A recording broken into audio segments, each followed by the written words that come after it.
Welcome everyone. This is a full house. This is great to see. We are here every second Monday and fourth Monday of the month. You're always welcome to come and join and have a party with us. We haven't been this full for quite a while, so always welcome to come. I'd like to welcome those that are online viewing this live stream as well. As we get ready to begin, really important to make sure that we maintain respect in this meeting. We are glad that you're here to have this public hearing.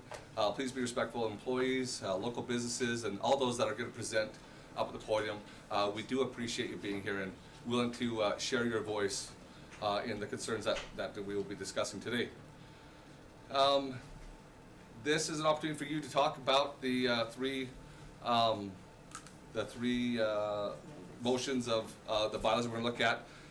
If there's a concern of procedures or how things were done over the last 3 weeks in particularly, and you have feedback you want to share, we would love to hear feedback. So consider that, maybe not at the podium tonight because this is we're talking about those three specific bylaws, but there's things that we can do better as a council.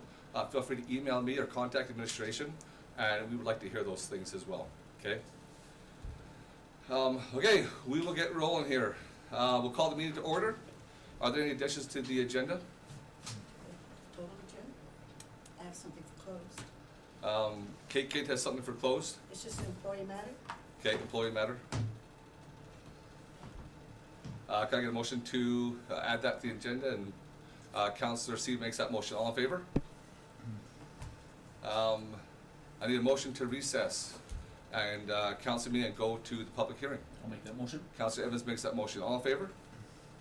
Oh yeah, we recess from our council meeting and we are now in our public hearing. I need a motion to open public hearing bylaw 1155-25 MDP 95809 Knights Crossing Amendment. So moved. Councillor Johnson makes that motion. All in favor? Nice. Like the song. I also failed to mention that we will be opening all three of the public hearings all at once. That being so said, so that if someone comes to the podium and they want to discuss either the MDP or the rezoning of the property, then you could all talk at once versus having one that talks about this, then we can't hear anything about this other one. They're all going to be open together. Okay. I need a motion to open public hearing for bylaw 1156-25 Knights Crossing ASP. Councillor Ekin makes that motion. All in favor?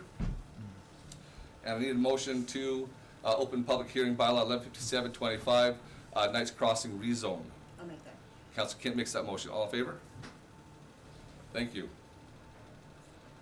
I'd like to introduce the members of council to the members of the public. We have Councillor Ekin over here, Councillor Stewart over here, Councillor Sieben, Councillor Kent, Councillor Evans, Councillor Johnson, and myself, Mayor Peters.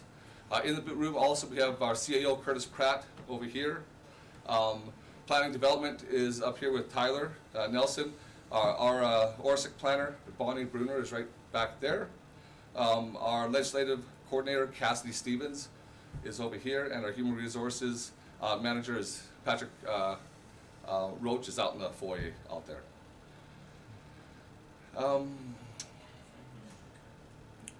We'll get on with this. We're going to go through, after my comments, I'll kind of give this the order of where we're going to go and how we're going to get there. The applicants, let's go here. So after I'm done, the applicants will be speaking first, and then we will listen here from our administration. Tyler will talk to us a little bit, and then after that we will go to the public. Those that will be speaking for will come to the podium first. Those that will be speaking opposed will then come to the podium, and we'll hear that. We ask you to step up to the short podium as best you can and speak into the mic because everyone will be viewing this and hearing this.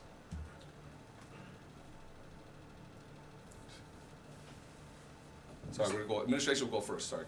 Tyler, are you ready? You bet. All right, thank you, Mr. Mayor and Council, for the opportunity to present these three bylaws for consideration.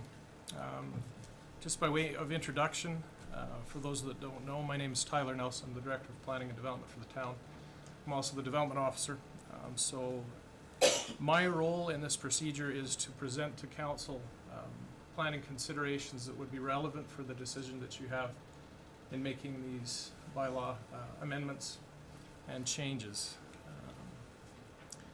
My relationship, just so that everyone's aware, with any developer that comes to the office is, in a case like this where an ASP is required, I will work with them and administration to prepare a application that is deemed suitable to bring to council in the form of an ASP, and in this case also an MDP amendment and a bylaw change.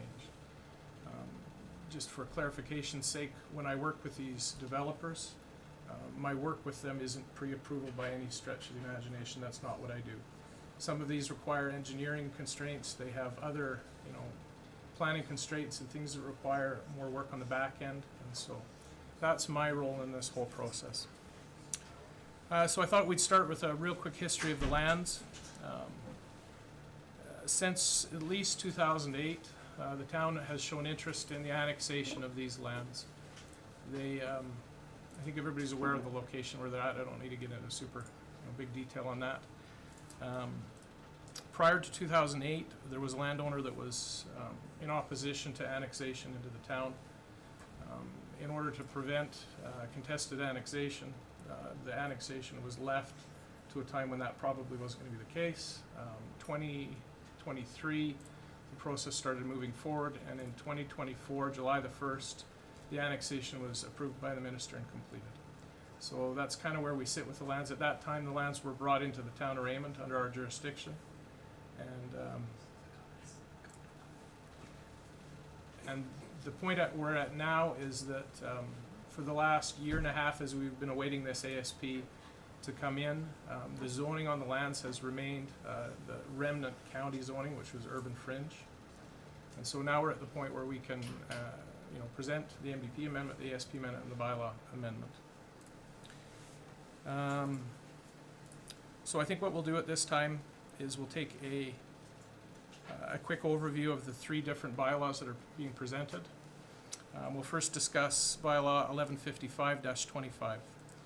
This is an amendment into the municipal development plan that will give a designation or kind of an overview of what these lands could be used for. In this case, we're looking at changing those from urban fringe, kind of that remnant county zoning, to three separate different designations. Those are a 5.45 acre section is park and open space, an area of 7.92 acres is commercial, and a section of 4.11 acres to be determined later by ASP or CDS. So it's not giving designation on the last piece to anything in specific. It's basically saying we're going to leave this open to a future ASP. So that kind of leaves it open potentially for residential, which has been originally talked about. But that's a discussion for another time. The coordination and the things that have been done, the engineering on the project, haven't been specific to any particular project on that portion of land. Let's see. So, just for clarification's sake, the purpose of the municipal development plan, if you read at the very beginning, it states, and I'm not big on reading stuff that everybody else can read, so I'll be brief. It says the Raymond Municipal Development Plan serves to guide future growth and development toward the community's desired future. It provides a foundation for the decisions council, town administration, and other decision-making bodies will make in a framework to coordinate municipal bylaws, policies, programs, and investments. The policies in this plan are the blueprint to build the Raymond that residents imagine. A vibrant, safe, beautiful, and growing community that maintains its unique character by promoting a sense of community and providing opportunity, choice of housing, recreation services, and employment. So the idea of the MDP is, lots of people call it the overarching guide that kind of directs development within the town. In this case, we're looking at making these changes and giving this, some firm definition. The MDP is the overarching statutory document that will guide further, development of the ASP. and the land use bylaw underneath it. So it has, I guess preeminence would be, it's at the top of the order and the others fall underneath. That's why they're done in this order, so.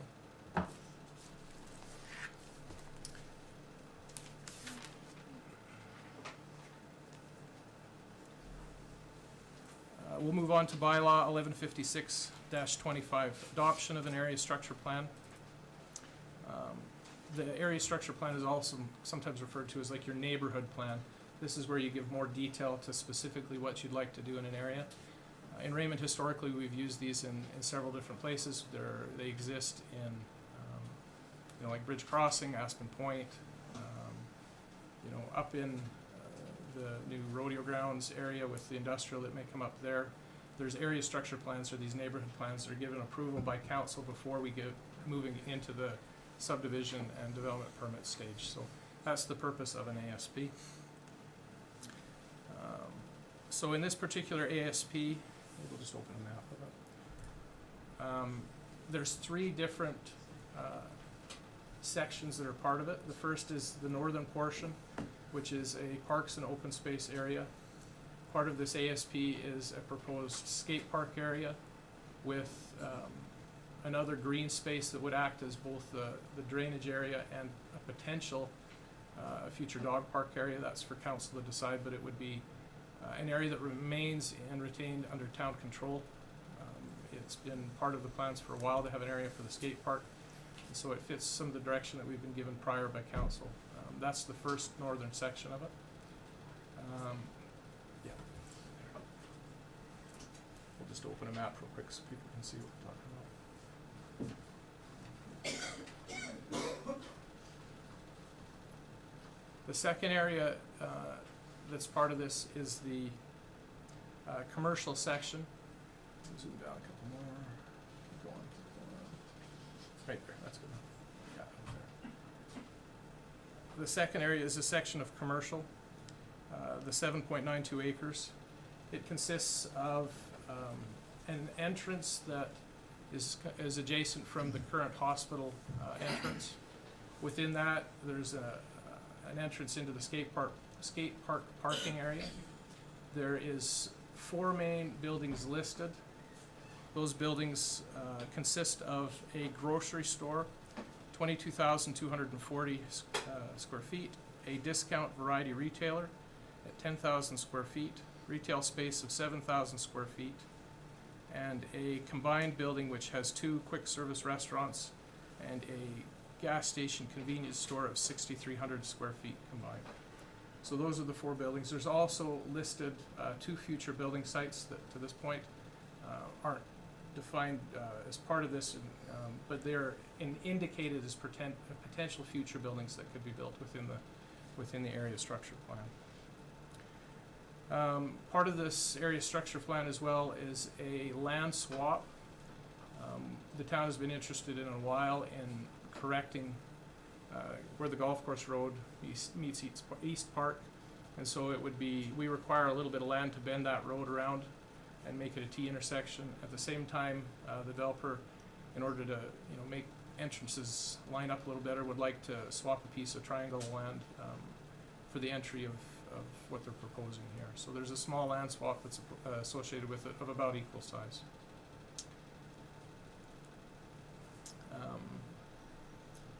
As far as, and we'll talk a little bit later, some of the considerations within this ASP that are required, and they go through it. I'm not going to repeat everything that's in the ASP. They look at some of the considerations. They look at statutory documents. They look at engineering concerns. They look at drainage and traffic and things like that. The overall ASP does its best to try to identify and address some of these. When I get a little bit further in my presentation, we'll talk about more specifically some of those planning concerns, and we'll get to that in a little bit. And just by way of introduction, bylaw 1157-25 is a land use bylaw amendment to actually give zoning to this area that we've talked about. We've already talked about the acreages. So the zoning would be a zoning of parks and open space on the northern section where the skate park and the drainage is, a change from urban fringe to general commercial C1 where the commercial area is, and then a change from urban fringe to urban reserve. So the urban reserve zoning is in some ways kind of a placeholder zoning that allows future development. It would likely, if it were to move from, you know, say, into a residential or something, other use, would have to have that zoning changed at that time when it was proposed. So these are the three distinct zonings. When you're looking at zonings, what you're trying to look at as well is, you know, how do they conflict with each other? How do they conflict with neighboring land uses? In this case, you know, having these three unique zonings, from the planning department's perspective, there's not a lot of conflict with these and with the neighboring properties, with the hospital, VSP, and the golf course on either side. So that's the third bylaw that we're looking at. Okay, so to speak to some of the planning considerations, that's my responsibility, is to just highlight. I'm not gonna go through every word in the MDP or any of the statutory documents. That's the first area that we look at, is the statutory documents. What do they say regarding some of the goals and aspirations that they're outlaid in the town's plans? I think probably the first one that is a good summation of some of the considerations that you as council need to look at is page 27 of the MDP. It says, the retention and diversification of business and industry in Raymond is sought to create more local employment opportunities, more service opportunities, and a more balanced assessment base. But it continues, it goes on, balancing these goals with a desire of residents results in policies for maintaining a centralized downtown. It goes on to say, and rigorously regulating small-scale neighborhood commercial nodes to protect the downtown and ensure compatibility with existing uses. I think a lot of the conversation and a lot of the things that you're gonna have to do is what it talks about here is balancing, you know, growth of commercial industry with the protection of the downtown. It's laid out pretty clear in here that there's a balance that needs to be done. Continue on, it says, ensuring, it goes on to say page 27, ensuring adequate areas for commercial and industrial development to occur, and then says maintaining a distinct downtown core for commercial and civic activities.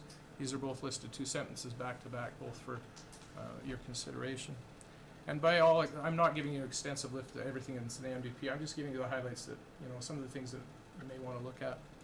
I've been quite clear that, you know, please read the whole thing. I know it's boring, but it's good to read the whole thing. So anyway, it goes on to say on page 28, small-scale neighborhood commercial developments may be considered where there is an identifiable need and evidence that the uses will have a limited impact on the viability of the commercial core and are compatible with the surrounding neighborhoods. There's, you know, one of the things that needs to be balanced, as it says here, is, you know, looking at these small-scale commercial neighborhood nodes. There isn't a definition per se in the MDP, but it's important to identify what this is. Is this a commercial neighborhood node? Probably not. It's probably on the larger scale of what that might be classified. Your ability is to define that how you see fit. But that's something to consider. Going on to page 30. Measures to create a more diverse tax base will continue to be investigated. Regular assessment of community needs and development mechanisms to attract and retain new business and industry, providing a variety of employment opportunities for residents, will be pursued. The town and the community continue to encourage and support local businesses. The town will continue to actively promote opportunities for economic development, investigate funding programs and sources that provide benefits for residences and potential businesses. So one of the things that, in this consideration of the impact on the downtown, that we haven't done as a development department or administration is we haven't given any, you know, recommendations or statements of fact on what we think is going to happen. It's we haven't, you know, stated that we think everything's going to be hunky-dory and there's going to be no impact on the downtown. That's not our role. We can, you know, have ideas on, you know, where can we put new development, things like that, but the effect on the downtown isn't something that we're not guessing at this time. We think that the best decision maker for that is you as council. You know the shopping habits, the patterns of the people, the loyalties, that's a decision that we're leaving with you. So we're not making any kind of statements of fact on what we think is actually going to happen to the downtown with this development.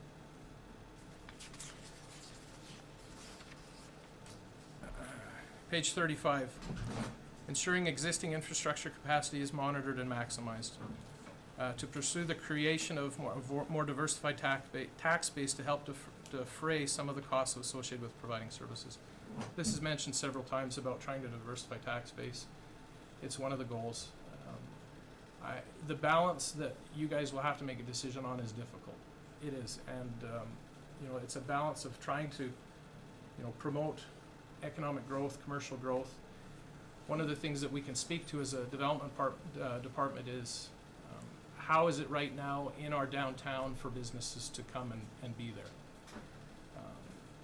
We don't have to guess on that. We've worked with a number of commercial businesses over the last, I've been here a year and a half, and even in that time, we've had businesses come wanting to be in the downtown and found it challenging to find space. We have two buildings, one's 4,000 square feet and the other 7,000 square feet that wanted to initially be downtown, that we couldn't find them a spot. And so now they're in different places in town. It's challenging. As time has gone on since 2009, some of the places that would have been locations have been filled with other things. We've got, since 2009, you've got the new hardware store, you've got new dental office. Some of the lots that were available are no longer available. The town doesn't own any commercial land that's developable anymore. We don't. And so it's not a matter of we have something to sell because we don't have it. The town in the past has pursued avenues of purchasing, houses, demolishing them, making commercial land available. I don't think anybody would question that's become increasingly difficult. The price of housing has skyrocketed, and so to make available a lot is much more expensive than it used to be even 5 years ago. So it's a challenge. So I can speak to the difficulty that we're facing in the downtown in trying to, when a business comes to us and says we're looking to do something, where do we put them? It's challenging, and so that's one of the things that has to be considered.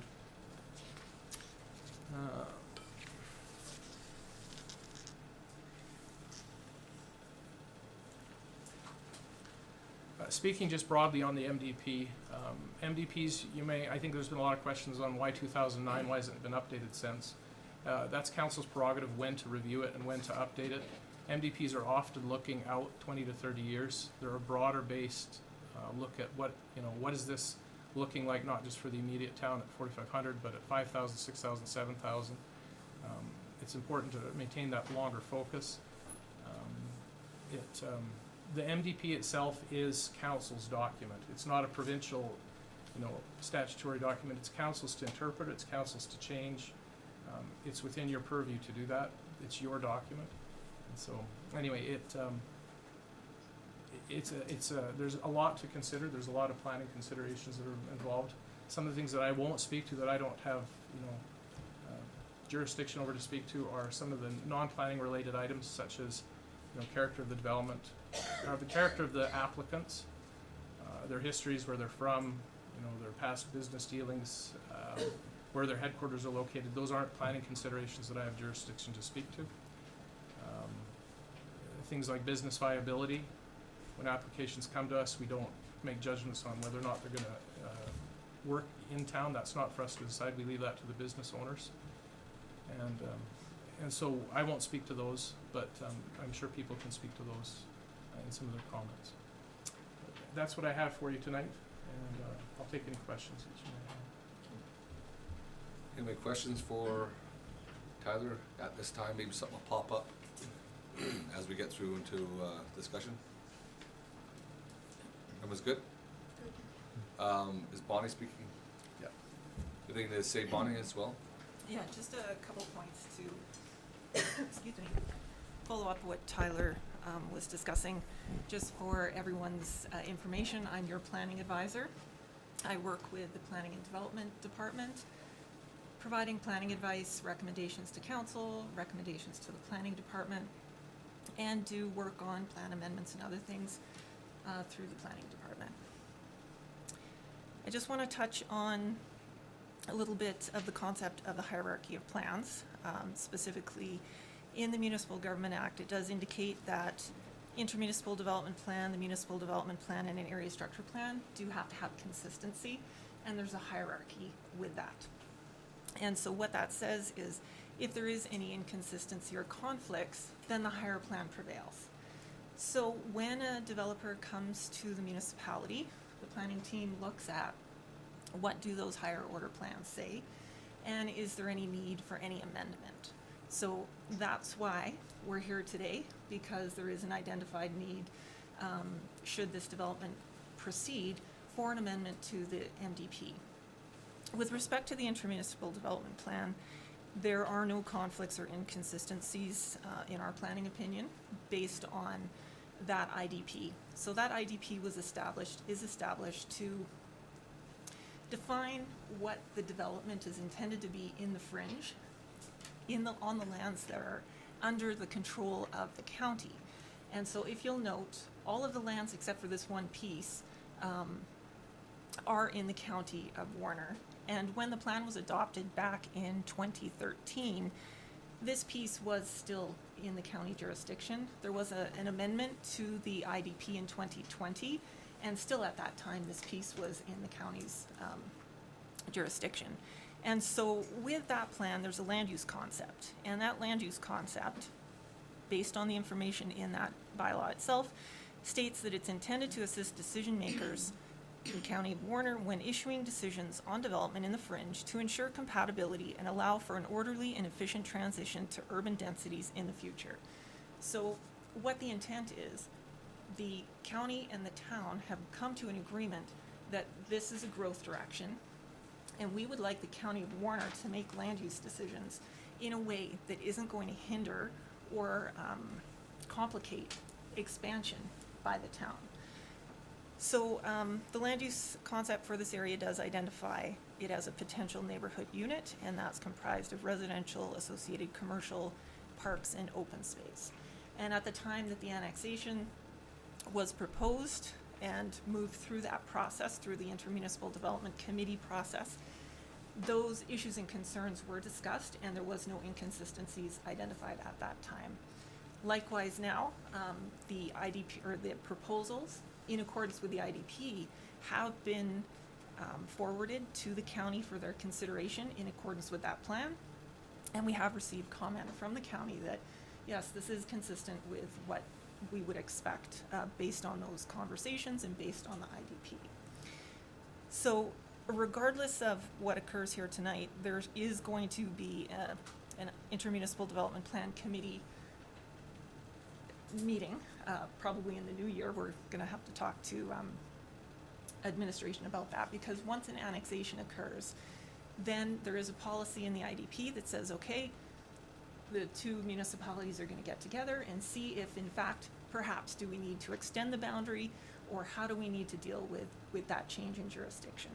So with that, what would occur is a plan amendment that will officially change the boundary of the town of Raymond to correspond with what has been annexed. And so if you'll note, in the original, or in the current IDP, everything that's currently in the town boundary does not have any land use designation or future land use designation assigned to it, because it's wholly within the town boundary, and that anything within the town boundary is then the jurisdiction of the municipality to deal with. So from that perspective, our opinion is that there is no conflict or inconsistency between that plan. So the proposed MDP amendment is consistent with the IDP. If it was not, we would have recommended that the applicant needed to make a consideration for amendment to that IDP. And that is something that would have happened early on in the process. With respect to the proposed MDP amendment, the intent, as I mentioned, is to ensure that then there would be consistency with the ASP. And so that's what council's role tonight is, to make that determination. And that's why these bylaws are presented in the order that they're presented, because we could not have the ASP approved prior to the MDP approval because of the hierarchy of plans and the requirement for consistency. So if council does choose to amend the MDP, then the proposed ASP would be consistent with the MDP under policy 2B2, future expansion, which indicates future expansion of the commercial core is envisioned north of 200 along Broadway and east and west along 200 north, as depicted on map 1. And when that policy was established, it doesn't define an actual limit because it leaves it up to council to make that determination if there were any amendments to the bylaw. Just another note, I'd like to maybe just provide a little point of clarification about the redesignation criterion. So in the land use bylaw, there are criteria for consideration when there's a land use bylaw amendment. One of the presentations in your materials is making reference to section 51 for redesignation. And unfortunately, that's an older version. What happens on the web is a lot of these older documents are still available, which makes it challenging for people if you're just doing a general search in Google. You do have to go to the official one in the town website. But that section 51 redesignation criterion previously bound council with respect to considerations, and it previously stated council consideration for redesignation shall include, and that it included the list of considerations. In 2018, there was a land use bylaw amendment to the whole administration section, and part of that administration section amendment was to change that wording, and it now states, it's section 52 now, and it says when designating land from one land use district to another, considerations may include. So it's removed that shall component and put it to more of a discretionary component. And then the last thing I'd like to present, just for the benefit of the public in reading some of the comments. Although council is in fact holding a single public hearing tonight to gain input on the proposed bylaws, each bylaw does require a separate motion of council. So holding a single hearing does not bind council to make a single motion on each one of those bylaws, and in fact, you could not do that. So they are separate motions of council for adoption or defeat of those individual bylaws. And that's all I have at this point. Thanks. Thanks, Bonnie. We will move on to any questions for Bonnie? That was good. We will move on to our applicants. Just Referral agency. Referral agency. Oh, sorry. So I'll just speak real quick to the referral agency comments that have come back. We have a list of referral agencies that we send these out to for their comment. The first one that is of primary concern is Alberta Transportation. In 2024, they reviewed a TIA that was done and approved it. We resubmitted it with the current ASP for review together, and the referrals came and the comments came back that they have no concerns. So transportation has signed off. The next one is, I think it's Alberta Health. We've sent a letter off to them. They came back as well, stating that they have no concerns. There's a letter in there that talks about from the county. I think Fortis is the next. No concerns. The County of Warner states that they, as was previously mentioned, are supportive. And then, and finally, the last one was Tertellis with no concerns. So those are the referral agency comments that came back to us. Speaking generally about the public comments that came back, we received several hundred comments that are available that you can find for review. The large majority were in opposition. Those are all available for a public comment display located on the website here. We're not obviously going to read through every one tonight, but you've had a chance to review those and to look at those. That's all I have right now. Okay. Thank you. Now we'll go to our applicants. Go up to the podium. We do ask when you come up to present, just your name and where you're from, company you're with, would work for us. And this goes for any of those that will come up as the public. Your municipality which you live in, and your name would do suffice for us, please. Okay.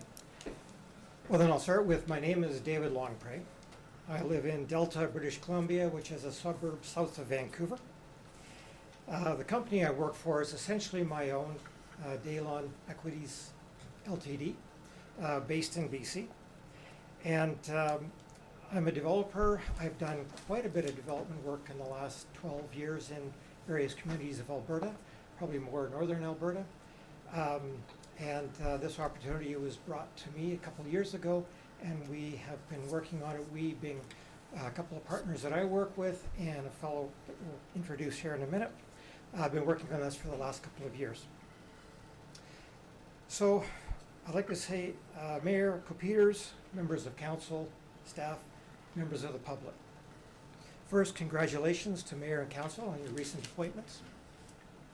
My name, as I said before, David Longpre, and I represent one of the development partners behind the proposed shopping plaza. We've named it Knights Crossing. Reed Hudson, who you will hear from shortly, is my valued partner in this project, and he brings a perspective, knowledge, and local understanding and representation to the project, which we have found invaluable. We're really very excited to speak with you today about this project, an opportunity we believe will bring real and lasting benefits to the residents and businesses of Raymond. The key word I want to emphasize on is opportunity. The opportunity for growth, new investment, and enhanced quality of life in Raymond. Knights Crossing was first conceived by us about 2.5 years ago. The shopping center concept in this location predates our own involvement. Since then, it's taken our time and effort to bring together a strong team of partners to make Knights Crossing possible.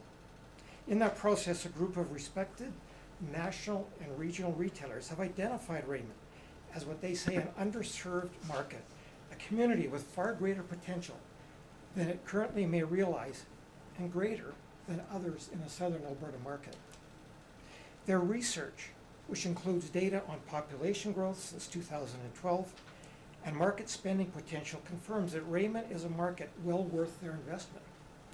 Just as your town's founder, Jesse Knight, once saw a similar opportunity here more than a century ago.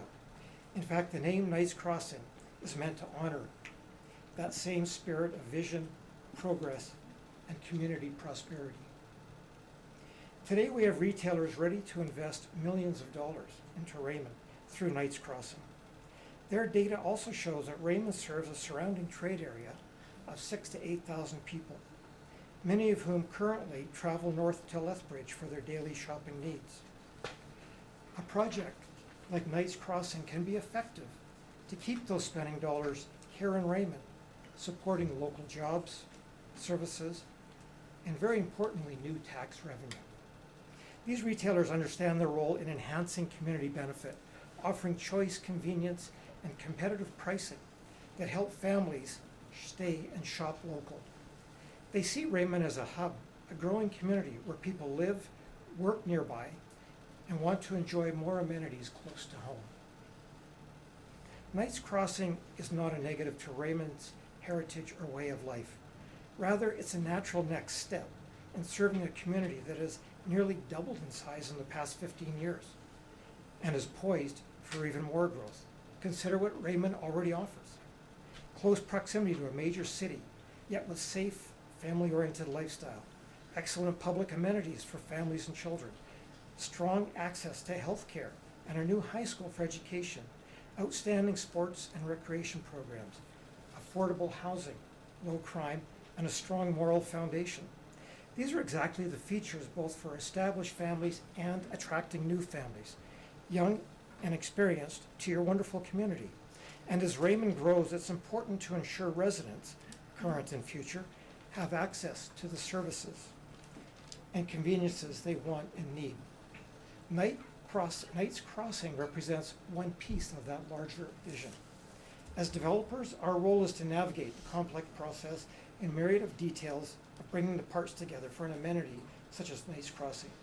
And the greatest reward for these efforts is the belief that Knights Crossing will bring tangible benefits to Raymond, such as enhanced services and retail options not currently available, reduced need for residents to travel to Lethbridge for daily shopping, new spending and business to the town captured from the broader regional trading market, greater competition leading to better pricing and selection, new full-time and part-time jobs for youth, adults, and seniors, increased municipal tax revenue, among the most stable and highest level sources of tax revenue, and funding for community improvements such as roads, recreation, and public spaces. 20 Yes. seconds. Growth brings change, and change is not always easy. But where there is growth, change is necessary. New businesses mean new customers, and that creates opportunity, even for existing Raymond retailers. Instead of viewing this as competition, local businesses can see it as a chance to attract new spending to themselves, to be captured by their own businesses. Truly? Ultimately, Knights Crossing is about building on Raymond's strengths, not replacing them. It's about supporting a thriving, family-oriented community while embracing the progress that will help it continue to prosper for generations to come. Just as Jesse Knight saw opportunity here 125 years ago, we see that same promise today. And for these reasons, we ask for your support in allowing for Knights Crossing to proceed. Thank you. Just as an order of procedure too, you have the opportunity as the applicant, they can take more than 5 minutes if they choose. And so if you have questions or comments, they can remain and make some more comments too. Should we finish? It's up to you. Proposal? Mayor, is it? Yeah, you can finish as the applicant. Okay. Just going off script for a sec, I want to talk about this, that it is actually a very modest-sized shopping center in the scope of developments, about 46,000 square feet. There's no large format, big box type of retail coming in here. We're not talking Walmart or Superstore. These are smaller, convenience-oriented businesses that stay focused on their niches.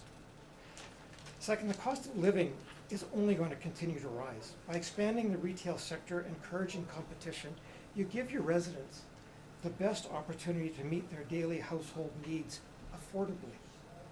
Whether it's a can of tomatoes, tin foil, bag of onions, cheese, pet food, inexpensive dinner outing for a family. People deserve access to choice and better value without having to drive miles or second guess their purchases. And on that point, should your residents have to drive to Lethbridge for competitive prices? And in mid-January, we're suggesting we have an answer to that. How do you improve the lives of your residents here? You invest in infrastructure, you create more amenities, and you offer them choice and opportunity. And if Knights Crossing really can tap into that surrounding trade area that these retailers believe is out there, those spending dollars will come to town. And what a win-win for all businesses who are already here. How do people envision Raymond 5 to 10 years from now or more as many new and younger families move here? Do you simply wait and see, or do you get ahead of the curve? Because the relocation of families to Raymond started a long time ago, and with the cost of housing elsewhere, it looks to be more robust than ever for that activity to take place. And the final point is that in the game of living, one cannot simply have their eye on where the ball is. One rather needs to keep their eye on where the ball is going. There's no perfect answer, but whether we like it or not, wherever any of us live, growth and changes are happening, and it is all our responsibility to the youth who are coming behind us to be proactive, not to leave things the same as they were for us 35 years ago, but to make it something these new families want and need for the next 35 years. Doing nothing is not the right answer for them. Thank you very much. Thank you. Any questions for David while he was here? Yeah. Councilor Johnson. Thank you. You mentioned 46,000 square feet or so. Does that include the 2 additional potential buildings? No. Okay. And those are buildings that we don't have plans for. What we're hoping is some local entrepreneurs will step forward. And how many square feet roughly in those additional buildings? One would be 4,500. What we would love to see there is a daycare. And one's about 3,500. We'd love to see a family restaurant. Okay. So that'll take us into the 50 to 60 total if those buildings get developed. Yes. Yeah, okay. And you mentioned you've done developments in other Alberta communities, mainly more northern communities. Have you ever done a residential component with any of those developments? I have done residential. With those? them? Yeah, No, I have not. okay. No, I'm just looking at this land use and the, sort of this portion that's not really being zoned, and there's talk of residential. I was just wondering if you've ever actually done residential with one of these commercial developments. Well, I mean, you're talking about adjacent. I was thinking of mixed use. Yeah. And the answer to that is yes. I mean, I have done residential development. I think Reed, who will speak next, has done substantially more. So we do have experience in that, both in multifamily housing, single-family housing. And, you know, one of the other suggestions that we made, and we're quite open to this. I mean, this is sort of further discussion. It's just we're sort of taking care of what sort of comes to us naturally first, but is very possibly residential going on that access line. Okay, And we're open to various types of uses. thanks. Councilor Seaman? There was a suggestion at some time that you would help out with the skate park. Is that one of the things that you're thinking about doing, and to what extent would that include? The skate park that would be to the north of the location? Yes, nothing's been presented to us yet to sort of say, here's some involvement, but I think that we're certainly willing to have a discussion with that. I don't know the budget, the scope and all that of that project. We'd be willing to learn more. Certainly we would facilitate access to it. There's maybe a parking lot that's required. We could look at that sort of thing. In terms of the capital expenditure, we have no idea of what's going on with that facility as yet, or when its timing is to be. All right, okay, thanks. Everyone's good? David? Good, thank you very much. Thank you very much. Applicant number 2, you're up.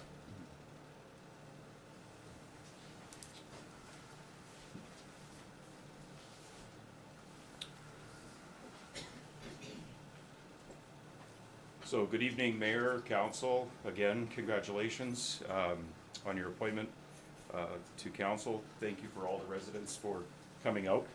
My name is Reed Hudson, and I'm a Senior General Manager of Southwest and Midwest Design and Construction in Lethbridge, Alberta, and a County of Lethbridge resident. With me tonight, obviously, David Longpre, as we've already heard from him. Our company has proudly served Southern Alberta for the last 45 years. You know who we are. We know who many of you are. We've built communities and continue to serve our clients' needs with care, honesty, and integrity. I've personally been with Southwest for decades now, nearly 21 years, and during that time, many of our long-term customers and employees have been members of this community. I also serve on the board of directors for the Lethbridge Construction Association, which represents members throughout Southern Alberta, including Raymond. David has been working on this project for nearly 2 years, ensuring every detail reflects the respect for the town of Raymond, its people, and its future. I joined as managing partner of construction for this project to ensure that the building process is handled responsibly, locally, and thoughtfully. This was a conscious choice. With their wealth of experience and contacts, they could have easily hired a non-local general contractor who might bring outside trades and not fully understand the nuances of a small town project. Instead, they chose to keep this project local with people who live, work, and invest in Southern Alberta, including me. Because building in a small town is about relationships, trust, and respect, not just building buildings. We've heard many perspectives over the past several months through the town hall public hearings and conversations with residents. We recognize there is a real concern, particularly with the health and regarding the downtown preservation. We want to be clear. We understand, respect, and share the desire to keep the downtown healthy and strong. We do want the downtown of Raymond to continue to be vibrant, welcoming, and historically rich. The downtown is the heart of Raymond, and the municipal development plan rightly emphasizes preserving its heritage. We also heard from groups committed to downtown beautification and revitalization. These are passionate speakers. Your work, their work, and passion are inspiring, and we want to see it succeed. At the same time, as we've spoken with community members and the business leaders, what really keeps coming up is there just simply isn't enough commercial space in the downtown to accommodate the growth that Raymond is experiencing and will continue to experience. Over the past 5 years, Raymond's population, as you know, has grown roughly 14%. And additional housing developments are currently underway. This means that more growth is to come. With that growth comes responsibility. The town must ensure service, amenities, and opportunities expand alongside its population. That's why we worked closely with the town administration to select the Knights Crossing location. A site that allows responsible, right-sized commercial development while respecting the downtown and the broader municipal development plan. The name Knights Crossing is deliberate, as David pointed out. It honors Mr. Jesse Knight, the founder of Raymond, a brave visionary and entrepreneur who believed in progress, community, and opportunity. Our project carries the same spirit. Honoring the past while building for the future is our mantra for this. We've heard many opinions regarding the future residential portion of the development. While our plans for the area, as again David had mentioned, remain conceptual, we assure you that our vision aligns with the needs and priorities the community has already expressed. This is an exciting project for us. And quite frankly, we haven't finalized the plans for that because we do want more community engagement around what the needs are. From a commercial perspective, the businesses at Knights Crossing are right-sized for this community. Again, not the large box stores, but practical, accessible spaces that meet the needs of the families, seniors, and youths. Very similar to what was observed in Cardston. We also included 3 spec-built bays and a space for 2 future buildings, which has been discussed, to promote entrepreneurialism in this town and community engagement. These are opportunities for Raymond's own small business owners to establish or expand locally, if they so chose. Our goal is to support, not compete with, existing businesses, while creating options for residents to work, shop, and live within their community. We do know that some residents have expressed concerns about competition with downtown businesses. We want to remind everyone that from a planning standpoint, perceived competition is not a relevant consideration with this approval process. Decisions based solely on competition could be subject to appeal and review, which is why council's focus must remain on planning merits, land use, and community benefit. Throughout this process, we've been impressed by the professionalism and integrity of the town administration. Our contacts at the town have consistently represented Raymond honorably, with conviction and expertise. And they have, by the way, staunchly defended the public and municipal process. We sincerely thank them for their guidance and fairness. We've also seen that Raymond has committed to initiatives like downtown revitalization, the skate park, again, and the dog park. Developments like Knights Crossing help create the commercial tax base necessary to fund these very important community projects. In other words, this project is not in opposition to the downtown or the goals of the community. It is partnering in and achieving them. Change can be challenging, especially in a small town. Many of you know I grew up in Coaldale. But history shows us that projects like Victoria Park, the new high school, the rodeo grounds, initially faced some pretty intense uncertainty. And yet, they became valued parts of the community once they were completed. We are also asking council to do what is right for Raymond's long-term growth, to consider not just the present, but the future, a thriving downtown, a growing population, and a community with choices and opportunities for all. We are committed to working in harmony with the town, following every guideline and requirement, and listening to every voice in this room. Every opinion does matter, and we appreciate the courage of those who have shared theirs so far. In closing, Knights Crossing is a thoughtful, well-scaled, and community-minded development.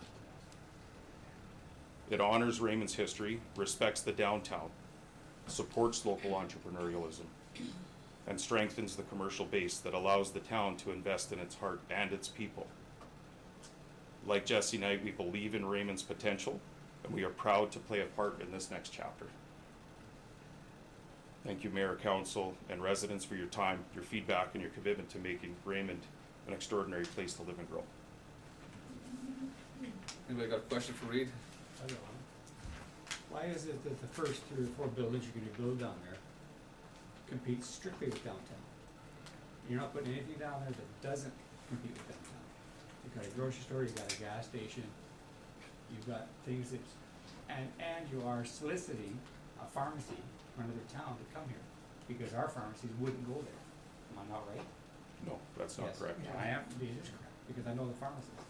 We have made, obviously, we send our plans out to select groups, realtors.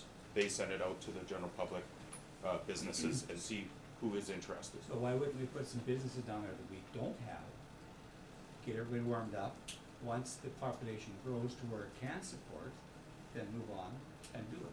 Yeah, Councillor Eckert, we'd be happy to entertain any other businesses that wanna take part in this project within the future buildings or in the 3 bays that we've left open for that.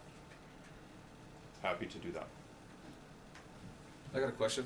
You talked about local employment. Have you put any thought into if MDP was amended and everything went progress, what type of jobs you'd have within construction, plumbing, electrical that you would have either tendered out for local business to apply for, or is that all set out through Southwest? You have your own subcontractors just to take that on? No, and this is why I mentioned the affiliation with the LCA. Through the LCA, we are reaching out to the local Chamber of Commerce. I've experienced this many times in my own career, large-scale projects in my own backyard, Coldell, for example, and large contractors coming in and losing necessarily the tax dollars that would go out from incentivization and so on. Those dollars don't go home if they're not performed, if that work isn't performed by local people. So you have my commitment to make sure that there are as many local talent, as much local talent on those bid lists here as possible. Any other questions for Reed? Thank you very much. Thank you. All right, moving on to another section. Just a reminder of the respect, and Curtis is over there with the stopwatch clock phone. He'll give you about a countdown, about 20 seconds before 5 minutes. If you're 5:02, you're okay, but we do need to wrap it up. We have lots of people that want to speak, so we're going to try and stick to that very, very well. If you get up to speak and someone in front of you has talked exactly what you were going to say, feel free to say a few more words, but it doesn't necessarily be redundant to the point that you're saying the exact same thing. So we're happy you're here. We've looked at all the recent submissions that have come in. A lot of you that are here also submitted submissions, and so we have all looked at those letters, all of them. That was light reading Saturday morning, Sunday, and this morning. So we do appreciate all the interest from those that are online. We will first listen to those that are speaking for the project. I think we have 4 of those. And then after that, we will get to listen to those who are in opposition to the project as we go through. I will call your name out, and by then, again, you can come up, state your name for the record and the municipality in which you live in. And again, we appreciate you being here, and everyone showing respect to those that will be at the mic. We're going to start with Mr. Jordan Jensen. You're up. Thank you. Just a quick question. Do you want us to stay for questions at the end, or just sit down as soon as we're done? We'll have you sit down. Okay, thank And you. then when we go to our discussion, those that are still here who haven't left, we can direct questions to you. All right. So, thank you. Good evening. My name is Jordan Jensen, lifelong resident of Raymond. I've been here my whole life. I'm here in support of the Knights Crossing rezoning, and I want to start by saying I respect the passion around this proposal. People care about our town, but strong communities are guided by reason, evidence, and courage, not emotion. Some have called this proposal a shift in Raymond's commercial anchor. Given its proximity to Main Street, it's more of an extension, a second anchor that complements what we already have. The success of one doesn't have to come at the expense of the other. It doesn't replace the heart of town. It strengthens it by creating more circulation, more reasons for dollars to stay here, as well as those dollars from surrounding communities. This does not have to kill Main Street. That would only happen if residents chose to abandon it altogether. I don't believe they will. Our business owners are capable and well-rooted. They have loyal customers and wisdom to adapt. They may not want more competition, but competition is healthy, especially for the average resident. Yes, competition brings change, but much of what we have and love about Raymond exists because prior generations embraced growth and competition, not the feeble, what if it all goes wrong mindset. It's no secret my family supports responsible commercial growth. Over the last few weeks, dozens of residents have reached out to us privately to thank us for speaking up, for saying what they wish they could safely say in public.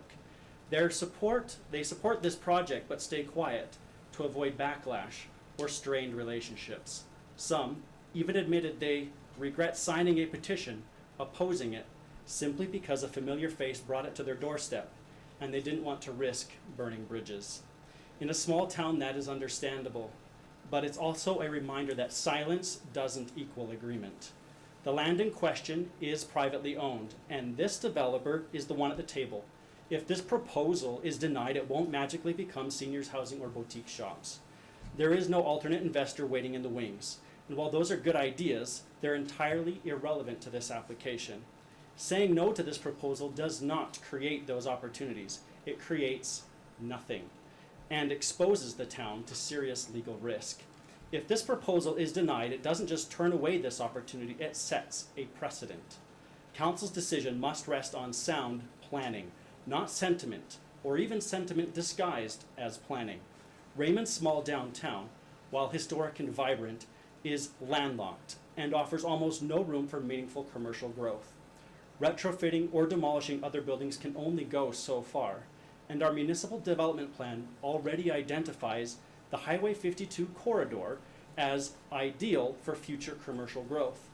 Rejecting a compliant proposal such as this, simply because it doesn't fit in our undersized downtown core, would appear arbitrary and could expose the town to significant legal risk. More importantly, it sets a lasting precedent that no significant commercial project outside our existing downtown can ever proceed, because if sound planning dictates that this land isn't right for commercial development, nothing else outside Main Street ever will be, and that leaves Raymond's economy boxed in by its own boundaries. Knights Crossing provides the needed space in a prime location only 3 blocks from Main Street without taking from what already exists. It's not a rival to Main Street. It can be a reinforcement to the entire community. The real risk isn't in saying yes, it is in saying no. Every time we reject responsible growth, we don't protect Raymond, we weaken it.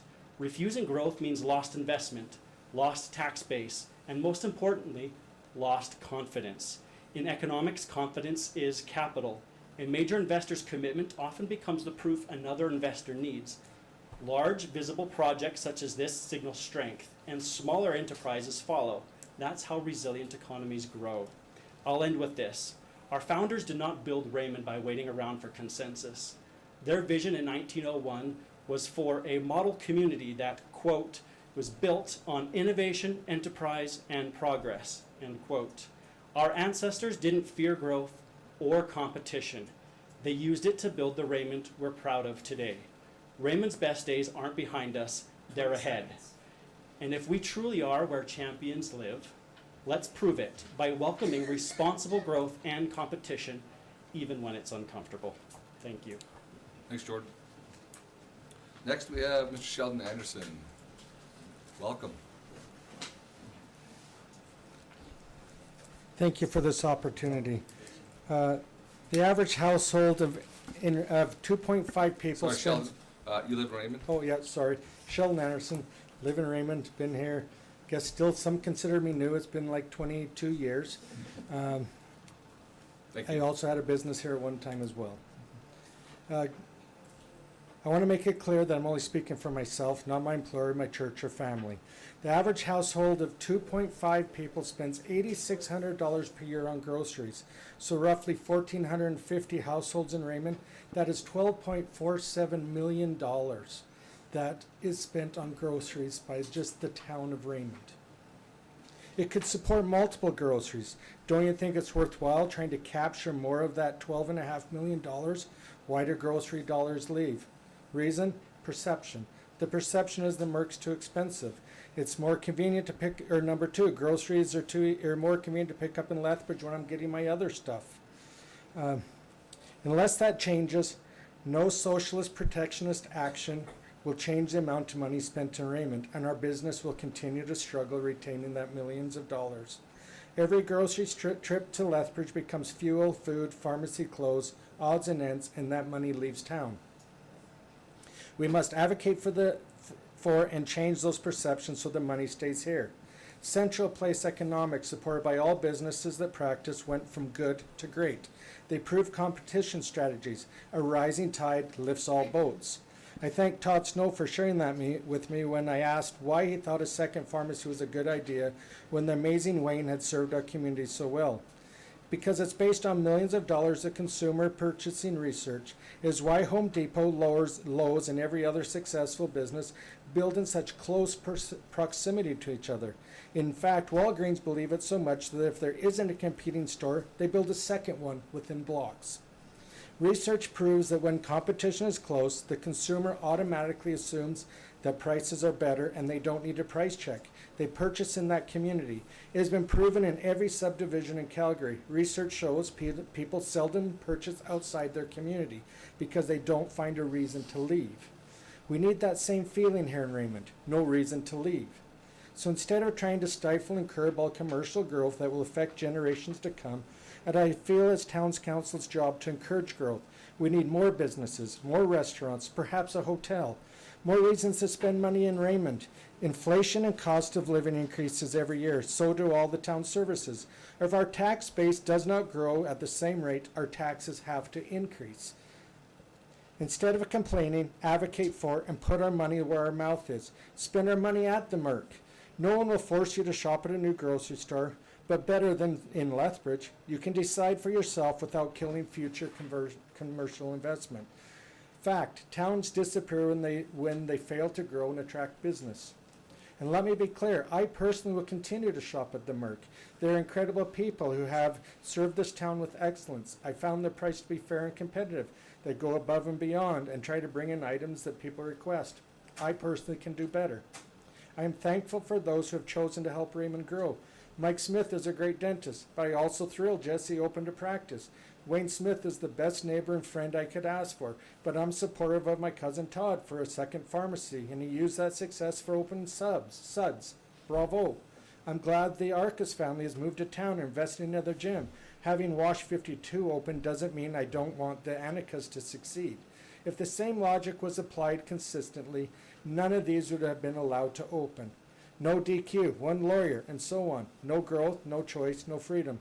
Town council can't pick winners and losers, but need to support growth at all times. Development can only help with more jobs and more reason to stay. Not just the jobs for our youth and seniors, six-figure manager positions, the jobs of well-paid skilled tradespeople that stay on after the boom of construction, service in the stores like refrigeration, air conditioning techs, plumbers, electricians, IT specialists, security, landscaping, and snow removal, just to name a few. These jobs must be provided locally. Otherwise, a labor market impact assessment must be done, proving there aren't Canadian jobs to fill. Rather than vilifying, we must be championing the developers who have risked millions to add value to our community. We don't lose small town character by welcoming opportunity. We protect it by keeping our dollars here. Support and starting local business and giving the next generation a reason to stay. The Raymond I'm afraid of losing is the one that is caring, compassionate, and loves its neighbors despite the differences. A community where we can disagree without being disagreeable. I fear a version of our town where personal attacks replace respectful dialogue, where people become keyboard warriors without considering the harm caused by hateful words, misinformation, and defamation, and the lasting impacts those words have in real life. We should not be calling for people to lose their jobs simply for doing their jobs, not tolerate hate speech towards those who don't look like us, think like us, or don't have multi-generation pedigrees. I think we can all agree we want a better Raymond. We just might not agree how to achieve it. What I fear most is that we have forgotten what truly matters is how to be more Christ-like in the face of trials and disagreements. If we lose that, then the Raymond is not the Raymond I want for myself and my family. I want to be very clear, it's because I love the Merc and I love all those brave enough to run businesses, I fully support the parcel being developed as commercial land. Thank you, and I do believe rising tides will lift all boats. Thanks, Sheldon. Dexter, yeah. To talk really fast, I think. First of all, I'd like to thank Mayor and Council for the meeting and for all the effort actually that's been put in. I'd especially like to thank the administration. I spent 35 years in those chairs. I don't think even councilors that are elected and definitely the public understand the pressure of those jobs when trying to adhere to procedure and policy and direct the council's right to make the right decision based on the right information, not tell them how to vote, but make sure the process is fair. And I do feel the same. It's sad to me when in those positions we get. It's pretty thankless, and we're just doing our job. So, I was somewhat confused until a few days ago about what the real issue was. So I wasn't. Was it that we want to support our local business? Was it that we want all commercial property in the downtown core, or that we did not want a specific area zoned commercial? And I think there's still a lot of confusion in our community. So I want to tell you my reasons for supporting the rezoning, and I actually don't even believe that I could be said I'm in favor. I think my position is in favor of the rezoning and ultimately in favor of local business. So first of all, I'd like to start with property tax. According to the 2024 annual audited financial statements and the 2025 budgets, 3.919983 net tax is collected for property. That's net because get the school foundation fund and the other money that goes somewhere else. That's our money. 90% of that levy is residential. 3.532 million, with only 10% or 386,000 coming from non-residential levies. I mean, that's tough for homeowners, you know. And so for me, one of the big things is to reduce that burden on homeowners, young families, people that want to come here and build a house. I believe we have to have more industrial and commercial development in order to shift that. I'm talking fast, but. So shopping local. As a citizen, some might not believe I'm a citizen of Raymond, because I mean, man, there was years I wouldn't have ever thought. And now as a business owner, enjoying my position now much more than my previous position, it's a lot more relaxed. I do my best to support local business. Nearly every drop of our building materials are purchased locally. We're fairly exclusive to home hardware. There's a few things they don't have that I get, but the bulk, 98% come from home hardware. I have several items that I exclusively purchase at the Merc. Rusty can tell you, the meat department is my #1 place. And there's the bakery. There's things there that I get. My prescriptions come from the local market, and I don't expect that to change in the future. But if we're all going to be honest, we all do pretty much the same thing. We go to Lethbridge, we go to Costco, and we go to Walmart. I'm not saying everybody, but I don't think many can say not, because many times when I'm in Costco, we could have a Raymond reunion in Costco. So, and one that's even more menacing to me that I just learned about today actually is Instacart. You can call in the morning to Costco, Walmart, or anywhere else for this Instacart, and if your purchase is over 200, they don't even charge you to bring it same day. You can have in a couple hours anything you want from Costco. If it's over 200, there's not even a charge. If they charge, it's $10. So that to me is like even more worrisome. So what's the impact of shopping locally in its various forms? Over the last decade before I retired, I spent a lot of time trying to get Alberta infrastructure to understand that these large projects where they're bringing sometimes out of country or out of province for sure contractors to build needed infrastructures in schools. And so as part of that, me and a partner of mine tried to say, what's that impact of shopping locally? So in 2010, a researcher by the name of Andy Robinson did a study titled Why Buy Local, an assessment of the economic advantages of shopping at... Oh, now I'm done. Shopping locally. So just so you know, in a truly locally owned business, if $100 is spent, $73, this is mostly based in Grand Rapids, Michigan, a longitudinal study, $73 remain in the economy. If it's non-local owned business, $43 stays in the economy. So, in fact, in Raymond, even the businesses we have would not fit in the first category because their supply is generally not created locally. If I was somebody who raised cattle, butchered them here, and sold it, I would be there. So we're talking about $43 or $50 of 100 staying.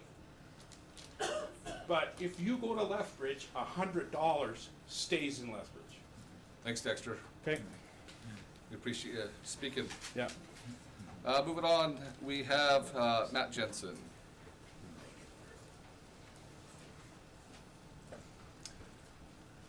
Hello, everybody. My name is Matt Jensen. I'm a lifetime resident of Raymond, and I am raising my family of 7 here, which is, I think, very common for people to be doing because it's a great community. Good evening. Like all of you, I've been thinking a lot about the future of our town, especially now. We all want Main Street and beloved local businesses like the Merck to succeed. We all have immense respect for our local owners like Rusty, Wayne, Todd, and the list goes on for the support they've been given for decades. We all want Raymond to thrive. Many of you will remember in 2018 the town hired consultant Roger Brooks for a community assessment. He was blown away by our world-class recreation and our incredible quality of life.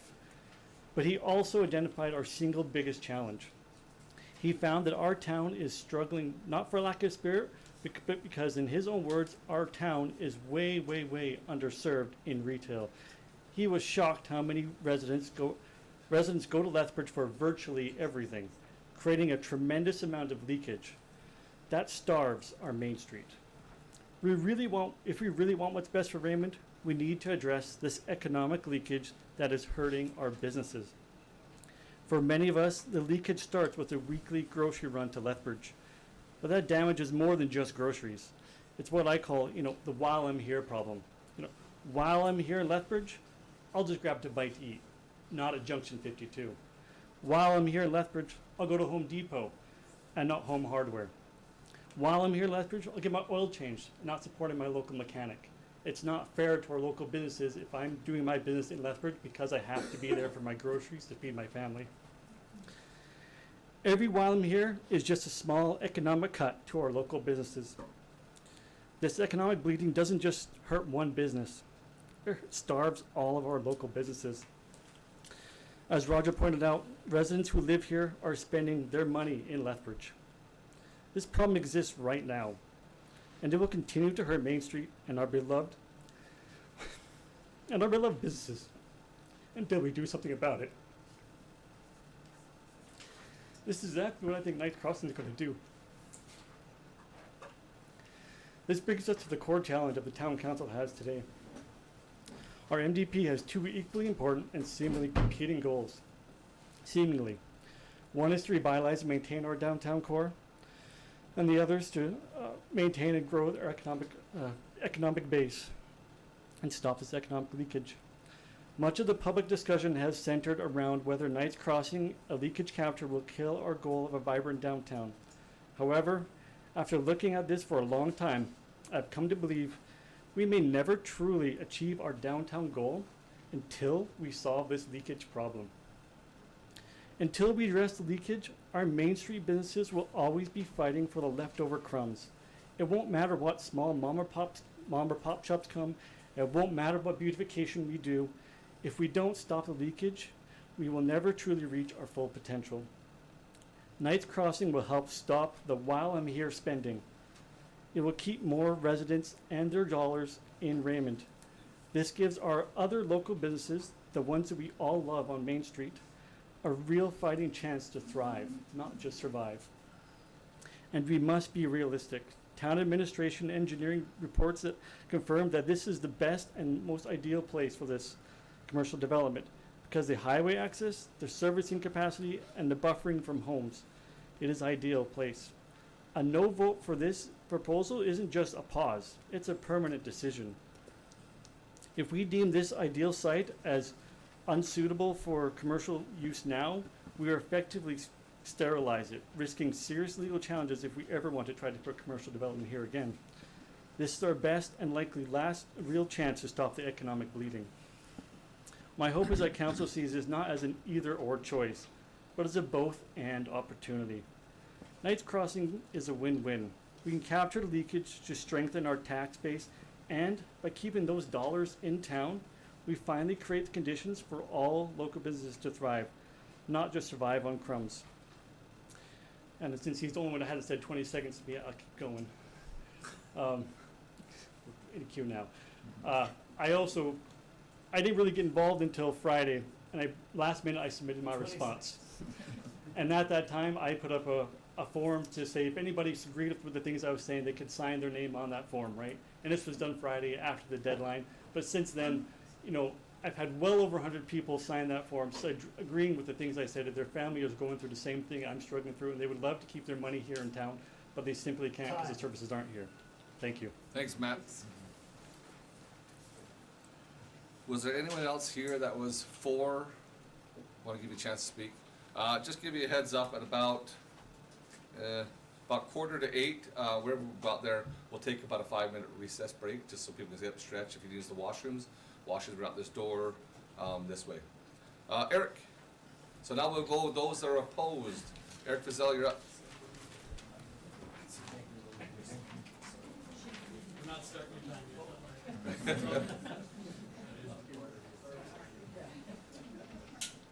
Just start by saying Matt Jensen and I had a really great conversation yesterday about a survey, and we just talked about kind of the methodology of this survey, and it was a really cordial conversation. I just wanted to add this as kind of an appendix if there's a copy for each of you. So he definitely gave me the green light to share it. So Thank you. thanks. So thank you to all of the pro-development speakers, and for the work, Town Council. Eric Fazell, citizen of Raymond, sorry. I've lived here for 8.5 years. So thank you to all the pro-development speakers for the work Town Council and administration, especially Tyler Nelson, have done over the past month. I'm sure it hasn't been easy, and I appreciate the sacrifices you've all made to serve our community. In the municipal development plan, we read that the plan envisions a growth management strategy that fosters accountability and maintains a fair, consistent, and transparent decision-making process. Transparency around decision-making for this project could have been stronger. Specifically, I want to speak about closed meetings and the resolutions passed when coming out of those closed meetings. Council meetings are by default meant to be public, but closed meetings are appropriate in limited cases to protect sensitive information based on privacy laws, like the price at which council wants to advertise, a piece of land for sale, or a performance issue for a town employee. In my career, I read, write, and interpret policy, and have conducted code of conduct investigations and organizational culture reviews. I'm keenly interested in governance. I read through all 117 meeting minutes posted for council and council committee meetings for the last council term and looked at how much time council spent in closed meetings. Roughly 45% of total meeting time was spent in closed meetings. Most relevant to this discussion, council spent an estimated 28% of the total meeting time in closed meetings about land use specifically. This seemed a lot to me, and to confirm that this wasn't typical, I read through a year's worth of meeting minutes from 8 similar municipalities: Sterling, McGrath, Cardston, Tabor, Claresholm, Picture Butte, Fort Macleod, and Pincher Creek. In the last year, these 8 municipalities spent about half of what our council did in closed meetings. The provincial guidelines for going into closed meetings, guidelines that are posted on the Town of Raymond's website, expressly state that councils should not go into private meetings to discuss, quote, difficult topics such as bylaw amendments, i.e. land use. Closed meetings are intended to be used only when necessary because the foundations of municipal governance and transparency and the foundations of municipal governance are transparency and public participation. This much time spent in closed meetings, I think, has undermined the transparency of this project and significantly reduced the public's opportunity to engage. Another concern is the way in which the prior council would typically pass resolutions on the matters discussed in closed meetings. Resolutions give direction to administration, like the CAO, and are voted on and passed by council.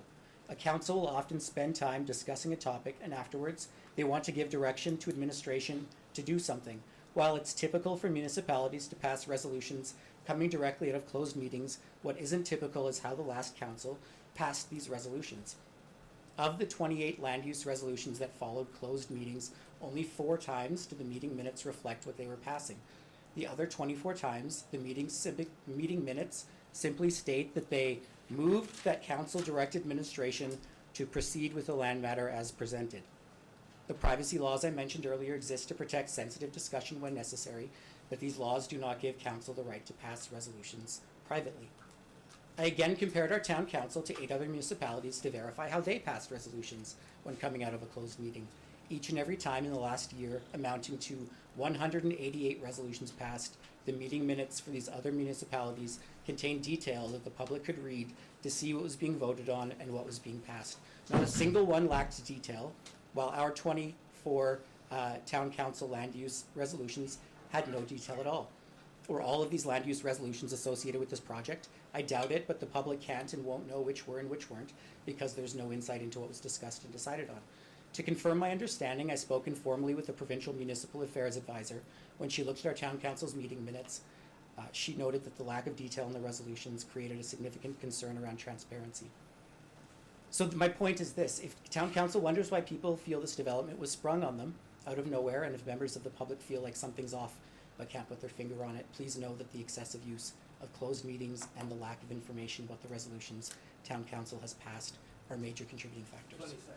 In any other municipality, some of the discussion around the development would have happened in public over the last few years, and the detail found in the resolution passed from closed meetings would have given the public a chance to read the minutes and know years ago that a developer was looking at developing the land for commercial use.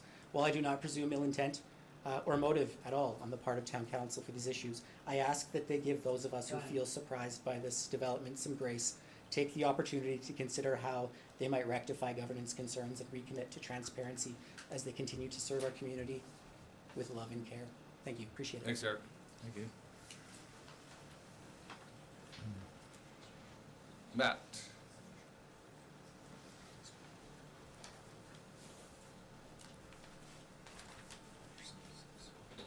I'm Matthew Anderson.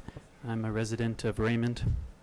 I appreciate the opportunity to speak to you tonight, and for all those that spoke prior to me, and for the wonderful foundation that was laid by the development officer and development planning officer. I want to address the municipal development plan.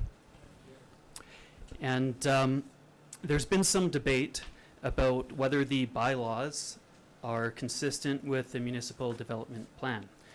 Some have said that some sections are consistent with it, some aren't, and that there appears to be some incongruency. And so with all of that, how is someone supposed to sort out whether or not it's consistent with the municipal development plan? I would suggest that we consider the following. First, I believe that the standard to consider is whether the bylaws are consistent with the municipal development plan, the statutory plan as a whole, not necessarily a certain section per se. And in doing that, I believe that it's important to consider the purpose and the intent of the MDP. What does the Interpretation Act say? What does the Municipal Government Act say about MDPs? What does the public consultation for the MDP say? What does the introduction say?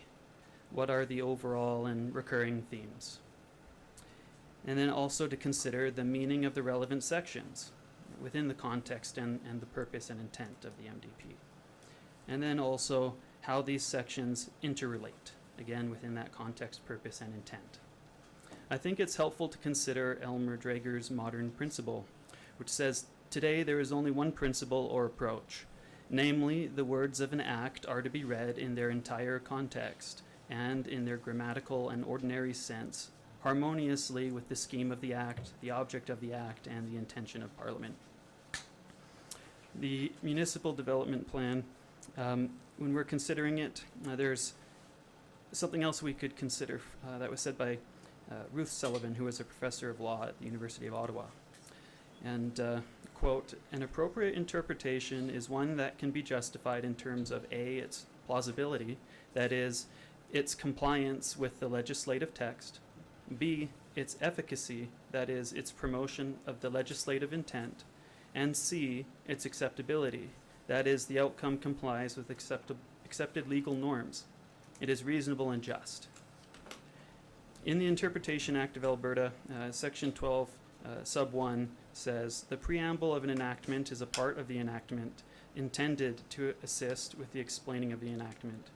So from this we can understand that the introduction to something like the MDP is important. Some have said that we're not able to pick losers and winners. We're not able to base a decision on competition between specific businesses. But that's not what this is about. I think what this is about is following the plan, and protecting the downtown core is part of the plan. So I'll just overview some excerpts from the municipal development plan. Under the business and industry section on page 27, it speaks about maintaining a centralized core and rigorously regulating small-scale neighborhood commercial nodes to protect the downtown. Under section 2B of commercial, it says Broadway will continue to serve as the core for commercial. Just under that, in sub 2, it says future expansion of the commercial core is envisioned north of 200, north along Broadway, and east and along 200 north. Now, obviously, this provides for commercial expansion elsewhere beyond Broadway, but when you're reading it within the context of the previous subsection, which says that Broadway will continue to serve as the core, it provides some important context. Moving on, it says small-scale neighborhood commercial development may be considered where there is an identifiable need and evidence that the uses will have limited impact on the viability of the commercial core. The MDP section 6B sub 4 requires that the MDP is reviewed at least every 5 years, and that through meaningful public engagement. So council is free to amend the plan if they wish. I just believe that if this is to be done, it should not be rushed. It should involve meaningful public engagement beyond what's statutorily required and be done with prudence. Thank you for your time. Thanks, Matthew.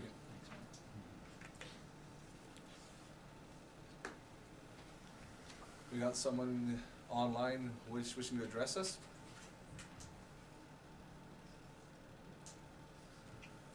Hey guys, you hear me? Yeah. Do you have do you want to go video or you just want to speak? I could go video. It won't. I don't have any control over that. At least We want to know what you look like. I haven't aged that much.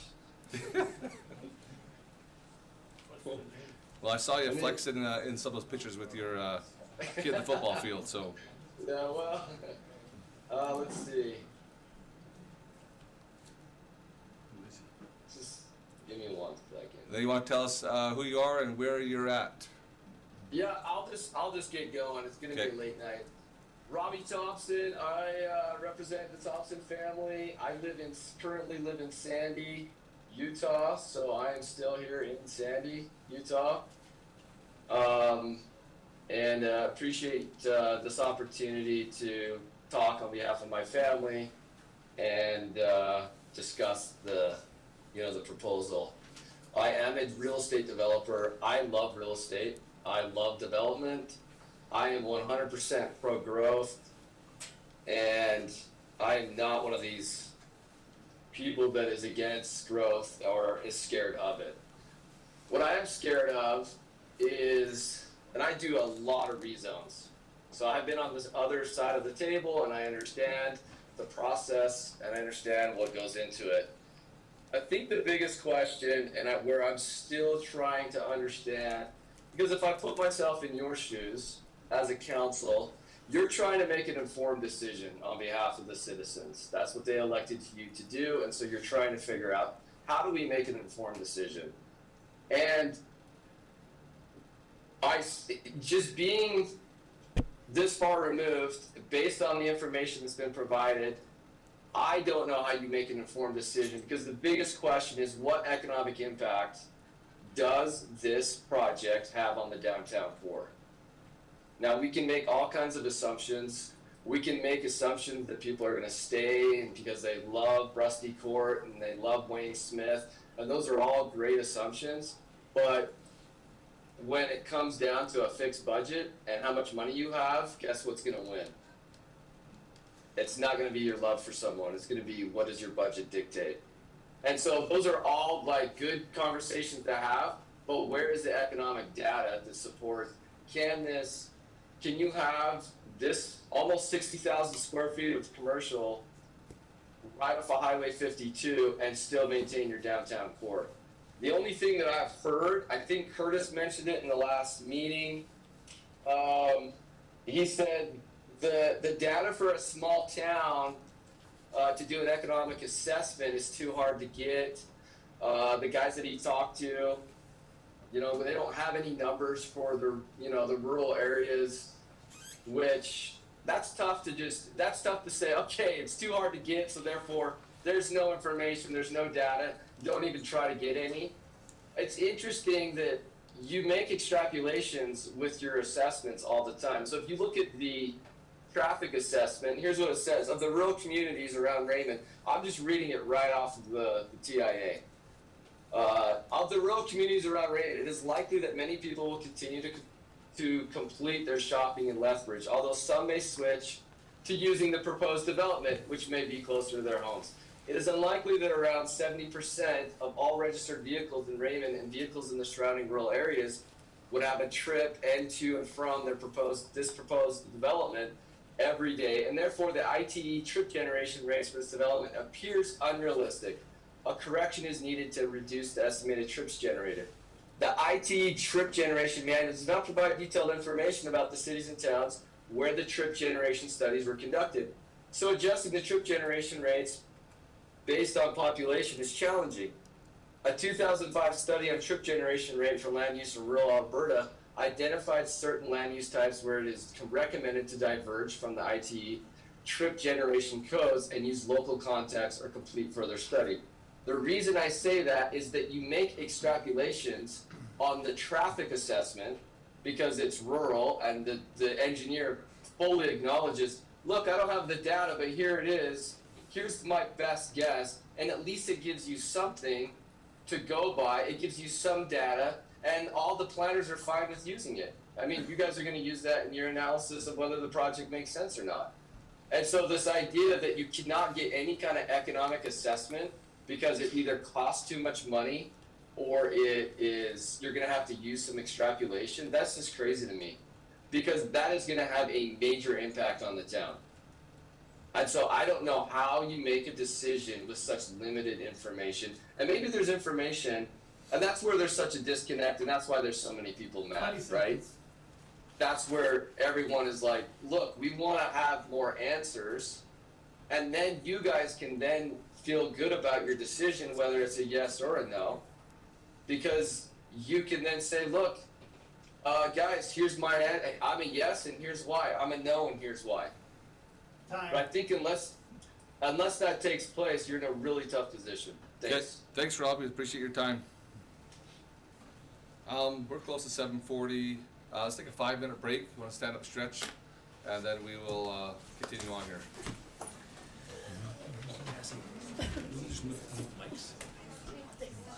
Just during the break.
Oh, wait, I didn't realize you were next. That's why you're nervous, okay. I get it now. All right, Cassidy, whenever are we back live? I do want to, as we get going here, oh, we're missing one.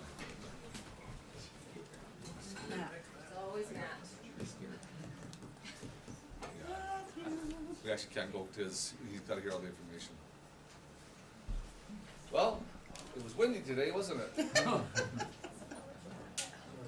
High school football team plays Saturday at 1 o'clock, if you're interested. Remembrance Day program tomorrow? Remembrance Day program, 10:30. Come on down to the cenotaph and we'll do that. We do appreciate Karen and the staff for that work of getting the Remembrance Day program up and going, and hopefully there's no wind, but it should be at least decent weather for that program. It's better than -40. You've had those before. We've had that. There it is. As we get going, I do want to thank you all for the respect and that you've all shown, all those that are presenting. It does mean a lot to this council to see you all work in this process, and we appreciate hearing the feedback. And I talked to Gerald and a couple other people. I'm writing some notes down, some things that we could do as a council better. We always want to improve, so again, I appreciate you being willing to do this process and go through with us. Mrs. Whitney Davis, you're up. Whitney Davis, I am a resident of Raymond. I want to thank you all for essentially volunteering in your role as a counselor, but I want you to think about your regular job for a moment. I'm a nurse, and if I don't follow policy and procedure and base my practice on evidence, I'm at risk of losing my license. I would make a guess that this sentiment could relate to many of you in your day jobs, but it should also relate to your job on council. With that in mind, there are 2 points I would like to talk about tonight in the Town of Raymond's land use bylaw. In Section 51, redesignation criteria, it states council's considerations may include point F, cumulative impact to the town. Developmental impact falls under cumulative impact, and there's been a lot of talk about a developmental impact study not being possible due to information not being available or not being applicable. But I'm happy to report that there is indeed information available to us, and the best part is, it's information that is regularly used by urban planners when doing assessments for towns of our size. These are hallmark studies used in urban planning to generate data and extrapolate it to many different situations, such as the town of Raymond. We can follow the data trends these studies provide. Just because an analysis hasn't been done in a town in southern Alberta doesn't mean it hasn't been done for towns in our province. Due to time constraints, I just want to hit on a few highlights from some relevant research. The first study shows that big box retail and fast food restaurants cost taxpayers more than they produce, while locally owned businesses generate more tax revenue than they cost to service. Point number 2 shows how this development will harm our downtown core. Studies prove that within 15 months of a big box retailer opening in a small town, between 4 and 14 existing businesses close. The next analysis found that, in general, for every $100 spent at locally owned businesses generates an additional $58 in local impact, while $100 spent at a chain store generates only $33 in local impact. So money spent at a locally owned business gives 76 greater return to the local economy. Study number 4 highlights multiple problems with chain stores, such as the fact that chain stores can have a negative impact on residential property values, which in turn affects tax revenue. A 2022 study found that the presence of a dollar store diminished property values by 16 to 21%. Study number 5 provides even more facts. Direct competition with chain merchants will reduce the overall vigor of the local economy, and at the same time, the same amount spent with a local merchant yields more than 3 times the local economic impact than that of a big box retailer. Point number 6 is a study that highlights how chain stores displace small businesses, weaken community ties, reduce competition, and contribute less to local economies. Chain stores employ aggressive pricing strategies, forcing local retailers out of business, leading to higher prices and fewer choices for consumers in the long term. This is only the tip of the iceberg where research and facts are concerned. I also want to hit on one other point in the land use bylaw, that council may include any other matters deemed pertinent. This point in the land use bylaw allows for subjective opinion to have a say in the decision. It allows for anecdotal evidence and emotion to be considered, which is so much of what we're hearing from citizens of this town that you have the opportunity to represent. This statement gives you the opportunity and justification to consider everything that is said here tonight and included in your decision. Right now, there's a documentary on YouTube that was created this past July 1st. I urge you all to watch it. Many of you are actually in it.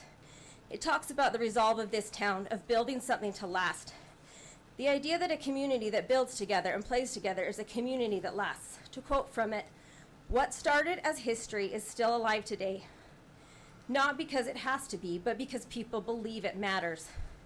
Commercial development will kill this sentiment. It is a fact. The research study in point 4 states a community's architecture, its public spaces, its landscape, and its businesses give it a unique sense of identity. And a unique sense of identity creates the tangible market value essential to successful economic development. One of the forces that create economic value is uniqueness. Something is worth more if it is one of a kind than if it is one of many. It is proven that chain stores erode community identity and the economic value that a distinctive identity creates. Please take the time to read through this full presentation with more information on each study in the public record and further explore the evidence and facts provided. And please know there's so much more evidence out there that is applicable. Thank you for being willing to listen and engage, and thank you for doing the hard job of being on council. Thanks, Whitney. Mr. Court, you're next.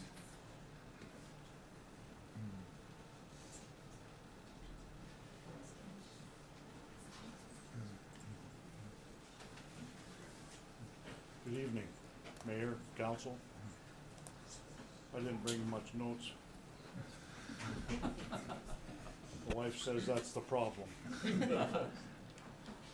Russ Court, Raymond Mercantile, been here my life, like many others. This is very troubling for me, just to get my head around what's really happening.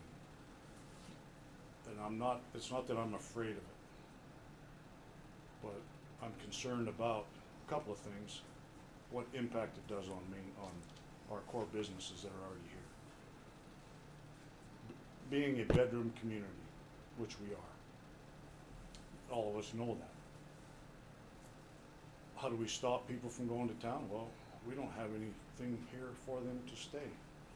Work. Look at our two major employers in this town. There's healthcare and the school.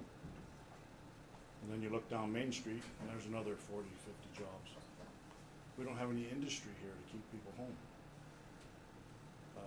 That's what we're lacking. Commercial businesses draw from within our community. It's proven. I've talked to a few stores where this has happened, where this same scenario, where big box stores come in.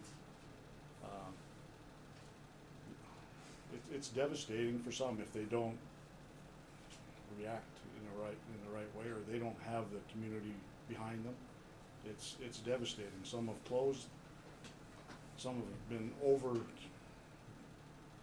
commercialized where nothing can survive. What do we want in our downtown? Do we want some entrepreneurial home-based businesses to move onto Main Street? Do we want independent entities like myself and all the other ones on Main Street? We're all independents. That's what we are. That's what drives our town, is the independent values that we have, whether it's home-based businesses or not.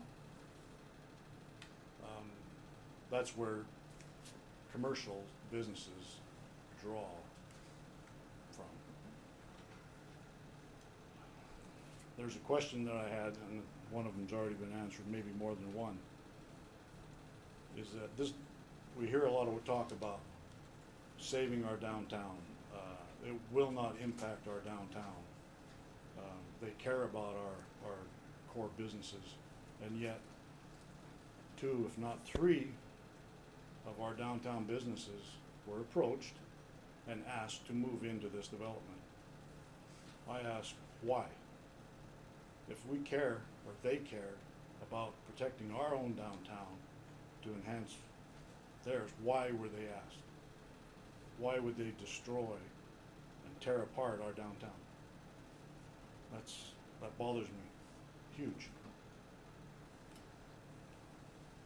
Corporate businesses, the one that I think they're initiating with has one plan. And that plan is to move across Western Canada and it decrease public perception of who they are and what they do. And they want market dominance. That's what corporates do. They get bigger and bigger and bigger.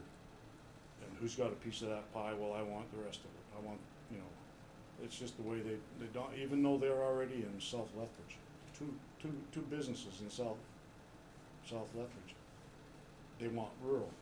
They're already drawing us in, but yet that's not enough, so they want to come out and get it, which will suppress all independence.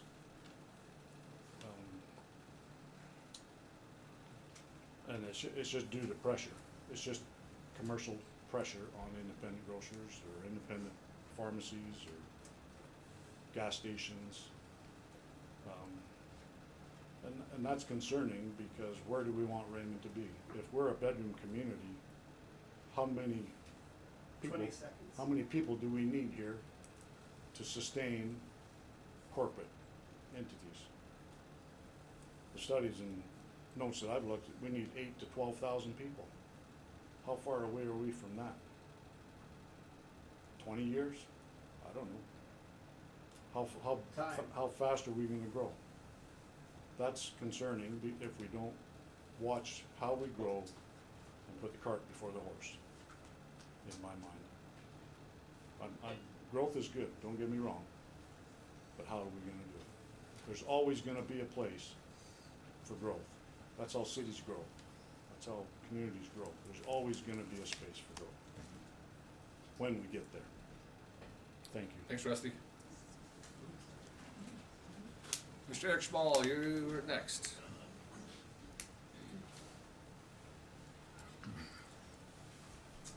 Eric Schmall, live in Raymond all my life. So, and I'll start with saying that I love that Raymond is a bedroom community. I don't see that as a problem. I actually kind of embrace it. So the past few weeks have been a great opportunity to educate myself on our town planning goals and the documents that we have in place for managing those goals. A lot of forethought was put into the municipal development plan when it was created, and I'm a little embarrassed that I didn't know the details of it. And Tyler mentioned that it was boring, but it's actually kind of fascinating, and I'm not a guy who likes policy. So, but so when the MDP was created, Raymond was experiencing a period of unprecedented growth. Wally Tallstrip had developed some of his land to create 3 cul-de-sacs that provided an opportunity for young families to purchase a good-sized building lot at an affordable price, build a new home, and move to Raymond. This growth was welcomed, and the addition of many young families with young children was a boost to the community. Because of this spike in growth, there was 2 different population projections included in the MDP, one based on the 06 population, other based on 07. So the high end of those projections had us at a population just short of 9,000 by 2026, and on the low end at 3,500 by 2026. So in the almost 20 years since, we've increased the population from just under 3,500 to our current number at just over 4,500. And much of that growth occurred during the early COVID years. So while we've seen some growth, we're on the lower end of our projections based on the MDP. And that being said, growth seems to be at a reasonable pace. The other trend that's happening in Raymond is the decline in young families. The growth we've seen in the past few years has been in large part older people and retirees and less young families. We can also see that in the decline of school enrollment in Raymond. So the proposal of Knights Crossing has brought to light some interesting questions about population and growth.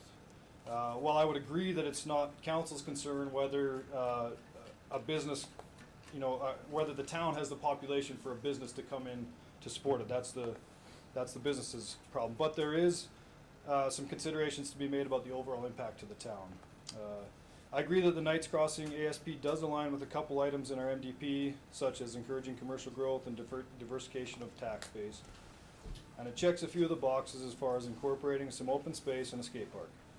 However, there are many ways that it does not align with our MDP that can be tied to population that I hope will be considered by council.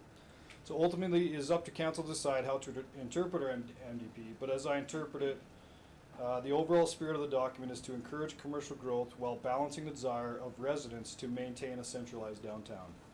and rigorously regulating small-scale neighborhood commercial nodes to protect the downtown.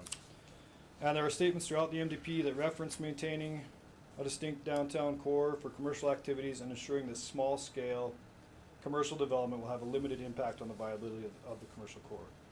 So in the past, we've been able to have commercial development that has aligned with these goals, such as the Dairy Queen and Wash 52. So those were smaller scale additions that represent an expansion in commercial, but didn't have without having an effect that could interfere with the viability of downtown. So again, it's not council's job to decide if we have the population to support an incoming business. I hope that you will consider whether we have the population to support incoming business without a possibility or without a possibly significant effect on our downtown core. Knights Crossing cannot be considered a small-scale commercial node as outlined in our MDP. With the exception of the hardware store, essentially all of the business activity and services of our downtown core could fit in and or be replaced by the Knights Crossing development, and that is not small scale. Our downtown is the heart of the community, and it is a unique, almost Hallmark movie setting, and we love that about it, but it's also much more than that. It's a living, breathing economic corridor with collectively millions of dollars invested by current business owners. Just the immediate 2 blocks of our main street generates close to $200,000 in tax revenue, with the added value of profits being reinvested into our community. The investments made by these business owners on Main Street were made in good faith with the assumption that those investments were safe, as downtown was to remain our economic core. I understand it is your job for the present, to plan for the present and to look ahead 25 or 30 years in the future, and I hope that you will consider ensuring that we still have a vibrant, active, and viable downtown core at that future date, and consider the implications that a large commercial development such as Knights Crossing might have in that future. There may come a point down the road that our population will have Raymond bursting at the seams, and we will have the ability to embrace a commercial development of this scale and continue to have a vibrant and viable downtown core. But in my opinion, as we can see anecdotally in other small towns, we are not in that position now, and our growth projections suggest that we have a ways to go. I suggest that our focus be on affordable residential development in order to attract more young families, similar to the influx we had at the time our MDP was created. Thank you. Thanks, Eric. Candace.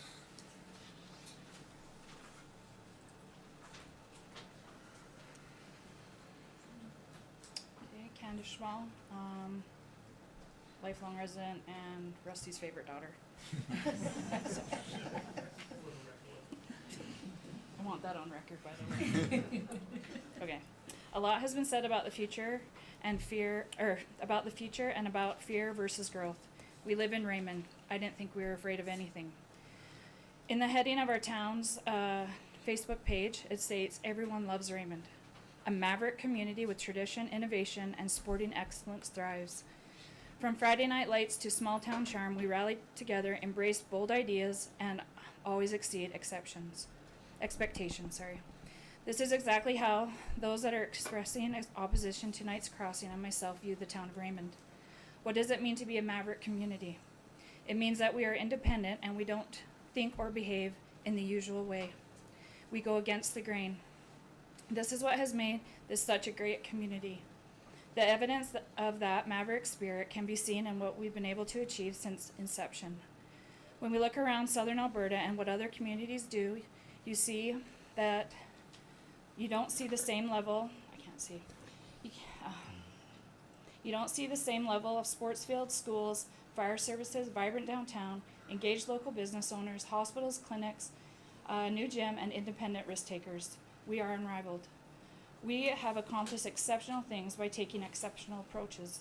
Raymond does not follow the same playbook as other communities.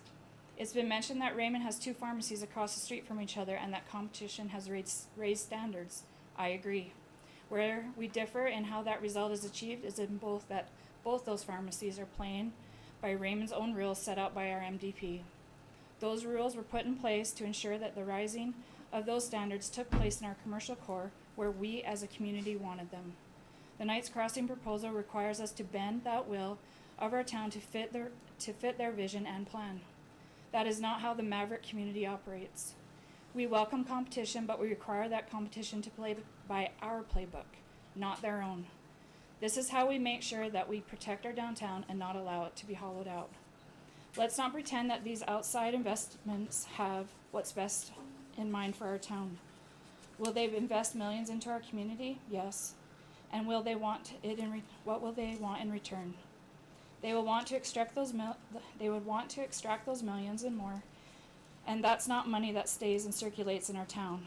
While I admittedly would not love or be excited about a national chain store coming to town, at least if they were playing by the same rules as our existing businesses already are, and developing and or redeveloping in our economic core, then those existing businesses have the chance to compete and play on a level playing field. Free market is coming in and competing at the same game as everyone else, not changing the rules of the game to give yourself an advantage. It has also been suggested that without competition there is no incentive to modernize and adapt. I will remind you that the businesses already are in competition with the south side of Lethbridge. All of the Main Street businesses are already continually modernizing and adapting. You don't have to look far to see their improvements. Recent updates by Business Exteriors and expansion of the hardware store, and the Merc is always updating equipment and processes such as their new state-of-the-art ovens to meet the demands of the community, and are all great examples of adaptation. None of these businesses are standing still or stagnant. They embrace the maverick spirit and are continually evolving. The only fear that I've seen in this process is the fear of missing out. It has been suggested that our community will collapse if we don't have the faith in certain investors. That is a fear-driven argument that we have heard over and over throughout our history. We don't have to look very far to see communities that have taken the bait, only to learn later that the investments did not align with their community's vision. We will not somehow shrink and die without this particular development, but we will always have been and always will be attractive to investment. To conclude, it was stated that the belief that investors have in our town is the rarest, most valuable form of capital we have. I strongly disagree. The rarest, most valuable form of capital we have is the people that built and continue to invest in our community and our maverick spirit. People like my own father who continually work to meet the needs of the community. I've watched him over the years tirelessly serve and love his customers, make sure they have what they need, even if they couldn't afford it. Or working from his hospital bed earlier this year after cancer surgery, making sure that the annual pancake breakfast was taken care of and that his customers had everything for their July 1st celebrations. That's the maverick spirit. Thank you. Thanks, Candace. Curtis, could you get you to stand up? Leah needs a chair to do her. You all right? You sure? Okay. Been at the hospital all day. Not feeling my best. Who are you? Where are you from? Okay. Hi, my name's Leah, and I'm really excited to be here. I'm a new resident of Raymond. I earned my bachelor's degree with distinction in urban planning from the University of Alberta. I first began my career in urban planning working for RC Strategies, where I consulted and planned with Alberta's small towns. Towns like Blackfalds, Lac La Biche, Lacombe, Ponoka, Innisfail, Stony Plain, Westlock, and Bonnyville. I then moved on to commercial development with Cushman and Wakefield, where I specialized in retail leasing and developing centers just like the one proposed. I concluded my career in property management with ING, managing retail centers much like the ones I helped develop. I've worked in every aspect of commercial retail development, from the planning to the development to the leasing to the management. And I can tell you without a shadow of a doubt, this proposed development will change Raymond and harm our main street and heart of this town. Next slide. A municipal development plan is a legally binding document that guides council's decisions. The Knights Crossing ASP lists 6 policies of the MDP that it supports, but let's talk about the ones that it violates, namely 2B1, 2, and 5. Next slide. The first point of Section 2B is that, quote, Broadway will continue to serve as the core for commercial.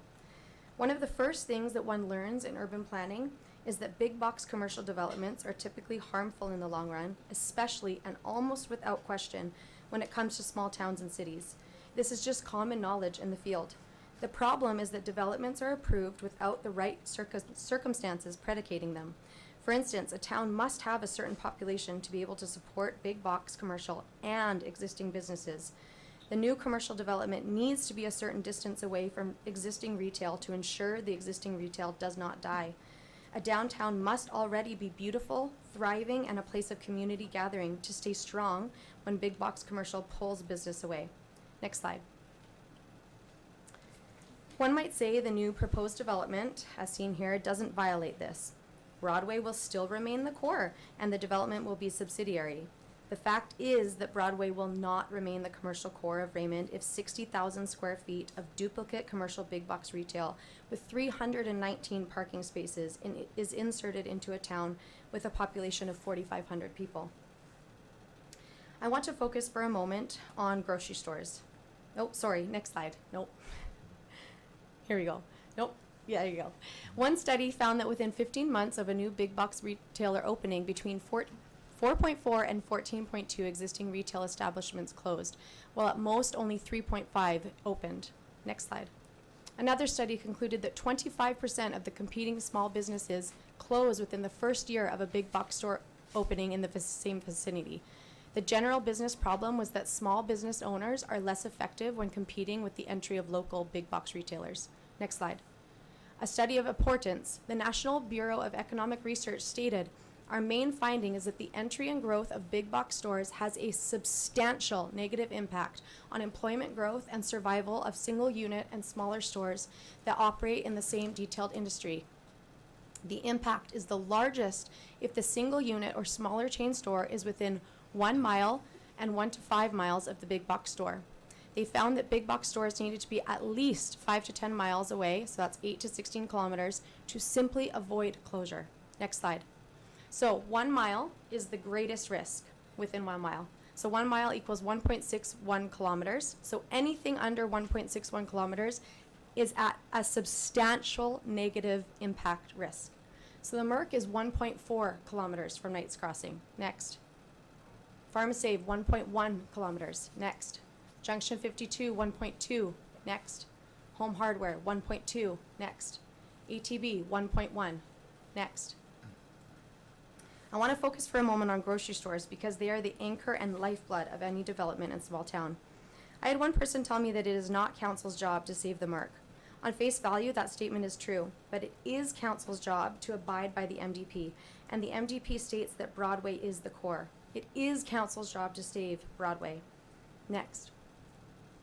The National Grocers Association stated, quote, the loss of smaller competitors isn't accidental, it's monopoly strategy. Because of their massive market power and cash reserves, oh no, chain stores can buy inventory at enormous quantities. I urge you to read what I wrote about Loblaws. I've done business with them. Their business strategy is to monopolize. I want you to know that based on my expertise, I am not against growth in Raymond. I am just for the right type of growth. If you vote no to this violating development, there are so many exciting ways that Raymond can move forward in its commercial development, which remain consistent with the MDP and benefit Raymond long term. There are hundreds of case studies of small towns that grew responsibly and sustainably, and I would love to share them with you. The future of Raymond is so exciting because we haven't progressed on the path of commercial development yet. So given that we are at the start line, let's set the right precedent. One of my favorite studies was done by the UNC where they researched and documented 45 small towns that are using a wide range of strategies to advance their communities. This was their key finding and my final note.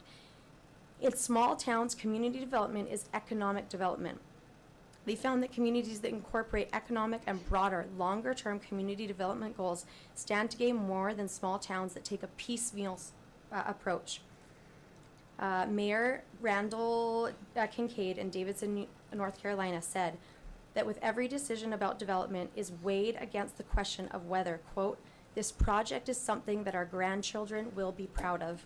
With our forefathers like Jesse Knight and our children and grandchildren in mind, I beg you to make the best long-term decision for this town that we all love so much. I love it.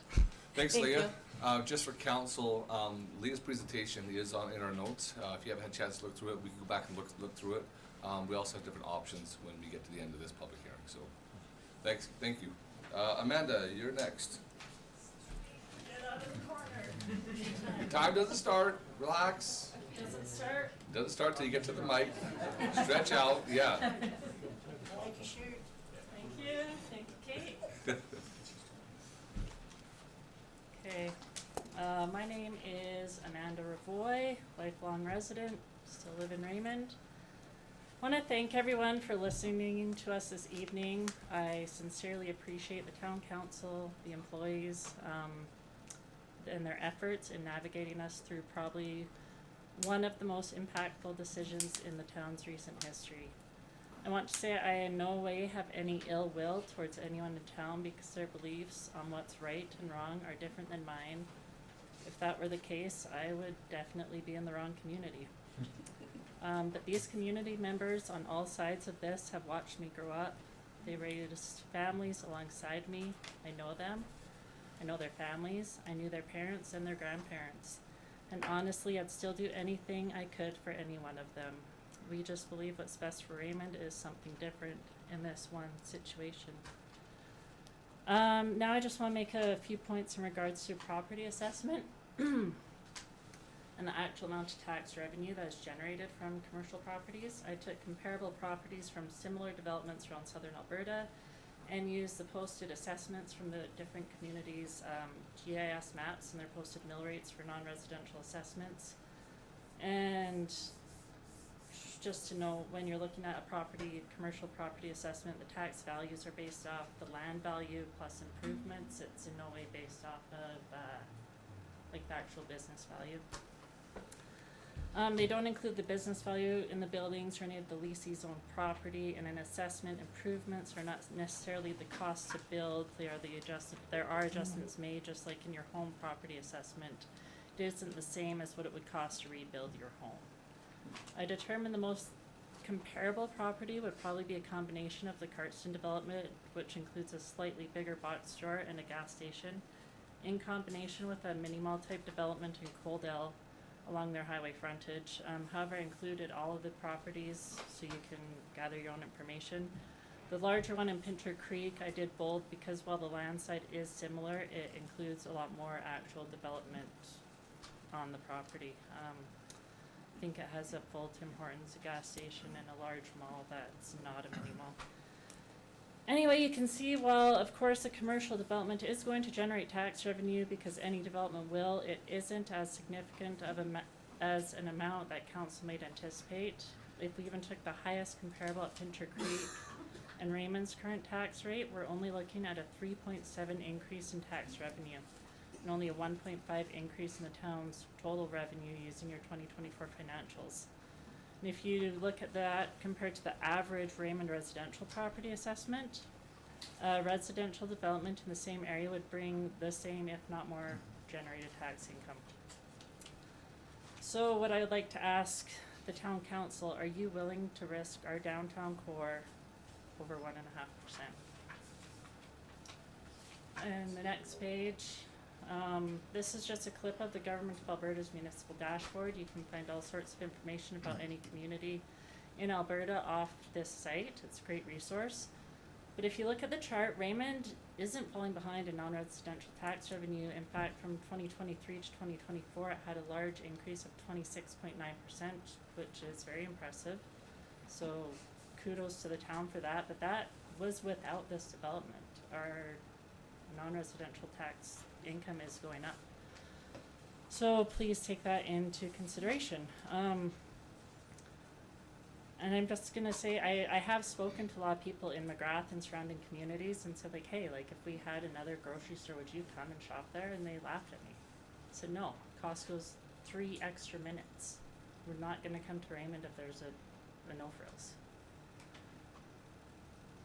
And also, just to reference the leakage to Lethbridge, they've said this no frills isn't a big box. It's not a huge commercial development. It's not the size of Walmart. It's not the size of Superstore. Not one of us is going to give up our Costco card.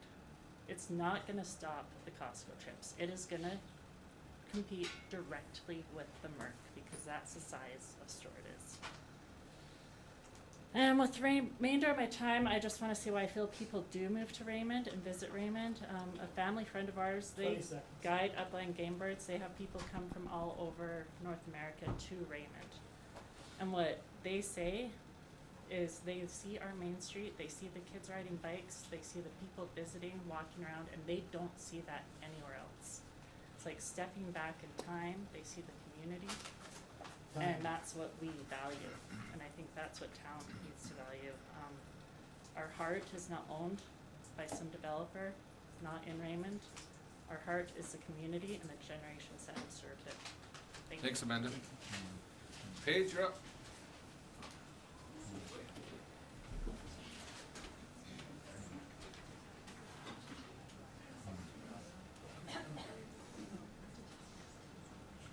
Good evening. My name is Paige Fizell. I am a current resident and I grew up in Raymond.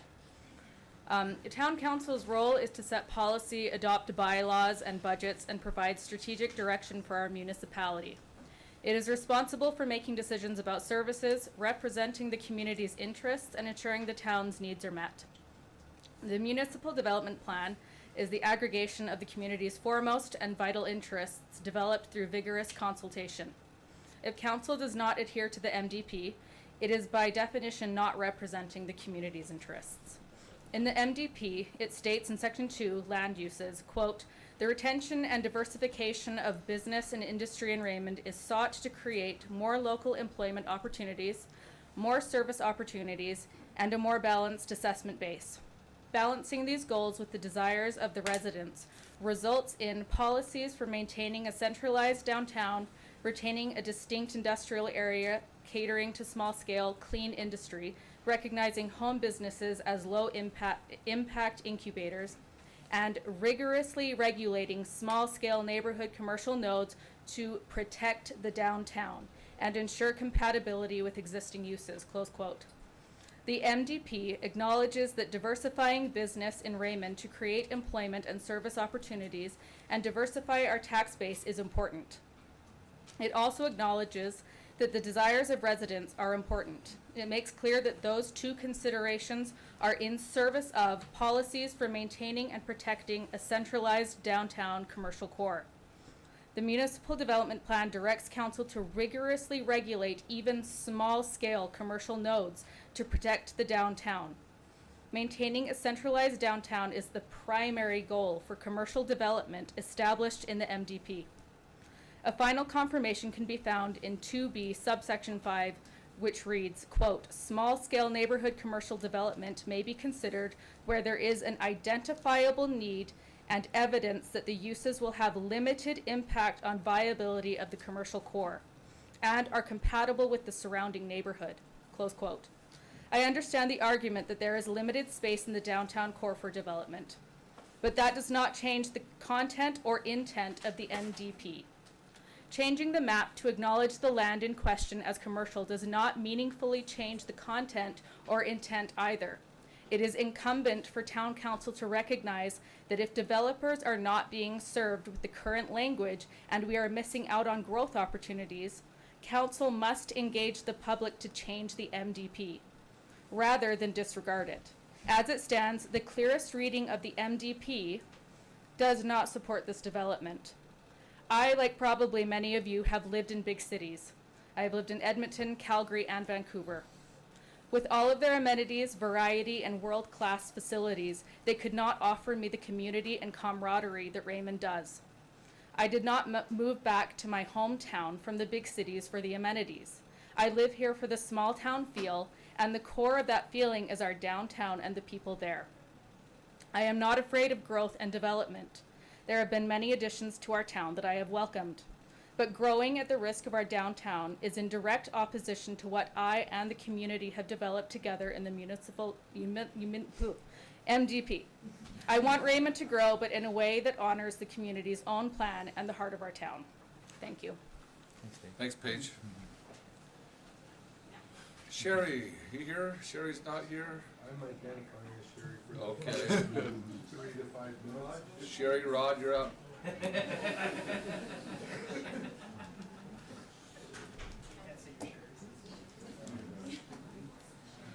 you deny me from that? Can you say I don't know. I just do your thing. Can you? Is it the school bus? Jeez, no.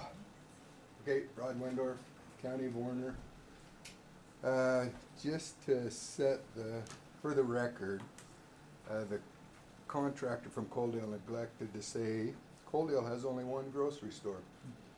And it is not the last big box, big corporation store still standing. And Todd did not have a $60 billion backer, so it's different. I've been a proud Raymondite for the past 59 years. Raised our 6 children here, and how many of my grandchildren call Raymond home. My wife and I have made large new building investments in the affordable housing sector of Raymond, and we have never had any trouble finding renters to rent our units because so many people are drawn to the Raymond we love. Over the past 10 years, not one of our tenants have said, "I wish Raymond had more grocery store options." Not one. A Knights Landing development will not be a deciding factor as to whether someone moves to Raymond or does not move to Raymond. People move to Raymond for the feel, the schools, the community spirit, the religion, the safety, the walks down Broadway, etc., but not for how many grocery stores or fast food establishments are available. For the past 30 years, my business has taken me to rural towns everywhere in between Roseville, Manitoba, and Houston, BC. I have been to more small towns across the Canadian prairies than 99% of anybody out there, any population. I knew where all the best bakeries were, when they opened, when they were hot off the press, and which local grocery stores had the best delis, where the best mom and pop restaurants were. I would drive out of my way to visit these establishments. And I probably put on some weight. But every time, a No Frills or equivalent, because No Frills isn't the only one, equivalent with its fast food chain moved in, the downtowns are boarded up. Within months to maybe a year. Without exception, this happened to these towns. Now I just drive by these communities. They have nothing that I want there. You've all tasted the bakery stuff at these big box stores. That's not worth driving out of the way for. To use all the cliches out there like pick up your game, healthy competition, etc., are only naive talking points. I've lived a 30-year study in what these $60 billion corporations do to the main streets. Take a drive through, when you go up to Calgary, drive around, see all these. This is not a once-in-a-lifetime opportunity like is being portrayed. It's not like it's taken years and years. The fearmongers want you to believe that it is a once-in-a-lifetime thing. If this parcel of land is turned into a senior housing residential area, maybe the population will get to the point where a development such as Knights Crossing would be considered again. It doesn't take very long to build. How long have they been talking about it? I really appreciated Tyler's information at the information meeting on November 4th when he told us the mayor and town council own the MDP. You can change the MDP to open Knights Landing or vote not to change the MDP. I was very disappointed when one of the developers tonight threatened to appeal if it wasn't approved. This is an enormous decision to make, and I would suggest that, in all due respect, the 3 new councillors it's not fair to ask you guys to make this kind of decision with only 2 months in your position, not even 2 months. I'm going to suggest that the projected population growth being used to justify this project is inflated. I believe that we need residential spaces more than we need a new business core. Seems like Knights Crossing is putting the cart before the horse. The population used by the developers is 2012, and another was 2005. Totally not relevant today. I've served as one of the Raymond trustees for the West Wind School Division for 8 years, and I can tell you with certainty that our Raymond schools are not growing in student population. In fact, Raymond's student population is projected to drop by 207 students by 34-35. Time. using this outdated population growth to build their cases. That would also mean this about 15 teachers and support staff. Okay, my 30 years of experience tells me that Broadway will turn into a ghost part of town if this development is approved. You don't need to approve it. A vote for Knights Crossing as is being proposed, is a vote to close many of our beloved Broadway businesses. Please vote against this proposed Knights Landing development. Thank you. Thanks, Rod. Kristen, you're up. You have any jokes for us on your way up?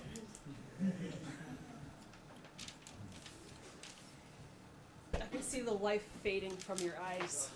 You have my blessing to stand up if you need tell it. us a joke. Do something fun. It's coming. It's for you too, Bryce. My name is Kristen Gibb. I am almost a lifelong resident of Raymond. I have lived in some big cities. And tonight I want to talk to you about your curriculum. Mr. Mayor, I'm back in school right now to be a teacher, and so I've been spending the last 8 weeks learning about curriculum as a plan and how it dictates the decisions teachers make in their classrooms. And I believe that you, as town council, also have a curriculum you need to follow on the public documents page of the town website. Next. I'm not going to beat this horse, but I want you to guess how many times in the MDP it explicitly states downtown commercial core. Any guesses? I'll let you pick it next. 8.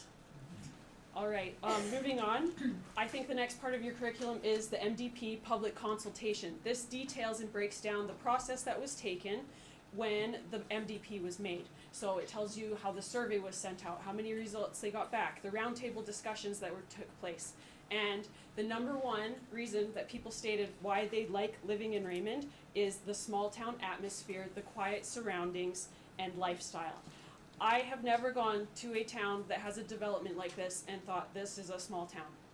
It compromises that small town feeling. Next. The other part about the MDP consultation I want to point out is that people liked the fact that Raymond is close to a regional center. They moved here knowing that they were going to commute to this regional center, but they liked that Raymond was small. Next. The next part of your curriculum is the 2018 destination assessment that was done by Roger Brooks. He pointed out that downtown is our weak link. He gave us a lot of great recommendations. One of them has been put into place, the wayfinding signs around town. They look fantastic, but the biggest things he spoke about were downtown. Next. After this is the last piece of your curriculum. It is the 2019 strategic plan. This was created after the destination assessment, and under goals, objectives, priorities, the very first one, growth focused, is new businesses on Main Street. I think we have gotten a laundromat and an art studio, but nothing more than that. Next. So I beg you tonight to focus on Broadway. And I know there's been said that there's just nothing there to work with, but I disagree. I think I have some ideas. I don't know if they've been discussed before, but I think it would help to have a fresh take and realize that none of these are instant. They're not going to happen by the fourth quarter of 2026. Next. I ask that we reinvent what we have with the help of a little AI. Next. What we have that looks dull and empty could be converted into a lot of business space. Next. Next, I ask that we maximize space. There is a gigantic empty space going east along the south strip mall that has Snow's Pharmacy, and I think that the parking lot could also be extended back to the alleyway. Next, I think that it's in the town's best interest to look into to negotiate relocation. The QT tire lot is gigantic, and arguably that business is better suited to our industrial side of town. Next. Let's begin acquiring with the intent to convert. There's been rumors that $1 million offer was made on a peripheral property in town. I think that those kinds of offers should be made on our core. I think that what our focus should be is making the 2 blocks of our downtown core all commercial. Next. Nothing worthwhile comes easy. These are not easy recommendations. The easy thing right now is saying yes to the very first developer who walks into town.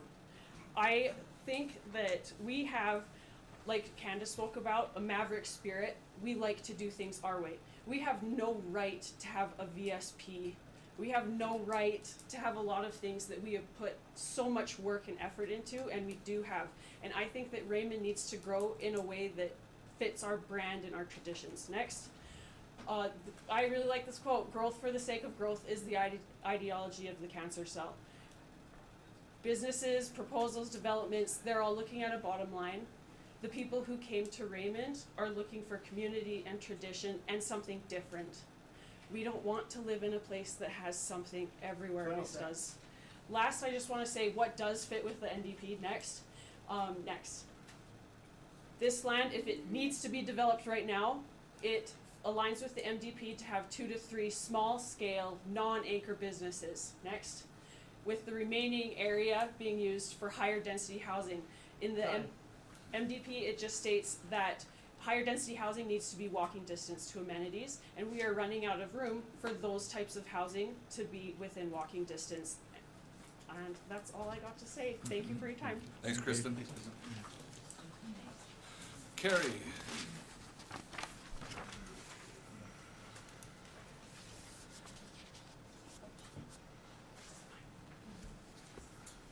Hi, my name is Carrie Barry Steed.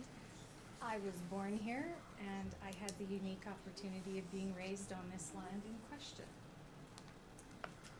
I'd just like to take a minute right now just to recognize and acknowledge the men and women who fought for us so that we have this right now to have this meeting. So thank you, all of our veterans. Mayor and Council, tonight I've never been so pleased to be speaking here rather than sitting there. I do not envy the monumental decision you have been tasked with, a decision that will forever alter and decide our town. Not an easy one to make. To quote the late, great John Wayne, tomorrow's the most important thing in life. It comes into us at midnight very clean.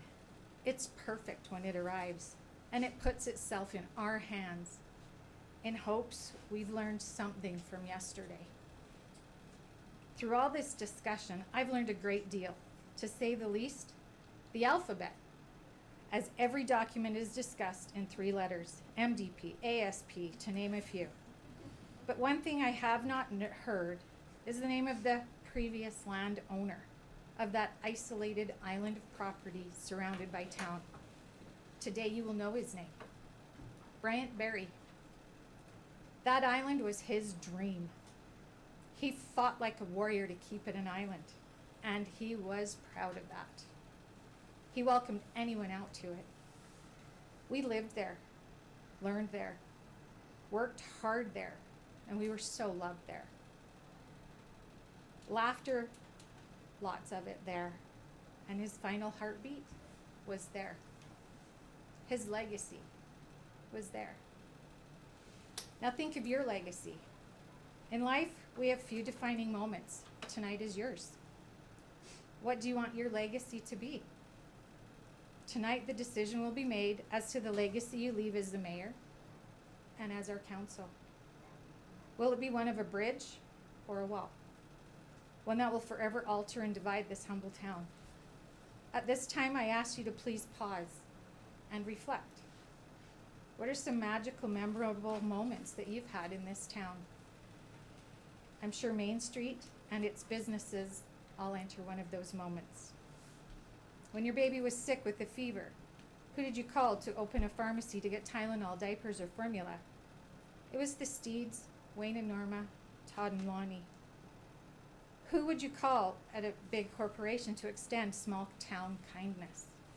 If you have to press 1 for English, no one is coming. When you're in the middle of a family holiday dinner and forget whipping cream or making salsa and need more canning jars, who do you call? It's not Ghostbusters. It's Rusty, Deb, Candace, Darcy. Rusty and his family have served our community coming up 4 generations. That's commitment, sacrifice, and loyalty. There is no way to ever recover this once it is lost. So I ask you, Mayor and Council, how much are you willing to lose?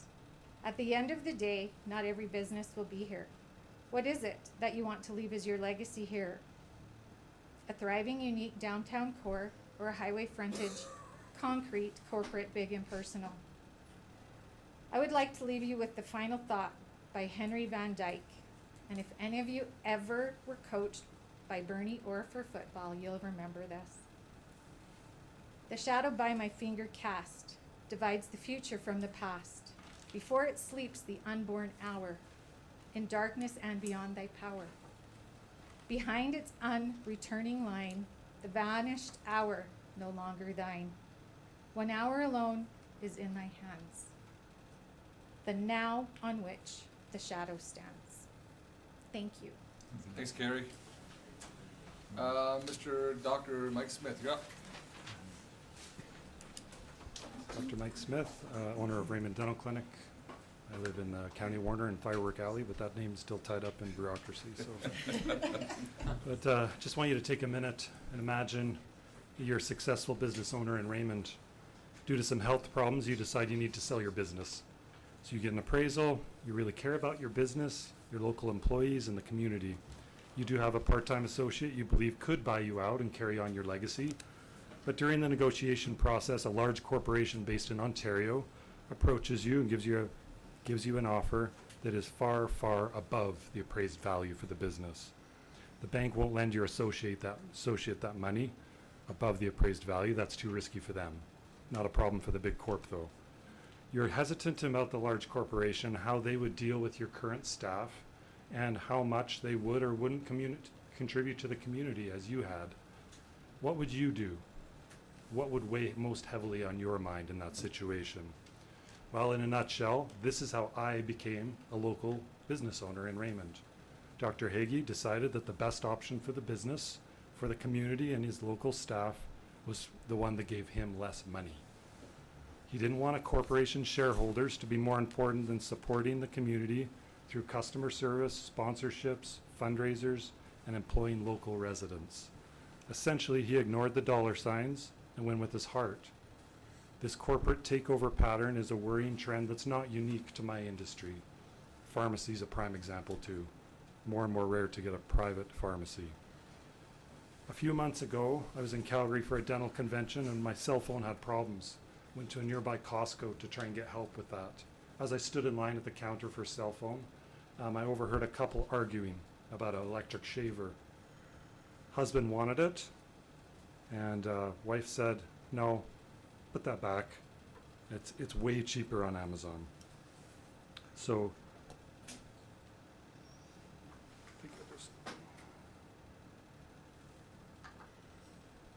he said it's way cheaper on Amazon. But only a few months ago, I was contacted by the town and invited as a business owner to see their vision and get our feedback and suggestions on the revitalization and beautification of Broadway. Now, it seems a bit odd to me that we'd consider investing so much time and money in doing that and beautifying and doing a Main Street makeover at the same time as we're contemplating a massive commercial rezoning approved outside the commercial corridor Broadway.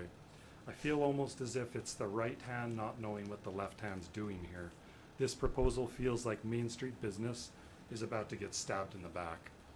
Beautiful roads, sidewalks, and decor do not compensate for buildings that are vacant or businesses that are being choked out by duplicate services 3 or 4 blocks away. When this erodes Main Street businesses, what do town events like Pam's Legacy, the old-fashioned Christmas, what does that look like in 6, 7 years from now? Does decorating Broadway with lights, flowers, and banners each season become a waste of time? Council has the power to decide the size and the location of commercial zones. People who want to start businesses will adapt. Keeping commercially zoned lots moderately sized will make it more likely for small business owners like me and you to actually be able to fill them. Large corporations with shareholders never retire. They don't sell to an individual, they don't pass their business to a future generation.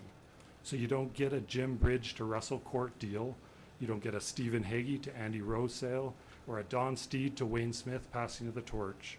If Shoppers Drug Mart or No Frills Pharmacy was already here, would Todd Snow have been able to open a second pharmacy from scratch?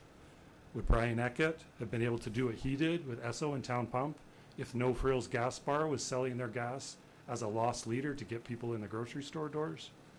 To me, this development is a wolf coming in sheep's clothing. Do we really think these businesses will act kindly and generously as the ones that are locally owned do? Will the assistant to the regional manager at No Frills stop what he's doing, listen to you, and then cut you a check for your kids' robotic club or your judo tournament like Wayne, Todd, and others will do? I skipped this part, but so the couple's saying just get the razor on Amazon. 20 seconds. But it's true that I can order diapers, baby food, light bulbs, batteries on Amazon right now on my phone, and they're on my doorstep tomorrow morning. So how's that for convenience, saving time, gas? I don't have to go out in the cold weather in a January day. So that's not really supporting local though, but it's also supporting corporate conglomerates in your hometown really isn't supporting local either. The businesses that populate this development can't compete with Costco, Walmart, or Amazon. They will compete with and devour some of the ones we already have. Please vote against this and support local business owners now and in the future being able to survive and continue and establish the generation to come. Thank you. Thanks, for your Mike. time. Diane. Yeah.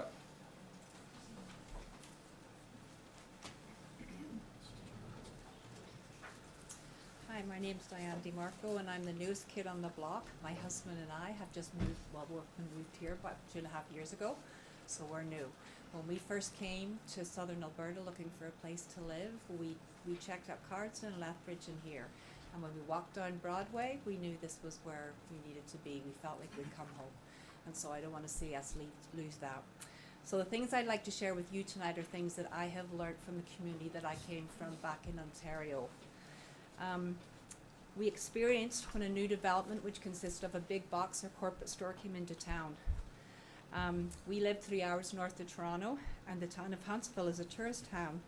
And tourists came for the 24 May long weekend and stayed all the way through until the October Thanksgiving weekend, and our numbers doubled in the summer months. We had a thriving downtown core, which was busy and vibrant. And then the big box store, or corporate store, came into town. It built its store on the other side of town, and soon businesses from downtown were relocating to where the big box store was.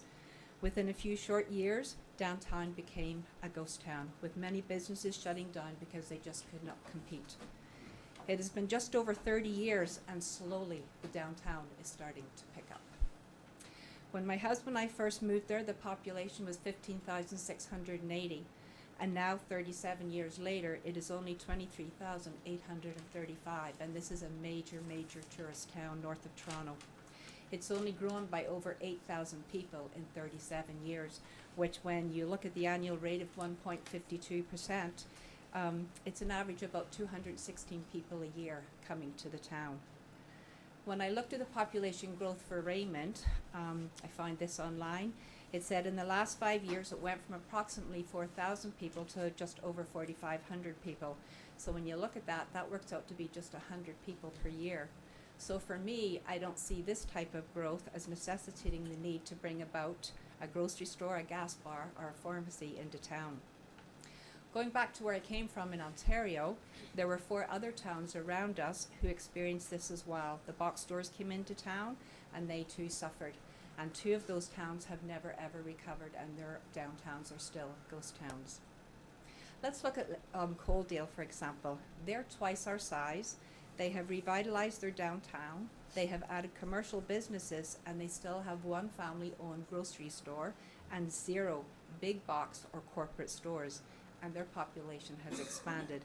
They have not seen the need to add the big box store to their town. Another example is Cochrane, Alberta. They have a population of just over 38,000 people. They held to their MDP in keeping business in the downtown commercial core. When business came, they told them that it needed to be in the downtown commercial area. And guess what? Businesses came and their town is thriving.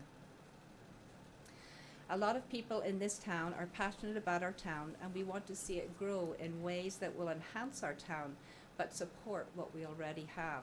which includes the good people who are business owners in this town and who support this community in many, many ways.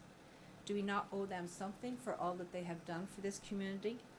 By bringing in this new development, we are numbering their days of being in business and being in the downtown commercial area. And guess what? Oh, sorry, I'm reading the wrong thing. I feel that this is really unfair to them in doing this to them. They have worked hard to make this town what it is today. I would rather see a residential housing development come in for our seniors on that development. We do not have enough housing for our seniors who either can't afford or are unable to live in their houses anymore, but they're not ready yet to move into Good Sam's or Prairie Ridge. We need some transitional housing options for them. They would be closer to the doctor for appointments and closer to the hospital if needed. They also would have a walking path where they can get out and get some fresh air and get some exercise. I would ask that as you please take into account the things that have been said tonight from everybody and from the letters and the emails that have come in this last few days. Please choose wisely. Do what is right for this town. Listen carefully to those who have come to speak. Let's build Raymond. Let's build Raymond up in the best way that will help us grow and expand and revitalize our downtown core. Thank you. Thanks, Dan. Mr. Snow, you're up. Todd Snow, County of Warner.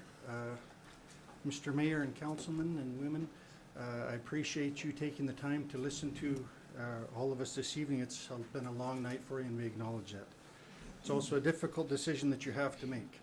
My wife and I read over the MDP a number of years ago and we decided we'd go all in on Raymond. We opened our own small business. We currently own 3 businesses in the downtown core. We own 4 commercial buildings and we lease space to 11 different businesses in the downtown core. Every year we've reinvested in those buildings, we've redeveloped them, we've rebuilt them structurally, we've taken any surplus funds that we've had to improve the aesthetics on the outside. I would have to say that we are considered all in. I want to share with you an economic study that I've studied my whole life. I grew up in Raymond, and the first half of my life we had 2 grocery stores. Then big boxes started developing on the south end of Lethbridge. Our town was not big enough to support 2 grocery stores and the big boxes on the south end of Lethbridge. So we lost a grocery store. I grew up watching a second pharmacy attempt to open in Raymond, but guess what? We weren't big enough. In 2013, I did a feasibility study on the size of our town, the number of doctors, the number of people we had, and determined that I could open another pharmacy. I did that the following year, and we haven't looked back since because it was the right size for 2 pharmacies. I am all for growth, I'm all for improvement, I'm all for development, but it has to be sustainable, it has to be in the right way for the right size. We are not big enough to support another pharmacy, we are not big enough to support another grocery entity. I am definitely opposed to this new development, and there are a few reasons that I am. One of them, the current businesses in the downtown core, particularly the 11 that rent from me, all depend on a synergy amongst the different businesses. Every day I hear, could you please fill this prescription? I'll be back in a few minutes. I just got to run over to the Merc. I just got to run to the hardware store. I'm just going to run across the street. I'm going to go get my hair cut. That traffic that those downtown businesses generate all helps one another.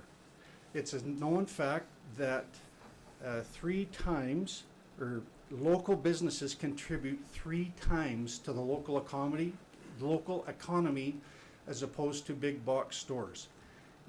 Galen Weston Jr. has not amassed an $18 billion net worth by spending his money in Raymond or other small towns, nor have his executives, boards of directors, shareholders, or thousands of other employees that work for those big corporations that live outside of our town.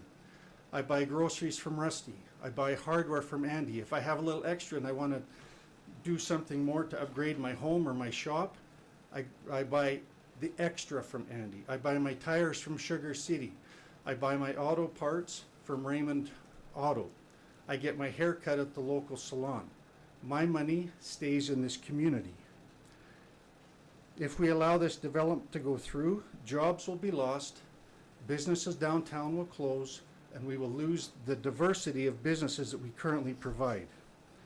Studies have shown that with big boxes, when big boxes come to town, overall wages go down because the higher paying jobs at the smaller entities, the smaller entity businesses close and they can't pay their employees, or they have to cut employees' hours, and so forth. Local clubs, organizations, and community events suffer because they will lack the thousands and thousands of dollars of sponsorship provided by the local businesses. The last reason is on your heads. You guys will have to figure out what to do with abandoned buildings and taxes not being paid on empty buildings downtown if this new development goes on. If the experts say that Raymond is underserviced and this new development is going to increase the services we have, why are they providing the same services that we already have? Ladies and gentlemen, we have a difficult choice before us, but let's make the right choice. Let's do what our community really needs. Thank you. Thanks, Todd. Lance, you're up.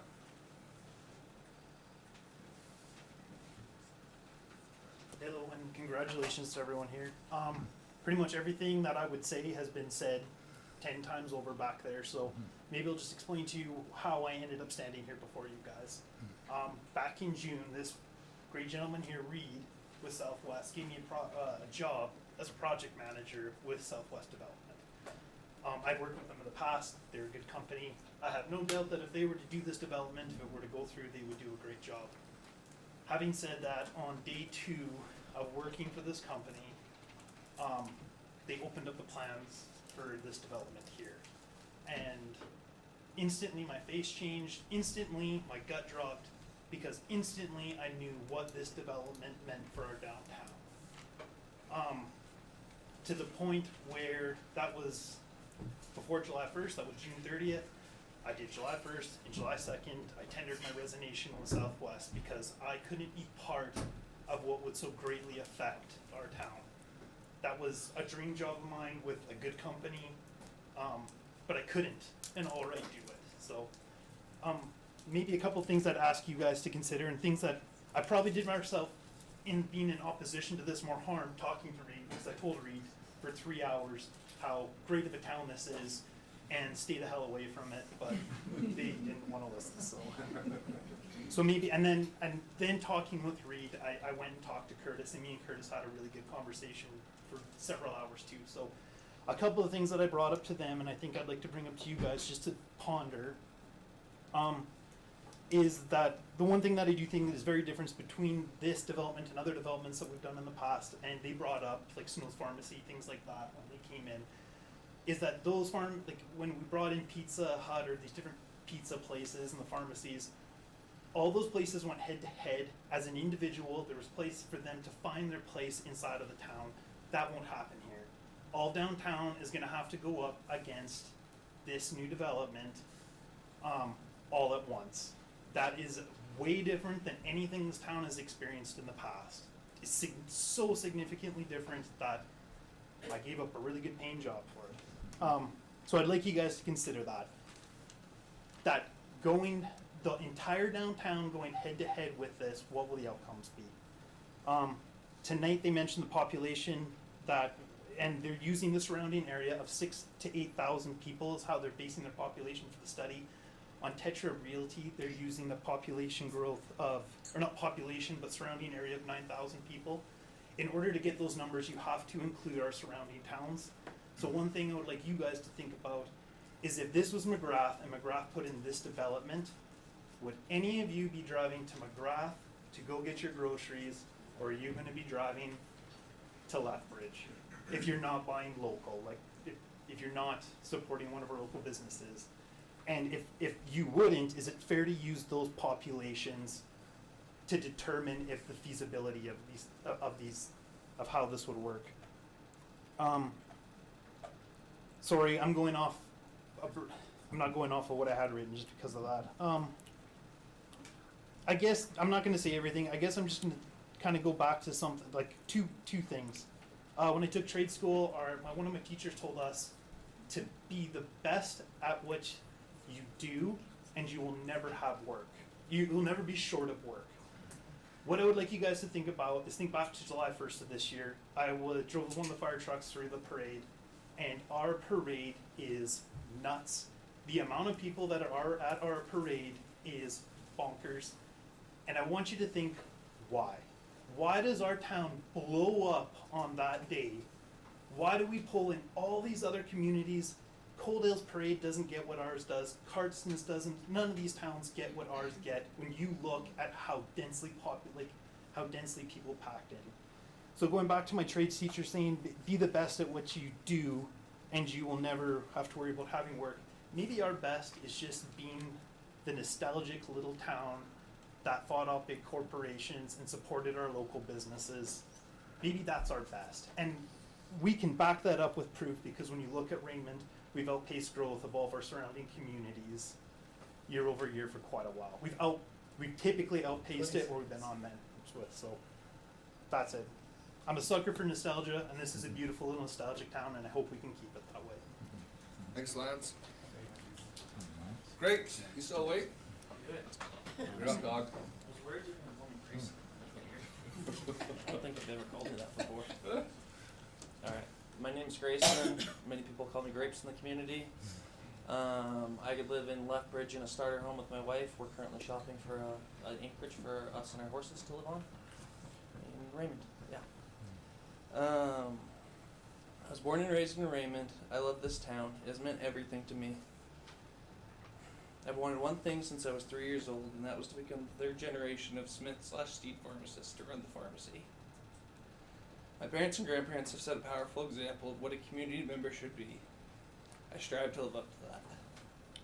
I went to North Carolina for school, where I received a doctorate in pharmacy and an MBA focusing on entrepreneurship and retail. That was an incredible experience marked by a constant desire to gain skills and knowledge that I could bring back and give to my home. Over the last week, I've had talks with many of the local business owners, and I have come to a conclusion from those discussions, that being that our local business owners have bolstered the municipal government plan more completely than could have ever been planned for or expected. It is with gratitude that I represent them. I want to point out some of the significant investments that have been made in Raymond, investments worth tens of millions of dollars. In 1995, Merck was purchased by the Court family, and Rusty took over in 2010. In 2001, Raymond Dental Clinic opened. In 2002, we gained a brand new town pump. In 2007, we had our pharmacy expand by more than double in size. The Romrels in 2009 did a sizable renovation to improve fast gas. In 2010, Back to Health opened. In 2011, our grocery store doubled in size. In 2011, we also gained a brand new 8,000 square foot hardware store complete with lumberyard. 2013, we had an optometry clinic open. 2014, the Snow family opened a second pharmacy. In 2015, we got a second dental clinic with Broadway Dental. In 2020, Hair by Bridget opened, and it provided supplements and protein and a lot of products from America that people in this town appreciate. 2021, Salmons bought and rebranded Ridge Insurance. In 2022, we got Junction 52. 2025, we are getting a brand new gym and expanded services offered at our hardware store. The list goes on and on. The amazing thing about this list is that these investments were all made from local entrepreneurs that live in and are a part of this community. That is statistically improbable and overwhelmingly unique. If you were to write an essay on what a community with a perfect microeconomic position looked like, it would look something like Raymond. A string of local investors owning a share of the local economy. I am sure I missed many investments, and if you didn't hear your business called out, I sincerely apologize. I am grateful for your investment into our core, but there are so many to name because we have a town that is all in on itself.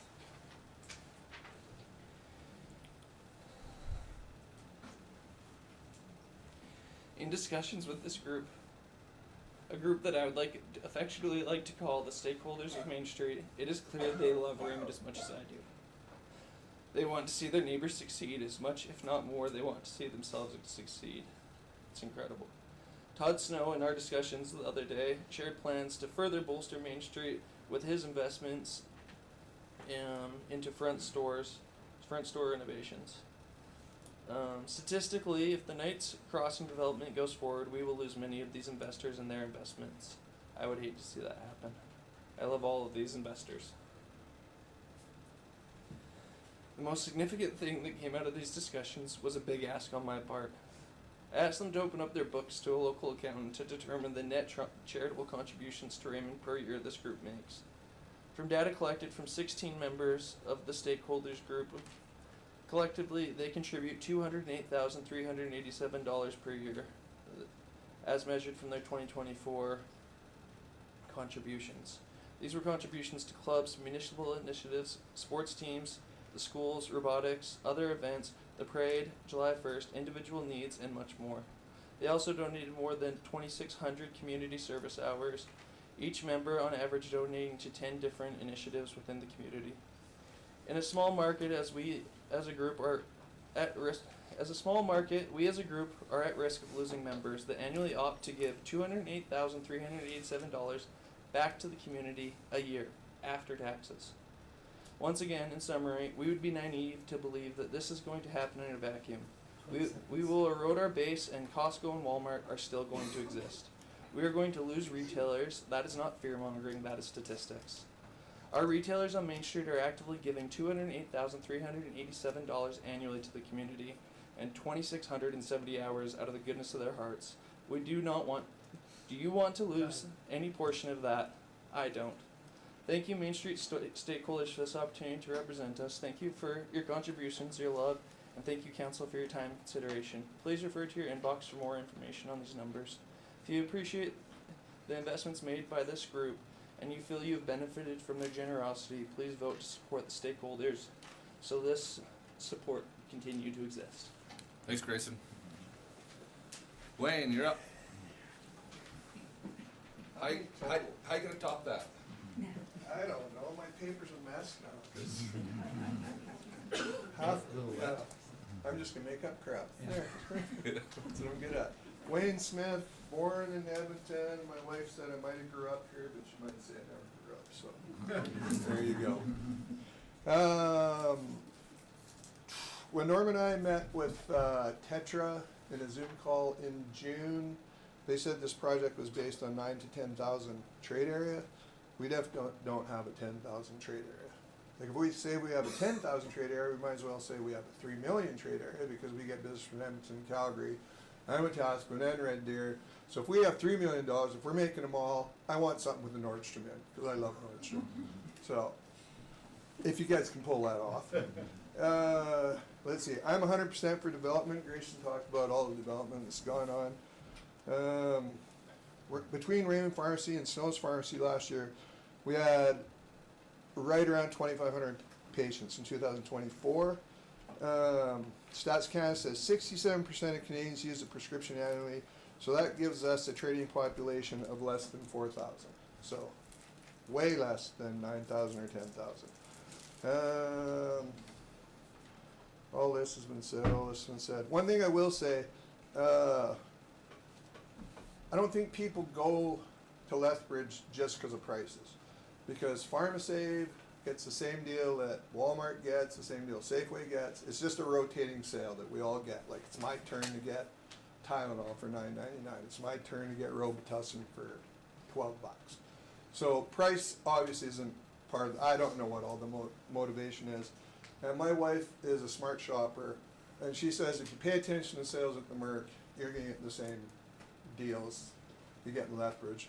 Obviously, not what Costco gets. You can get a barrel of dates this big. I don't know why people need this many dates, but if you want them, you can get them there. You can't get that at the Merc. Let's see. Yeah, you guys all said that. You guys all said this. One thing about that MDP that I don't think anybody said yet is one of the things is to promote local employment. My notes are all messed up. So I don't know why the town got involved in 2023 on the subsidy thing with Tabor and Coaldale and all those guys to get foreign workers here, because I don't know how that helps our local employment.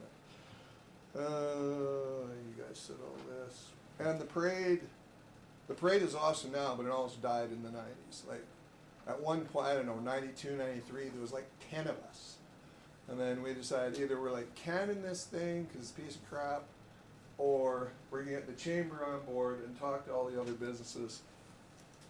And like, so the businesses got together and the chamber got together and people got together.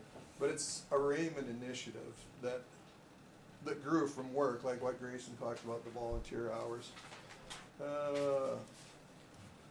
So a lot of you guys know about, we went around and got people sign letters.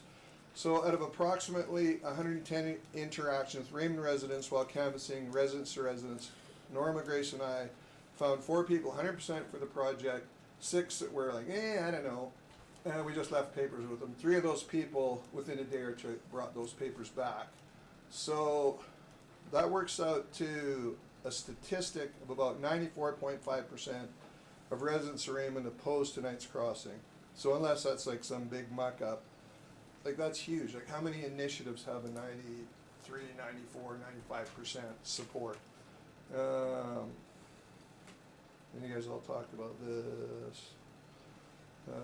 Yeah. Oh, I know one thing I did miss here. Like when we wanted a big pharmacy, we were just locked in. So we bought the business around us because if you want to be uptown, that's what you got to do. Like Loblaws is worth anywhere between $65 and $69 billion. Like Southern Alberta is worth a fraction of that. So if they want to come here, they can follow the municipal planning. They could buy like everything north of Main Street. They could buy every store there. It wouldn't even be like a fraction of their money. So I don't think we have to change our municipal development plan. If they want to come, they can follow our rules. They can be like part of the Maverick. The only other thing I had was every person that ran for town council said in their speech that the people were what made Raymond a great place, that was what the difference was. All our potential councils said something about the people of Raymond valuing and supporting each other. But Curtis and Tyler made it clear in our November 6th meeting the people were like the least important part of this whole aspect, that they had no measurable value. The people from this community, people who've lived their whole lives here, have their livelihoods threatened. People who spent us help build and strengthen this community over the last 100 years have no value now. Why do they have no value? Why are we changing our MDP to suit the needs of outside developers who have no interest in this community other than what they can take out of it? Thanks, Wade. Norma, you're up.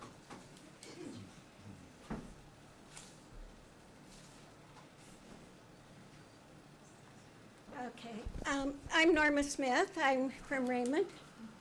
I can honestly say that I don't think any of us like the feelings that this development is already bringing to our community.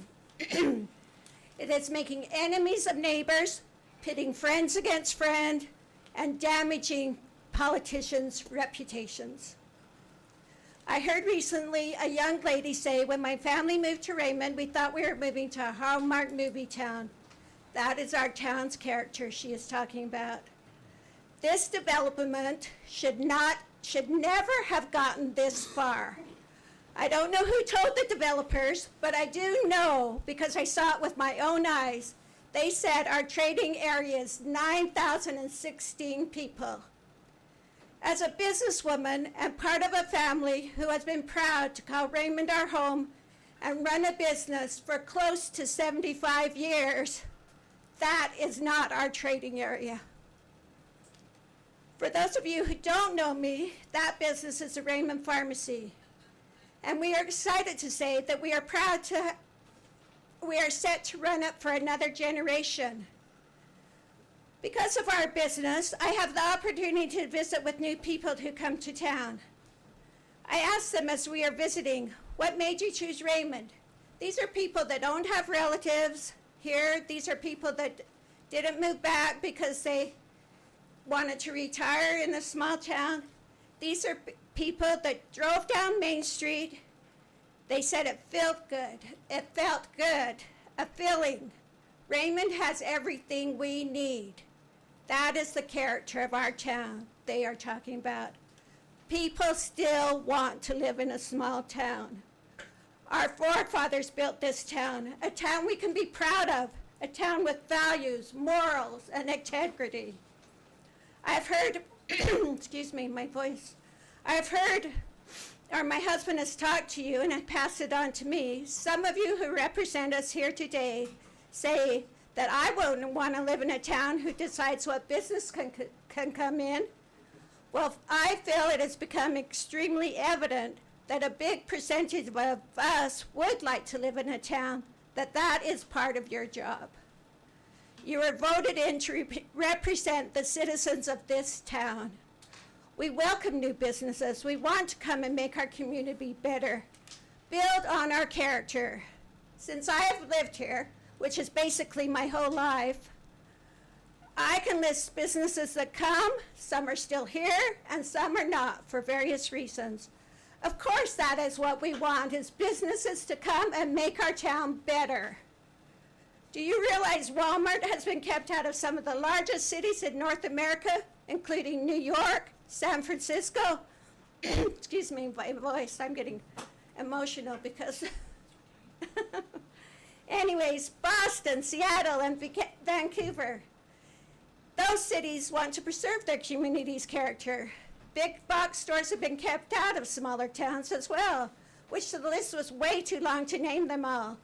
But one close to us is Cochrane, Alberta. I know some of you are sitting here today and thinking, we're not talking about Walmart, but the similarities are there. We are talking about a big box store, a company that is worth billions. Do you think they're going to care about Raymond? Not for a second. My mom and my dad taught Wayne and I by example to give, but don't brag about it. I cannot put a dollar value on what my family has given to this community,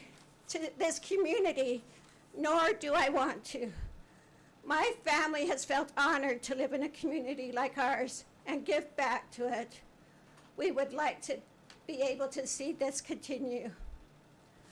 I heard a story on the news just last week talking about Elon Musk and possibly $1 trillion payout.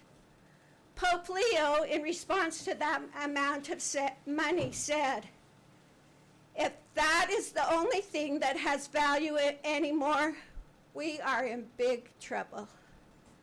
Is that what you value? Money? I really don't think so. Money does not equal good. People's livelihoods are at stake here. You have no idea about the implications of what losing everything you worked for could do to someone. I think you need to think long and hard and very seriously about bringing a development of this kind to Raymond. Time. Let me ask you, do you want your name to stand with those who built this town? Or do you want your name to stand as one of who changed this town forever and not for the better? And I might be so bold as to say, probably even destroyed it. Okay, Richard, you're up.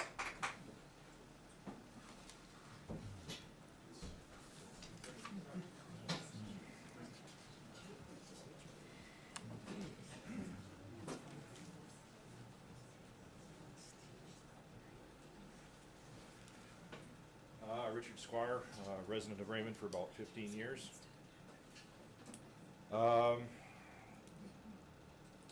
First off, both Heather and myself are grateful for this opportunity to address this important issue. From the 9th Street crossing informational meeting that Heather and I watched with regards to how we got to this point was very informative. It had a lot that was said and made sense. The aspect of how the contractor has worked with the developer of the proposed business opportunity has been done in accordance to the mandates of how things are to be done here in this town. Now, with the aspect of the town council there and their desire to make a decision to change the zoning aspect of the land in question, if this has been done properly, then there is no issues here either. What the issue is at this moment is whether or not should the business that is proposed to open be allowed to build on this parcel of land. Heather and I are in agreement, and many people have already demonstrated that. That this type of business should not be brought into our community. It will destroy the businesses currently here on Main Street. We do understand the importance of taxes and how they relate to town growth. The town needs to improve and allow it to grow. It does not matter how the developer tries to sell this idea to Raymond. It does not have the capacity to have this building in town, or population for that matter, to warrant this business, period. Any statistics that have been shown or proven today is just that, statistics that can be proven one way or the other, for or against, depending on how you want to use it.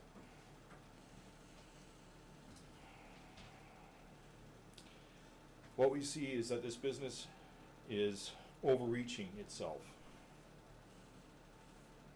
But of course, this is how business works.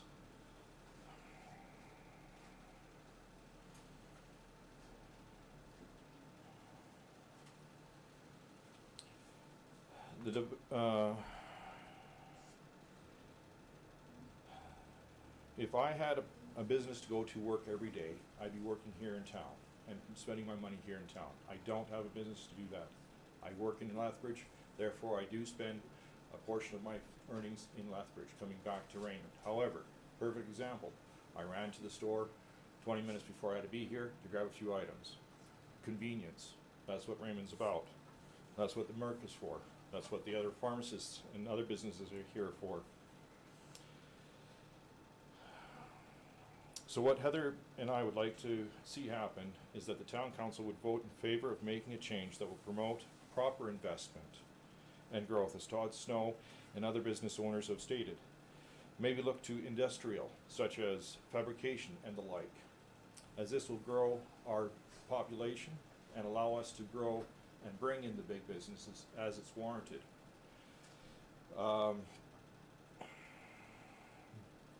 This in turn will promote the taxes that the town needs, because as more people move into town, more taxes for us or for the town. So again, industrial might be the better option rather than a quick fix. We love the small town feel and how things have changed over time. The desire to grow and have great amenities is important, as Curtis stated in his blurb.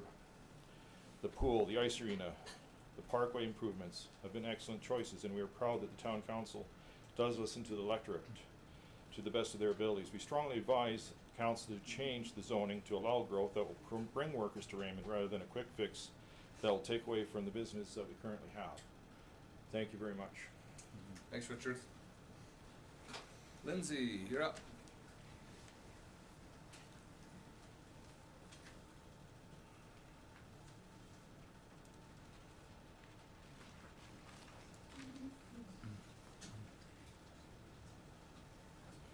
This is intimidating, more than a talk at church, so, and I would never volunteer for that, so I must have a strong passion for this. My name's Lindsay McCandless. My family moved here over 30 years ago when I was a teenager, and I finished high school and moved to the States for college. After that, I continued to live all over the States and in Australia for over 20 years before returning back to Raymond about 8 years ago. I moved home out of necessity with 3 young children. I've had the fortune of working for 4 employers in our little downtown. I worked for the Raymond Pharmacy and the Ranch House as a teenager. When I moved home, I was employed by my friend, the late Dr. Jeff Nelson, at the eye clinic, and my current employer, Dr. Jesse Harker at Broadway Family Dental. It is through these that I have found stability and friendships, and have felt we are welcomed in by a community. It has made it possible to raise 3 children on my own, knowing that they are being looked out for and having the flexibility that I couldn't have if I had to commute to Lethbridge daily for work. It is easy for me to run on my lunch break to get my errands, grab things at the pharmacy, the Merc, Junction 52, and the post office. I run into a few friendly faces and have quick interactions. I'm greeted so warmly by name, asked how I'm doing, and these people genuinely care. Because I've lived so many beautiful places in the world, I wanted to bring some of the ideas and vision I saw possible into this little town. I was asked to be on the beautification committee, which felt exciting. We had lofty goals and ideas that we never really could move forward with because of limited budgets and not being able to disperse where we wanted it to. This became very frustrating to all of us, and slowly our little committee disappeared and changed. 8 years later, not a lot more has changed. I've spoken with an urban developer, Leah Karch. She raised concerns of this new development because she knows that these developments decimate small town main streets, and thus their small town magic. When there are multiple services in multiple locations, the community divides outwards instead of coming together inward. Something that was stated by the planner was that we need to be aware that developers have a formula. When you go to Lethbridge or visit cities like Calgary, Airdrie, Edmonton, Sherwood Park, all of their commercial big box retail developments look the same. There's a reason. That's the developer's formula. The developer has no interest in the community that they are developing a commercial retail center for. There is no interest in what the community needs or wants. They simply follow their formula. It starts with a retail anchor. This is your big box store and typically a grocery store.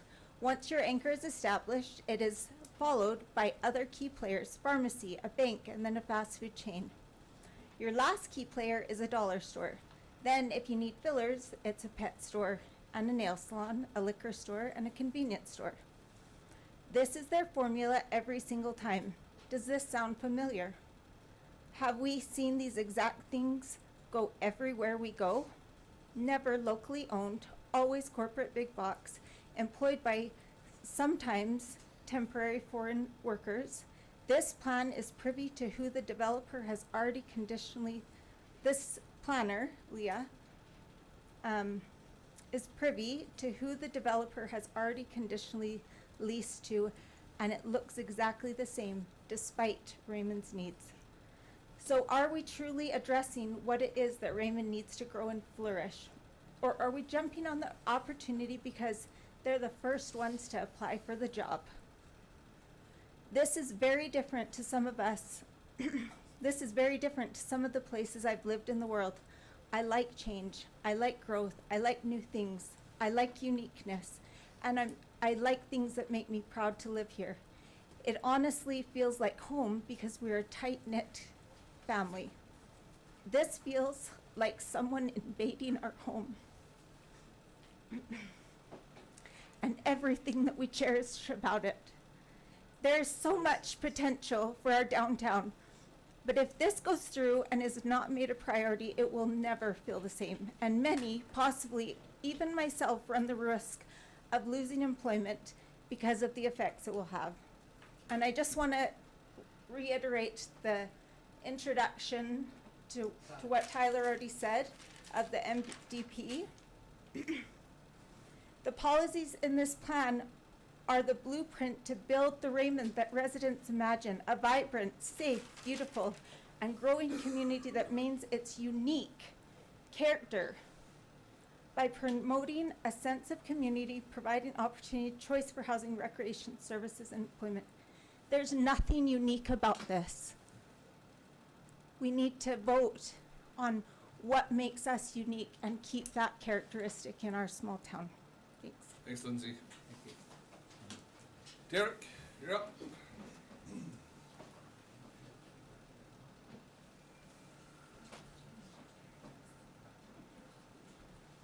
Derek Hall, Town of Raymond. I have no personal knowledge of the developers, but I am sure that they are very competent and very knowledgeable in what they do. If they're going to invest big money into this development, then it is safe to say they've done their homework. They have entered information into their algorithm which has brought them to this point. They have done it multiple times before. It's not their first rodeo. They are confident that they can make this work and that they will make a profit because that's what they do. They make a profit. But at what cost to us?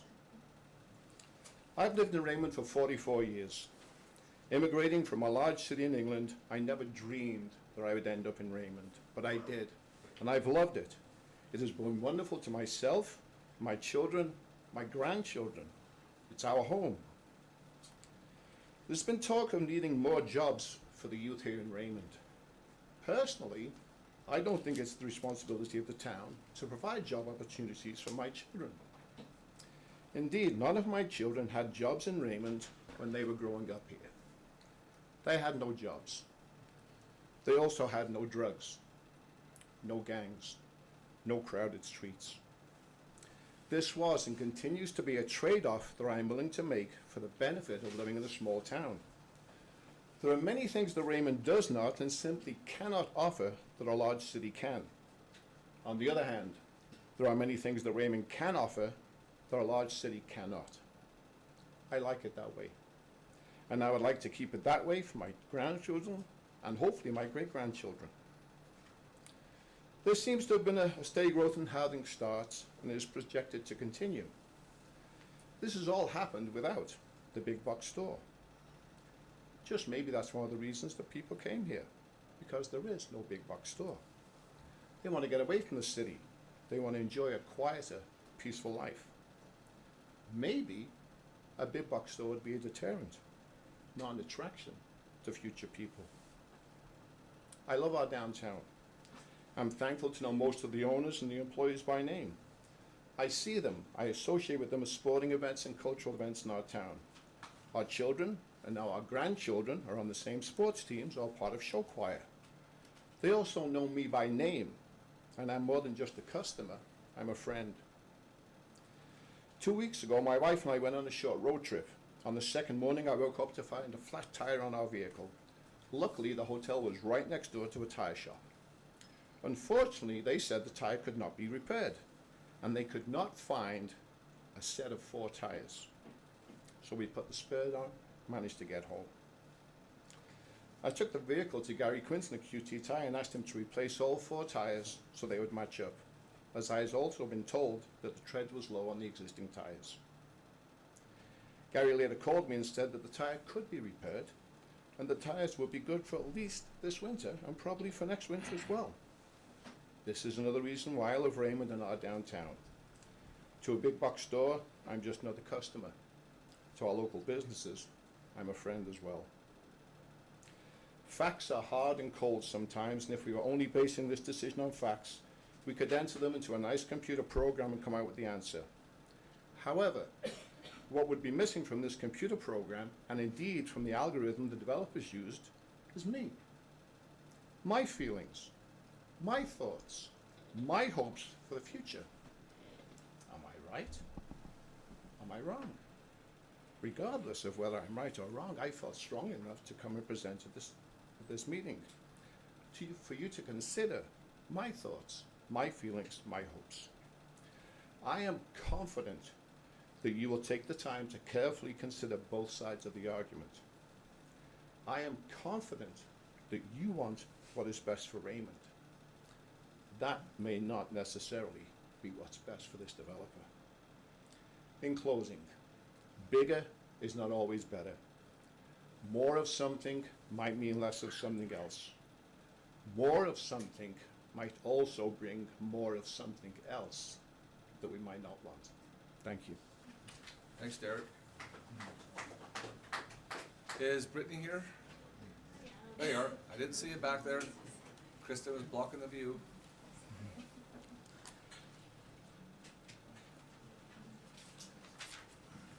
Okay, I hope I'm not the only uncomfortable one here.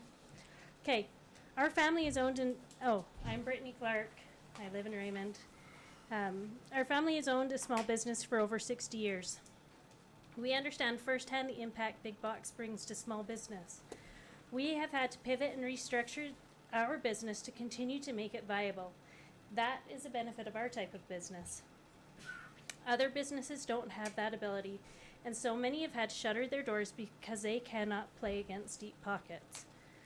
It doesn't take much effort to look around to see the contributions our family-owned businesses give to our community.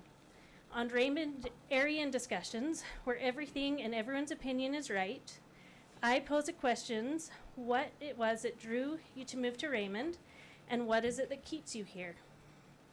The overall response was a small town feeling. There are always things small towns won't have access to, but you can't replace feelings of what a small town brings. The relationships and the service they have experienced at each of our businesses is unique and would be a shame to threaten. I hope that you will really take the time to consider the potential effect that this will have on the members of our community. My presentation is aimed to clear up any confusion around liability with the approval of this development. I am no expert, but I have sought some experts' help. It has been said that some people think we are locked into this development, but that's incorrect. Tetra is a commercial real estate brokerage that the developer has hired to do its leasing. There is a part that says under negotiation. One might look at this and think, well, it's already a done deal. We can't deny rezoning or the developer's ASP now. But I'm here to tell you that you can. What the under negotiation refers to is a conditional lease a developer has signed with prospective tenants. Those leases are conditional on the development being approved by the town. Think of it like you would when you sell your house. Even though a buyer might bring you an offer and you accept, your house isn't sold until conditions like a house inspection or financing are removed. If the house doesn't pass inspection, the deal falls apart with no legal ramifications. It's the same kind of deal with a conditional lease agreement. The developer has a contract with a potential tenant and thus is only legally bound to the tenant should the development go through. Council, on the other hand, is legally bound to no one other than its citizens right now. Developers may threaten legal action but rarely take it. Such lawsuits usually fail. If council chooses not to rezone or approve the ASP based on sound reasons found in the MDP and land use bylaw, there is no legal recourse the developer or conditional tenants can take. Many councils have gone before you and represented their town over developers. Many cities and towns have defeated developers' potentials for dollar stores alone. Here are a few examples. One denied a proposal to build a Dollar Tree because of resident concerns about traffic. Another turned away a proposed Dollar General store, largely because residents believed it would harm the community's existing grocery store. A Dollar Tree developer dropped plans to build a new store after Residents Coalition filed numerous complaints in a lawsuit opposing the development over the course of 3 years. A group of citizen activists sued their county over its decision to approve a rezoning application for a proposed Dollar General store because the county's comprehensive plan clearly calls for preserving the area's rural character. Those are a few examples. I wanted to share another example because it feels so much like Raymond.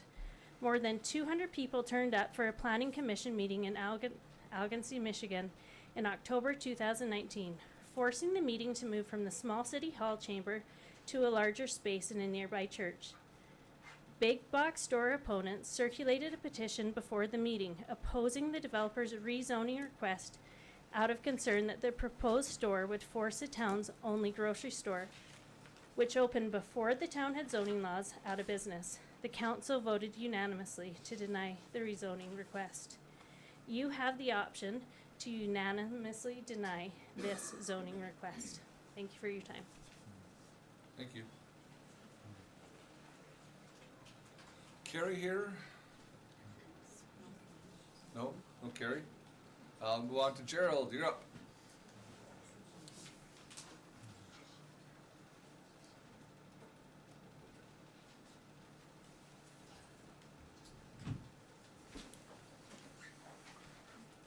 Thank you for the opportunity. I want to summarize everything I've heard, you've heard, so let me add something. The developers say it is because there is currently no nearby commercial core to save this growing population. Is why they need to be here. When I believe there is a core to serve the population. Number two, they say collectively they will create a lively one-stop destination.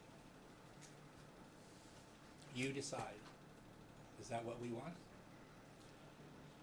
So, knowing that I would probably be at the end, because of the number that I had been given, I thought maybe I should think a little more and see if I can add. So bear with me. Neutrality and stewardship are distinct.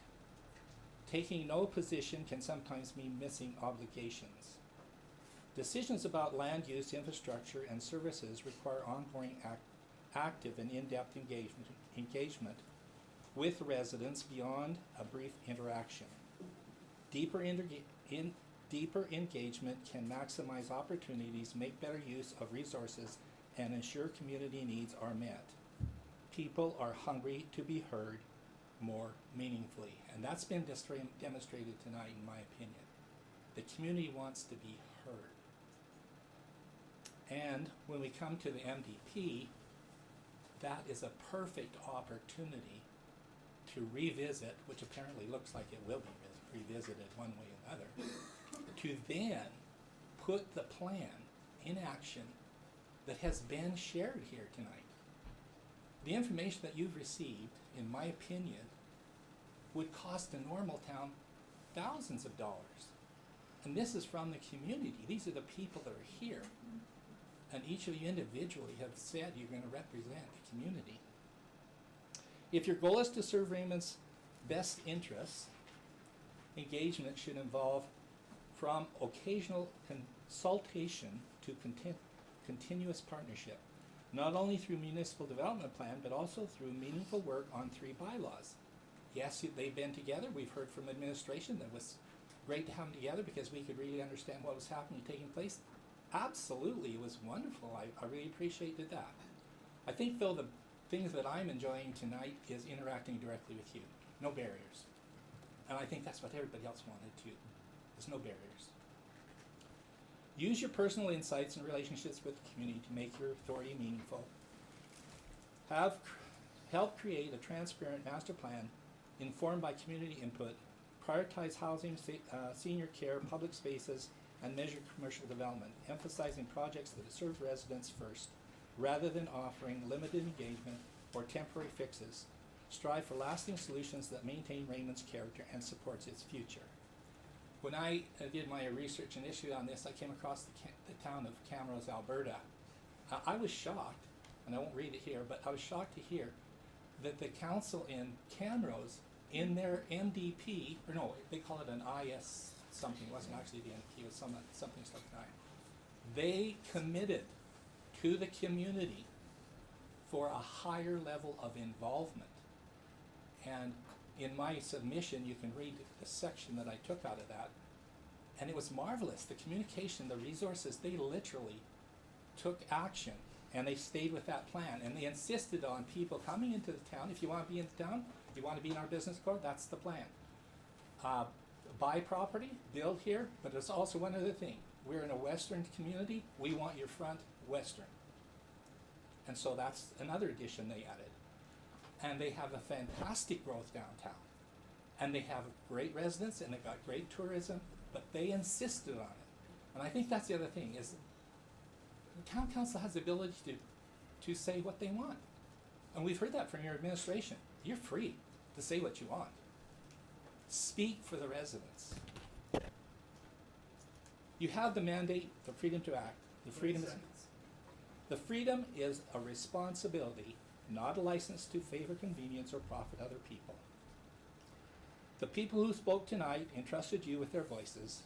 Honor that trust by choosing engagement, accountability, and care. Vote to pursue a transparent, community-driven master plan.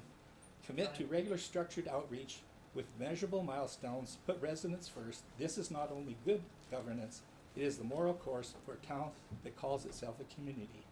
Therefore, I must express my objection to Knights Crossing subdivision as it currently stands. Thank you. Thanks, Gerald. Barry, you're up.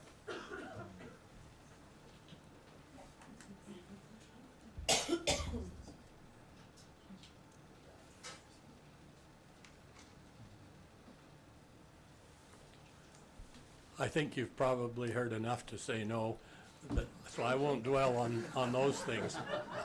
I'll give you one other thing that's personal, but I think is another reason to say no to the ASP.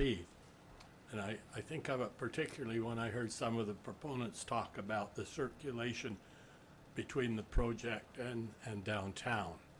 And someone else mentioned that, wow, it's only 3 blocks between downtown and the proposed project, intimating I would suggest that it's part of downtown, which is folly.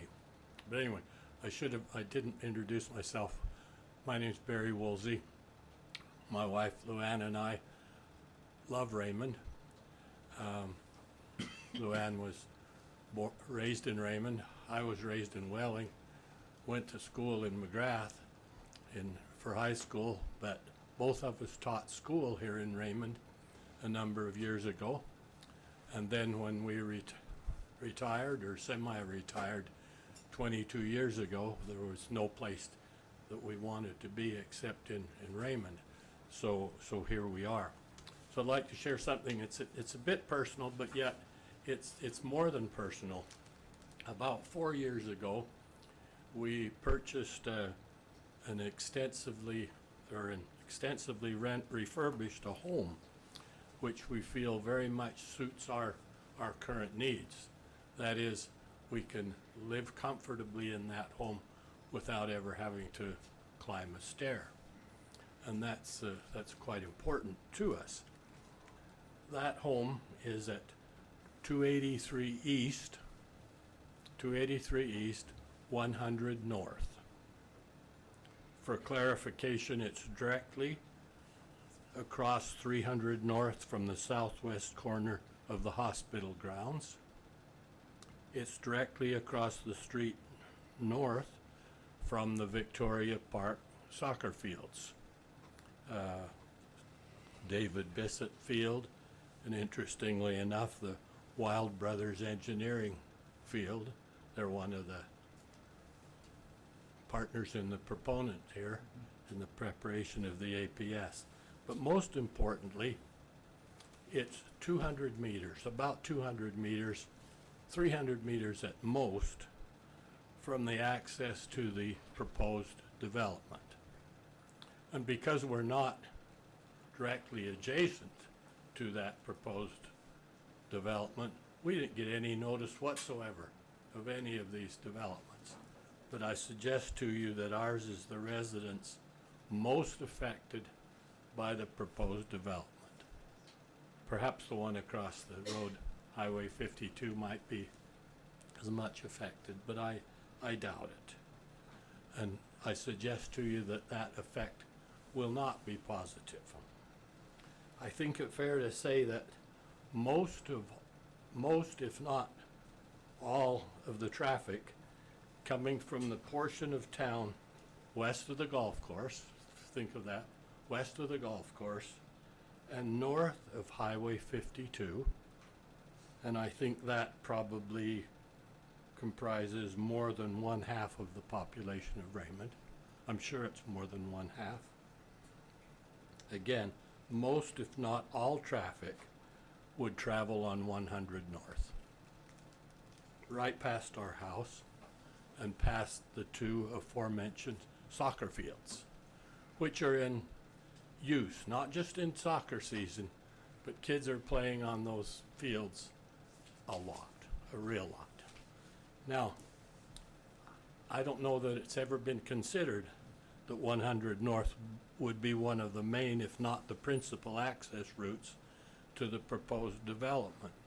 But that's in fact what would happen. You're all familiar with 100 North. It's an east-west straight road from the westerly edge of town right to Victoria Park. The portion which goes by the existing schools, the swimming pool, already? Wow. Anyway, that portion is 70 feet wide, about 21 meters. Going east across Broadway, past the post office, the senior center to 100 East, it's still 70 feet or 21 meters wide. In the next block, from 100 East to 200 East, the width is now about 50 feet, 15 meters.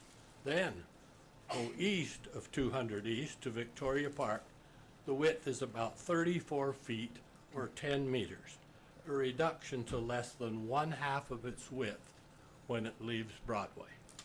I think that this reduction probably, the narrowness probably came about, was probably allowed because it was never envisioned when 100 North was built that it would be a main thoroughfare to a shopping complex.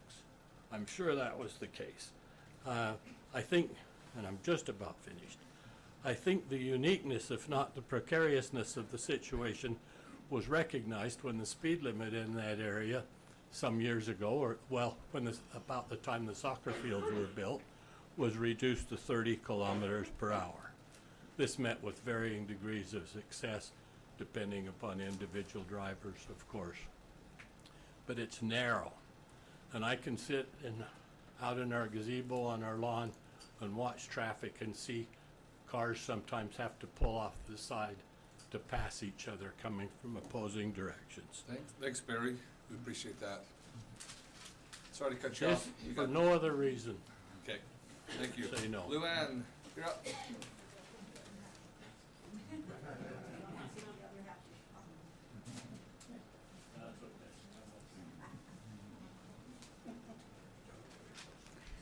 Luann Woolsey, I'm a resident of Raymond, as Barry explained. I was raised in Raymond.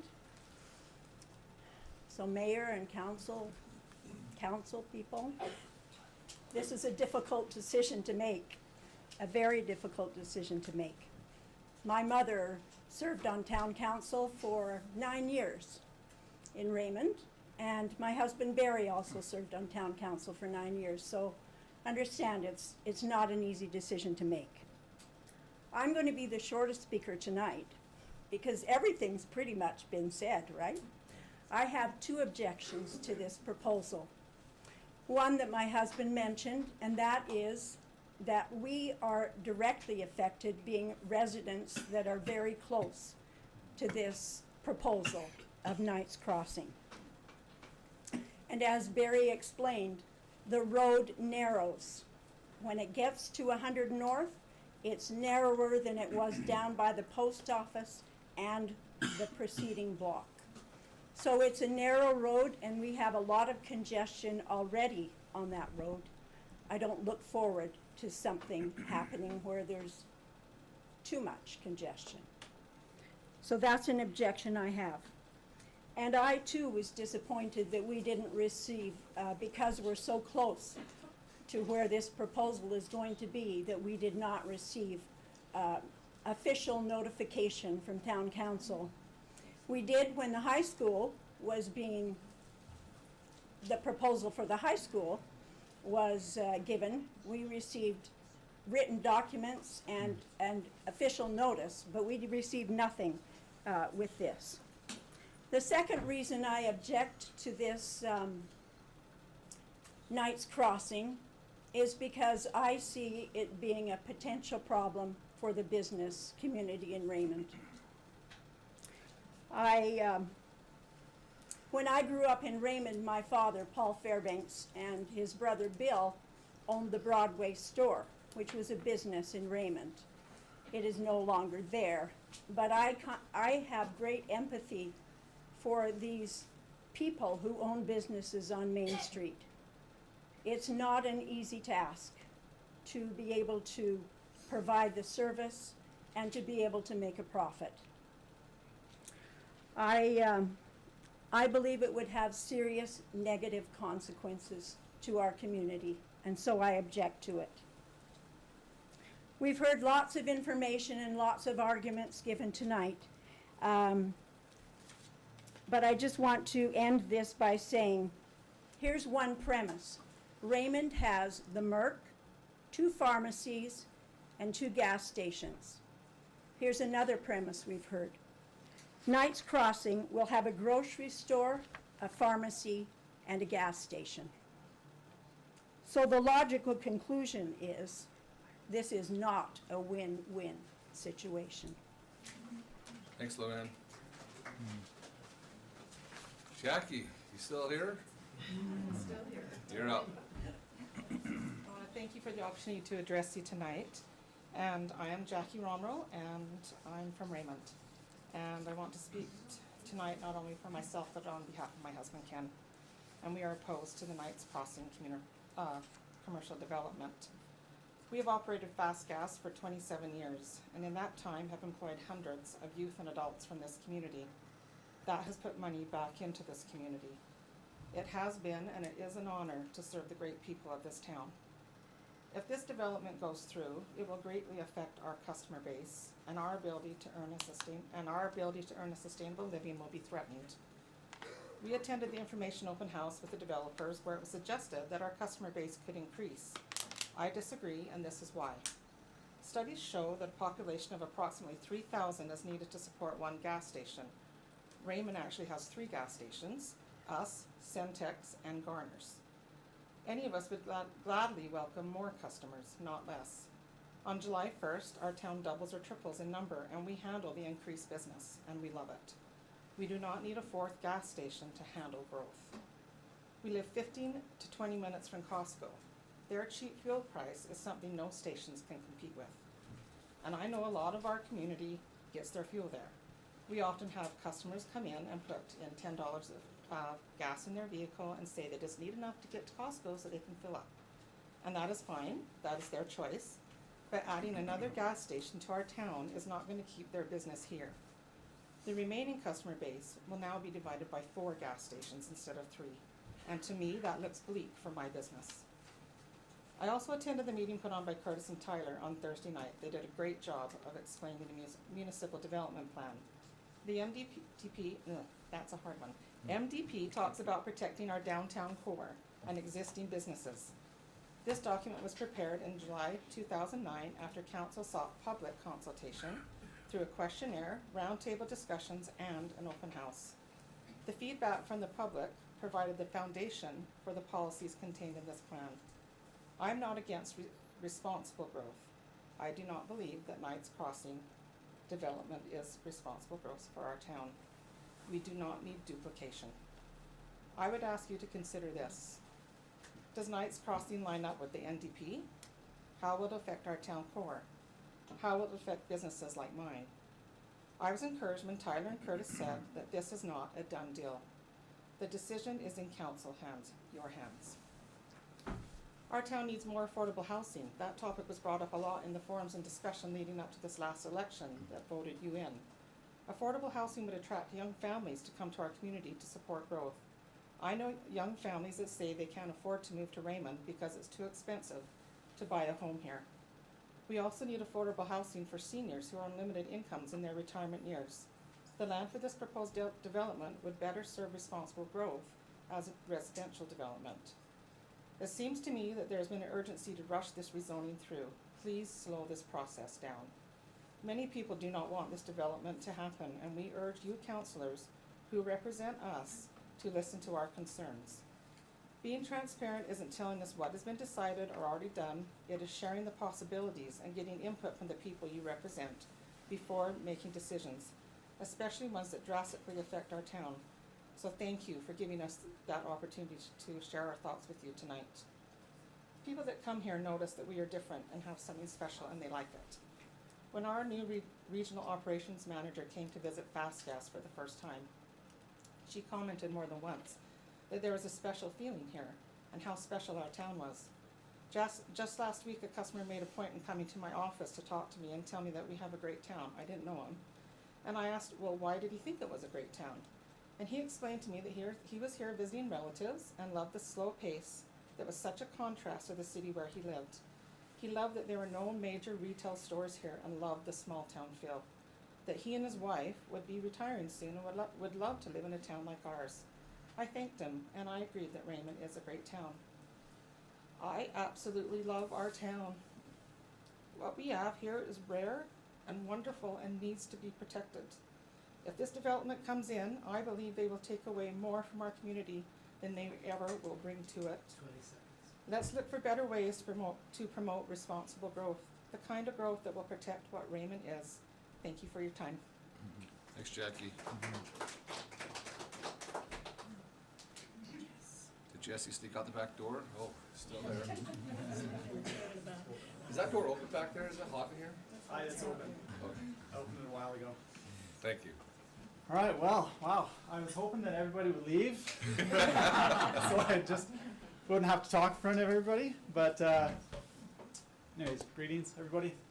Who are you? Where are you from? I'm Jesse Harker. I'm from Raymond. I own a dental office on Main Street. And I'm against having this new commercial development. I think everything's kind of been said, but I'll say a couple little things. Number one, I think it all goes back to what Tyler said at the beginning. The MDP is, if I understood what he said right, is the premier document. Follow the MDP. It says protect the downtown. It says it several times. Protect the downtown, protect the downtown, protect the downtown. He also said in his, what he was talking about, there's limited land downtown, and it's true. It was that way 10 years ago when I brought my business to town. The way that I did that is I looked at some of the buildings that were there. I was going to buy one building, then I decided against it. I looked at the old Esso lot for a while. I couldn't get a hold of who. I'm glad the town has that now, but I couldn't, find the owners even. Then I found a house, talked to a lady who was willing to sell her house. I bought her house right beside the Burger Baron, knocked it down, built my office. It's hard, but it's possible.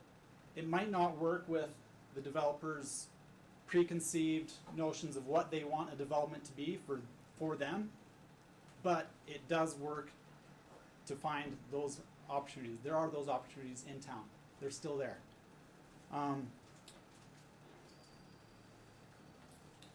The other thing, and I think Brian mentioned this and somebody else mentioned it earlier, is in the Knights Crossing ASP, it does say collectively, on page 7, section 3.2, land use, concept, and plan tenants. It's talking about the different buildings that are going to be there, grocery store, all the things that we've already heard.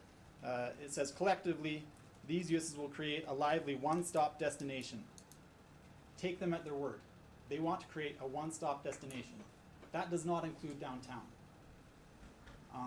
That one-stop destination has already tried to contact some of the anchors of our downtown. Those anchors of our downtown, they want to take them out of our downtown and move them into that other development. That does not sound to me like a node. That sounds like a major development. Follow the MDP. It says protect the downtown. Other things that I've heard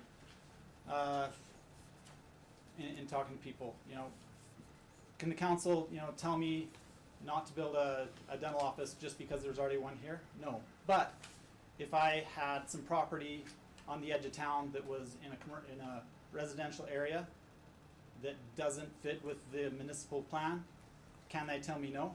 Yes. That is the point of the municipal plan, is if I want to build something that is outside of those parameters, you can say no. That's what it's there for. And last thing, this, you guys all had like amazing letters. It was amazing to hear all the. Mine doesn't flow quite as good, but the last thing is, and somebody mentioned this. There's going to be some renovation, I guess, of Main Street in 2020, in a couple of years. I've heard people say you can't pick winners and losers. That renovation directly coincides with when this is going to be open. Do you think residents of Raymond, when the downtown is basically shut down because you're redoing the paving, redoing the sidewalks, redoing all those things, and it's inconvenient in the middle of January to have to park farther away and cross a fence and cross the road and do weird things to get to the stores downtown? That's picking a winner and a loser. You guys are kind of, you have to weigh the risks, the pros, the cons, the risk. You're doing a risk assessment here. And the risk assessment, okay, what is the risk of having this development? I think the risk of having the development is huge. it puts our downtown at huge risk. What is the risk of having no development? Raymond kind of stays the same. We love Raymond. That's why we live here. We love Raymond. There's nothing wrong with Raymond staying the same. It's an amazing town.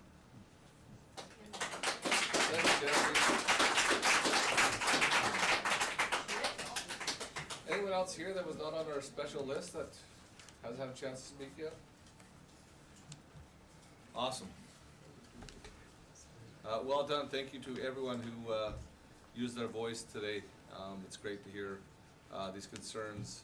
We get the letters, and hearing your voices is equally important. Okay,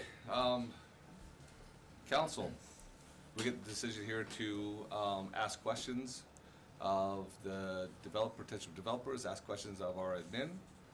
We have the option to adjourn the public hearing, which means that we put it on hold. We have the option to close public hearing if you feel you've had enough information that would allow us to go to discussion and potential second reading of the proposed bylaws.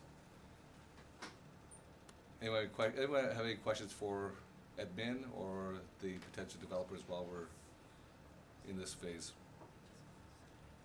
Could you explain those options again, please? So we can adjourn, which means that we would still be in the public hearing, wouldn't close, which would allow us, if we felt we needed additional information that we've not yet received, would allow the information to come in. Once we close a public hearing, that's kind of it, as far as new information coming in.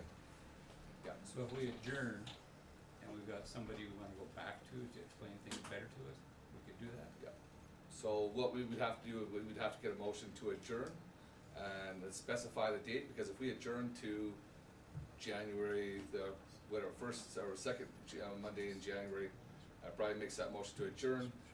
We have to advertise for the public to let them know that we are still in recess of the public hearing. We've not closed it, but we're adjourning for a reason. We want to hear more about an economic impact plan assessment or something else. That's what it is. If we close, that means we are satisfied with the information we've taken in to be able to get to the point where we can deliberate and work towards a decision. How long does an economic impact study take to? I don't know. I'm directing it to you so you can recommend it. I'm doing this the right way, man. Yeah. So in our discussions about them, we make use of our planners, and then Bonnie can speak to it a little bit. The answer is I don't know exactly. Is it going to be weeks? Not likely. Months probably. What was mentioned before, I think it was mentioned in the informational hearing, was that we've had conversations with ORSC. They do the planning for these kind of things in all of southern Alberta. They're not a regular tool that's used. I don't know, maybe if Bonnie wants to talk to this for a minute, I'll let her. And then, anyway. Yeah. So yes, is it something that could be done? Certainly. There can be requests for that type of data. But council has to be very clear on what you're asking. There's different types of analysis. So there's a fiscal impact analysis versus an economic impact analysis, for example. Yep, I'll try. So the fiscal impact evaluation, that analyzes sort of the cash flow or the revenue generation and operating capital costs to the jurisdiction associated with the provision of those public services and facilities to serve the new development. And so that typically begins with sort of gathering data for those inputs, and then there'd be a series of land use projections and baseline demographics and so on and so forth. And then that current budgetary information would be used to determine the cost of providing public services to the demand or to that unit. Versus an economic analysis. So the economic analysis would evaluate the impact of change on the economy of the area, and so that's probably more what you're interested in. So that assesses sort of the economic benefit of a presence, expansion, or contraction of an industry within a certain defined area. And so the key components of that analysis typically deal with jobs, income, economic output, existing contribution of businesses. But some of the challenges with those analysis is, as Tyler mentioned, you do need data, and so data takes a very long time to collect, and so sort of those outputs are really only as good as the inputs. The other thing you do have to be careful with that type of analysis is that the determination for whether or not you choose to defeat the bylaw or approve the bylaw has to be based on sound planning principles. So the analysis would have to be used in a way that doesn't necessarily determine whether or not, you know, 2 grocery stores are sustainable, or what that competition scenario looks like, but using that data to determine, is this consistent with how we want our community to grow relative to the MDP?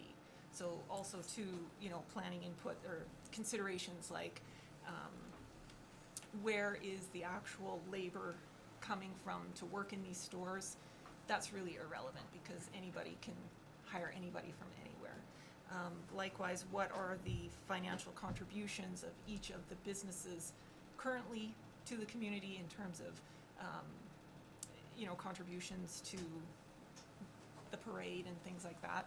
Yes, they're wonderful, but again, that's not necessarily specific to the considerations here. So that's one of the risks. The other thing too is with those fiscal impact analyses, they're kind of a mix of art and science. And so a lot of those require some sort of modeling, and that modeling is based on certain presumptions that go into that model. So you do have to use that information that would come out of a fiscal analysis somewhat cautiously and ask the right questions, right? Because they're based on certain parameters. So whatever you put in, you may get out. The other consideration too is the uniform applicability of certain fiscal findings is often very difficult to draw conclusions based on where that data is coming from. And as Tyler had indicated, the town did reach out to a company that looked into that, and who provided that kind of product, and what they indicated was that the data is probably going to be based on large-scale municipalities, and certainly you can use that to inform your decisions, but to make a direct correlation about what might happen locally might be a little challenging with that. And so, in conclusion on that fact, I think if that's the information council wants, you do have to provide some clear direction in terms of what that is. Additionally, too, who's going to be supplying that information? You can request that of the developer, and the developer can say that's something we don't want to supply. The town can commit to funding that, and that's something that council would have to determine if there's a budget to do so. So that's kind of the analysis, or I guess a quick summary on the fiscal analysis component. That help you out, buddy? Kind of. It's a lot of information. Lots of. I guess my thinking, right, and I'm just looking at this, trying to think of what information we can use, yeah, and would be helpful and would be effective planning decisions. A couple of the questions that have come to my mind throughout this meeting is, if there is a loss of business downtown, what would the net change of property tax generated be? The increase and then the loss. And the same thing for employment, what would be the net change of employment if there was loss of business downtown and people lost their jobs? I don't know if that's an effective planning reasons, but I wonder if that's valuable information to have. And it would be, I understand it's like sorcery to calculate that number, so it would be maybe not really well dressed in the economic impact study, but I think a lot of our decisions has to go back to the MDP as far as does the development hurt the downtown core? Are we protecting the downtown core? But then the offside of that is also the balancing of taxes and employment opportunities. Those are the big three that I've been thinking about last little while, and as we hear Those are the three we have to look at, and we know that one kind of can contradict the other two, but that's what we have to look at, the planning side of things, and does this development meet the MDP that is currently there? Again, it has been stated that council is able to interpret that MDP as best we can. It's not set in stone what it is, whether we amend it to say yay or amend it to say it doesn't meet what we're looking for from what we've heard from our residents. Well, I think all the people, everything everybody said tonight was wonderful. There was one that was exceptional. But she was made to go 262 miles an hour and couldn't say everything she needed to be said. And that's what I want to hear is, what does Leah have to say? Because she's been there, she's done that. So you wanna make a motion to adjourn till we have a chance to hear from Mrs. Karch a little more? Is that what you're looking for? I'd like to make that motion, yes, to adjourn. Before we. That's fine, that's fine, he's got a motion on the table, we can discuss it. Before we vote on that, will there be discussion following that motion to adjourn? Okay. 'Cause I have a slightly different reading of the MDP than you do in terms of the balancing. Well, he has a motion, you can go ahead and share what you think. So a motion is on the floor to adjourn. Councilor Johnson? Yeah, and let me say, I'm probably, I don't know, I might be one of the most pro-development people in the room. My career is acting for people just like you. I act for developers of commercial real estate in Calgary and Edmonton, like this and much bigger. So I know you're not evil people. You're not bad people. You don't want to destroy our town. But I really feel like we're bound by the municipal development plan. And I think the balancing was actually done back when the plan was put in place. And because if you read, it's been referred to a few times, but if you read, the retention and diversification of business and industry in Raymond is sought to create more local employment opportunities, more service opportunities, and a more balanced assessment base. So those are goals, right? Yep. That's kind of the goals you referred to. Balancing these goals with the desires of residents results in policies for maintaining a centralized downtown, retaining a distinct industrial area catering to small-scale clean industry, recognizing home business, et cetera, et cetera. Those goals resulted in policies back when this was put in place, 2009. In the commercial component of those policies, 1, downtown business core, 2, downtown business core, 3, downtown business core, 4, downtown business core, 5, reference to commercial, small scale commercial nodes. I think the balancing was done back when this plan was put in place. And Whoa. We don't need it. yeah, don't need that. It's just, I've read a lot of what's been put before us, and I've tried to distill it down, and I can't believe nobody's come up with this, but the core concept coming out of the MDP when it comes to commercial development is protect, sustain, develop the core. Anyone else have something they'd like to add? How do you think the motion should be? I think there should probably be more discussion. Yeah. I think we should Should adjourn. it be discussed tonight or at a later date? I'm happy to discuss tonight, but my understanding is we need to adjourn the hearing because we might want to receive more information. So Right. we don't want to close off receiving more information. I don't want to adjourn. Councilor Stewart? My only thing with the adjournment is that to me it limits it to only what Leah was bringing out, so I wanna make sure that it can be more than just that. Let's go to my good friend Tyler. If we adjourn, are we open to any and all information, both sides, or if we make a motion that is based on listening to Mrs. Karch and her report? So I think you're looking to recess the public Recess. hearing. Okay. My understanding is, and Bonnie will correct me if I'm wrong, that's what she hears, you need to specify what it is that you're looking for. If you're looking for more general feedback from the town populace in general, fine. If not, if you're looking for something specific, instruct it and pick a date that you want it by. Am I speaking out of base? No, that's correct. So anyway, that's, Rather, like, you have to have what goal to what you're Yeah. trying to get out of it. If we recess right now, does that mean there's no discussion until that public hearing opens again?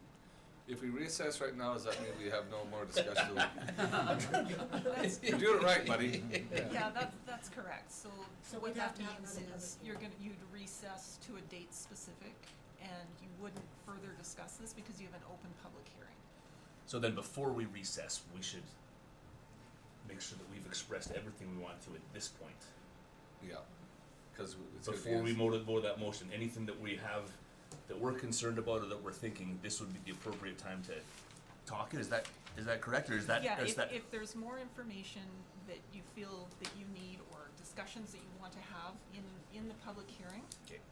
yes, certainly, because as was mentioned by the mayor, if you close the public hearing, then there's no more opportunity to obtain that information through this public hearing process. So once the hearing's closed, it's closed. So if, you know, it's getting late tonight, maybe you want to say, okay, we will recess to another date, and then come back and have those discussions about additional information that you want. So that's your discretion in terms of how you choose to set the procedure for the public hearing. But once it's closed, it's closed. And you can't have any discussion if you leave it open Are until we you close it. allowed, if we were to not adjourn, and are we allowed to go to a member of the public who's here and ask for additional time and information? Yes, tonight if you'd like to do that, certainly, yeah. Brian, is that? Yeah, that's Yeah, you're still awake? Would you wanna continue with the presentation? Redo it. you need to, I think Wayne was spot on, but I would. Slow down, slower. I mean, there were others who I'm sure There's felt others that got rushed. cut off as well. You know, No, I there- realize that. There were others that I'm sure felt rushed. That's I'm why not I sure was if it's right to single out one person. That's what I'm saying, is Yeah. that's, if we wanna hear from one, we get to hear from anyone else who wants to share. What does council think about that? Or do you wanna pick a different day? I think Where- my personal opinion is that we've heard what we need to hear. I don't think there'll be a whole lot more that we haven't already heard. They've all been excellent in what they've done. I don't know, we've all got 100 letters that we've read. I don't, that's just me. I've heard what enough for me to close it, but that's just me. Anyone else? Neil? Yeah, I'm with Kate on this. The only thing I'd like to do a little bit of research on, but I can do this on my own, is Whitney Davis mentioned that in the land use bylaw, it states that council can use emotions in decisions. And so I'd like to do some research on, or have Bonnie tell us whether that actually is stated in the land use bylaw, that we can use emotions in making decisions. But No, that is not stated in the land use bylaw. But if it doesn't, we don't get to that stage if it doesn't meet the Yeah. MDP. It's the MDP, that's the first Yeah, thing. I would it look at. stops there. If it stops, it stops there. Like what, I was gonna call you Brother Johnson, but Councilor Johnson says, if and he stated the core, to protect the core, if that's how people feel, that's enough right there with the MDP. If you feel that a decision to allow development would change the core of our community, based on the MDP and based on what we heard today, that's enough. And for me, this isn't even really about picking sides. I agreed with a lot of what people on the positive side said tonight. I agreed with a lot of what people on the negative side tonight. I just come down to our responsibility to make this decision based on our statutory document that governs. And I can't read that without walking away with the conclusion that at its core, our job is to protect the core. If there's enough movement within the town to amend that, because I think this site is a perfect site for this kind of development, but it doesn't, in my opinion, doesn't fit within the MDP. Is there an interest in revisiting the MDP, which hasn't been done in many years? Then that would require the full public engagement that was done the first time around. And maybe that would be healthy for the town, maybe it wouldn't. I don't know. Kate, you have something? I'm just wondering, if we close the public hearing, can we then table a decision, because we've had a lot of information given to us Yeah. tonight. I would like to table a decision. I'd like to close the public meeting, because I don't think we really need any more information. I don't. We've been given lots of things that we can go read. We've been, like you said, you've got things that you wanna go look into. But I don't know that I'm not really ready to make a decision because of all of the stuff that we have heard tonight. I agree with So, you. are we able to close the meeting and then table a decision until a later date? Yes, yes, there's no obligation to act on the item tonight or whenever, you have 2 years to pass a bylaw. For 2 years? reference, yeah. I don't think anyone wants to You're take tempting that us long, here. but there's That would be no, nice. there's no statutory obligation to immediately act on an item upon closure of a public hearing. So Thank if you you. need some additional time, there was a lot submitted today, you most certainly can table that decision to another meeting. Councillor Stewart? I would like to be able to go back and look at what has all been submitted. It's already been submitted, so Yeah. it's already there, so. Yeah, are and we- that's what I mean, I just wanna go back and I wanna review it all, before I wanna make any decision. So we could Yeah. table Are we time to allowed do to that. talk to people then, if we close the meeting? And Well, I would say that we would just look at the submissions that have Yeah. been sent to us. No, just within this room kind of thing. Like you'd like to Better. talk to Mrs. Karch? Yeah. Further about it? Well, we would have her, like I said, if we do No, that. just. To am I clarify allowed points to on it. talk to her? To clarify points from her presentation. Bonnie? Yeah. I No. mean, her presentation was on the No, board. can I just maybe some procedural matters, so. Yeah.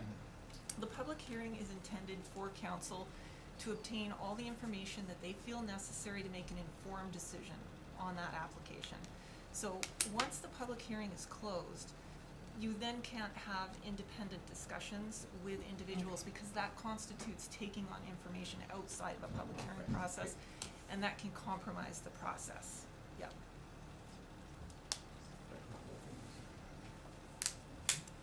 So if we So, fit, she has submitted, Yeah, I her- was there, I saw. It's her pretty slide on there. comprehensive. Yeah. Her slides are great, there's lots of information on them.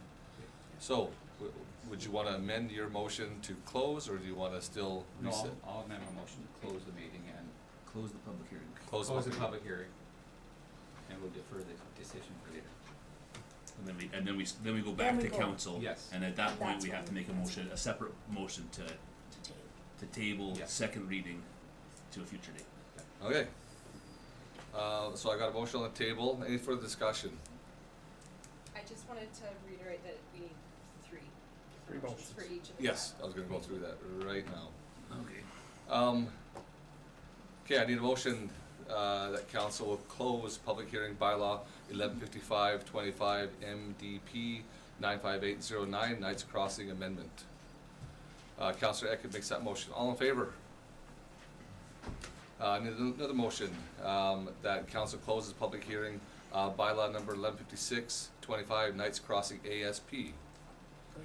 Councillor Johnson, So was moved. quick on the draw. You got it? All in favor? Third one. Kate? Yeah, I'll take it. Well, I gotta say, I'm done. I gotta say it first.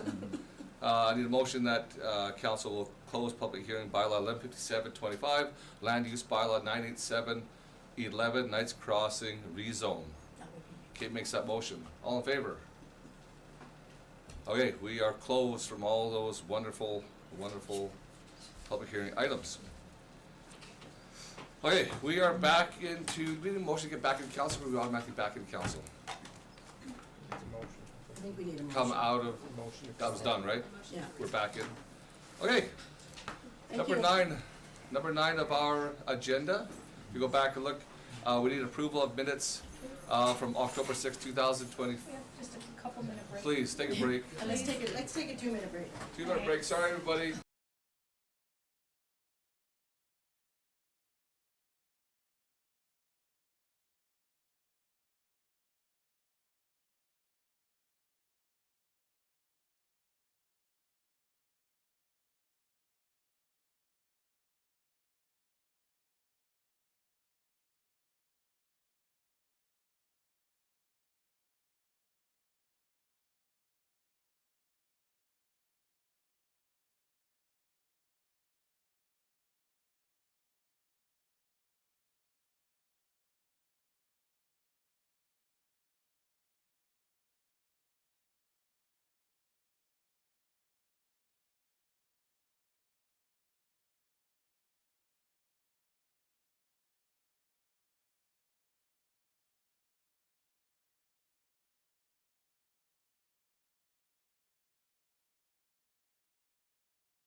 Welcome back. Thank you for those that decided to stay and hang out with us. We're 9.1. We need approval of the minutes from October 6th. Someone make a motion to approve those meeting minutes. Councilor Evans makes that motion. All in favor? 9.2, we need someone to approve our organizational meeting minutes. Were we gonna have a discussion about those, or are we set with those? I think it was just the committees, the appointments, we were gonna make sure that they fit, or Yeah. they're You're equal. gonna get something sent to us with all of the people who have their. Admin's working on that. And I don't think we've got that yet. Cassidy sent out all Yeah, so during emails. the last meeting, you guys passed motions for every single committee, so that's what was on here. It's all good. So that they're kind of set the Okay. way that you guys have discussed them already. I've personally reached out to every single one of the committees that you guys are gonna be on and given them your contact information, so when those meetings do take place, you should be contacted by the boards themselves. Okay, Councilor Stewart made the motion to accept organizational meeting minutes from October 27th. All in favor? And the minutes from council committee meeting, October 27th. Someone make a motion to accept those minutes? Councilor Eckert makes that motion. All in favor? Financial report, we don't talk about that right now. Okay, back to bylaw 115525, the MDP, Knights Crossing Amendment. So here we have the option to table, as someone has mentioned, or we could go to a second reading, if someone would like to make a motion. Can I ask a question on that? Yep, So we're doing 3 here. right? there's 3 bylaws we look at, three. yep. Can we pass one and not the other 2? At Only- this only meeting, or the do you first have to one. do It's, all- it's, the MDP is the big first one. We have to pass the MDP, and that's kind of where the Okay. crux of Okay. the. If the Okay. MDP motion is made and it kills it, Okay. then the rest is done. Got it. So there's either motion to table, You or, still, if you were to do that, all 3 need to have a motion, okay, so.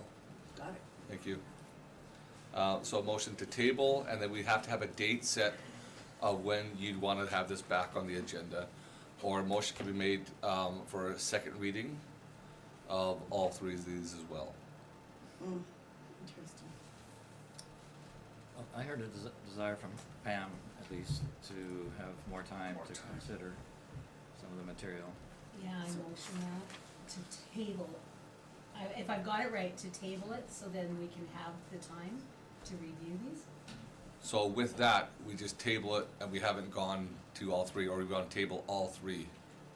Is that how it goes, Bonnie? Yeah, so if you would, because the MDP is your highest plan, and you indicated that you want to table that, you would also then table all the Okay. 3 others, yes. Okay, we have a motion that Councillor Stewart would like to table bylaw 115525 MDP 95809 Knights Crossing Amendment.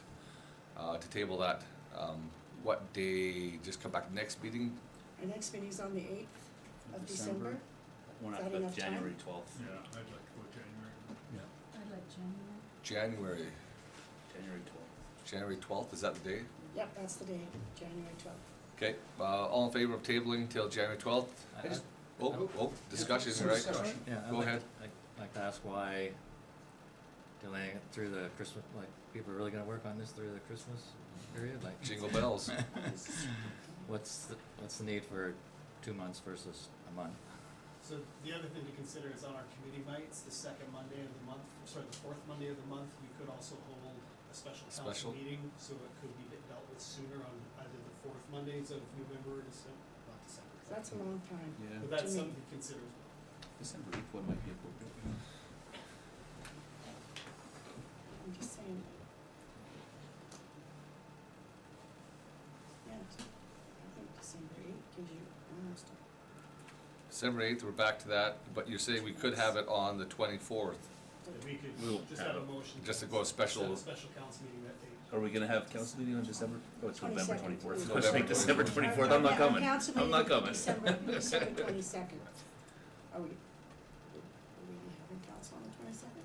That's for you to decide. We have- We'll get there. So I wouldn't. Is that, are you okay with, you made the motion to table, are you good to call? I think December 8th should be okay, that should be plenty of time. Okay, That's the council meeting, or is that? that's council. Council. Okay, we have a motion to table, Knights Crossing amendment to December 8th. Can I just have a little more discussion Yep. on it first? Yep. There's some things I just, everybody got their chance on the microphone and I didn't. There is some things that I think we do need to keep in mind and consider. I've been on the finance committee with Neil for the last 4 years. Lindsay spoke to, she's gone now, how the beautification committee was told no, that they couldn't have more money. We said no to everyone. We said no to the rec department, the public works department, administration. We asked the library to cut their budget. The museum gets no money. Every group that came to us almost, we said no for something that's fun. Every request that was needed, we also almost said no to. We said no to everything. And we ran a very modest surplus. So doing almost like the bare minimum, we ran a modest surplus. We have this huge unfunded requirement in our town for infrastructure. That study we had done, the traffic impact study, I think it was, said we need $400,000 a year for the next 10 years just to bring our sidewalks, curbs, and ramps up to acceptable levels. That's not roads even. Roads were another $1 million for 10 to 15 years to bring them up to acceptable levels. They loop the services in the northwest corner of town so they have acceptable services, another $850,000. Our community center, where the library is, it's estimated at $2 million to bring it up to code and not deteriorating condition. We have a grant that we're shooting for that would be 75% of it. It would still cost us $500,000.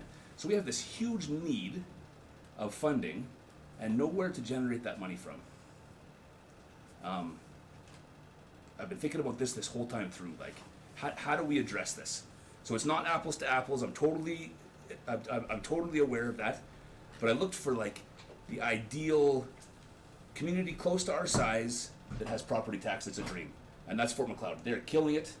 They're on a major highway. They have access to commercial that we would never have, but per capita they generate $1.2 million more per year in property tax. So if they had the same population as us, they would have $1.2 million more to spend. The residents in there pay 5.5% mill rate, so on a $400,000 house, they pay $862 less than us in property tax. They have more money to spend on their infrastructure, their residents pay less. So this is like, It's a big deal. we are in a It's a tough big spot. deal. And I recognize that that's not comparing apples to apples, but the same way our football team competes against Harry Ainley, it's not apples to apples. We compete against Fort McLeod for residents, for services, and I would argue we punch above our weight class. I think our facilities and everything here is probably better than Fort McLeod's, but we're doing it on like a shoestring budget. Our administration, our workers are doing it on just a shoestring budget. And because of that, we have this massive need for funding in order to cover this. So I think that we need to be aware of that, and the residents need to be aware of that. It's true. It's a real need. We had this huge brain trust of people dig into how to talk about this. Man, we could use that brain trust to help us with this, because our infrastructure is struggling, and we don't have the funds to cover it. So that's really just all I wanted to say. What needs to be said? Just make sure that we're aware of things. Yeah. We'd love to have more money to spend on all of these things. but we I'm don't. worried. I'm worried about our infrastructure, is I guess what I wanted to get out there. Well, And I don't know that this development is the answer to that, but there needs to be some type of answer for it. well, there's always the potential to do a road tax. Money's got to come from somewhere. Well, and that's the thing. Like when I was looking at it, I was like, okay, can we make the or one of our competitive advantages? You can come to Raymond and have the small town feel, but you have to pay a little more property tax to be a part of that. Well, the other thing we need to consider when looking at Fort McLeod is they've got a lot of industry. Yeah. We have Zero. industry. Yeah, that's So what I'm a lot saying. of the commercial taxes might come from industry. We're It's trying to address that as well. It's not apples to apples, have any but they're this industries coming ideal, here. and we're like, But that's what Hagee's gonna do. yeah. Let's speed him up a little bit. That's, So Well, I just wanted to get It's that out there. complex. it's good. When we come to budgeting, we're going to pass a budget for this year, leading next year. Then our brain trust is going to get together with admin and figure out what our mill rate's gonna look like for next year. And we just need to make sure residents are aware of what it costs to run the town. Because that required increase in property tax hits everybody. It Yep. hits the, like, every house, and some of those houses, like I have an intimate knowledge of some of the families that are struggling in this community, and an increase in property tax hurts them immensely. And that's a real challenge. It's true. It is our challenge. Good point, Matt. So, either way, I think the motions are what we have to do, but I just wanted to get that out there. I just wanted my chance on the microphone. We're, the motion is to table it till the 8th, and it gives us time to go back through our notes, which we all got pages of notes, and try and make the best decision for the town of Raymond and citizens and everything else going right now, so. Okay, Councillor Stewart made that motion to table the Knights Crossing amendment. All in favor?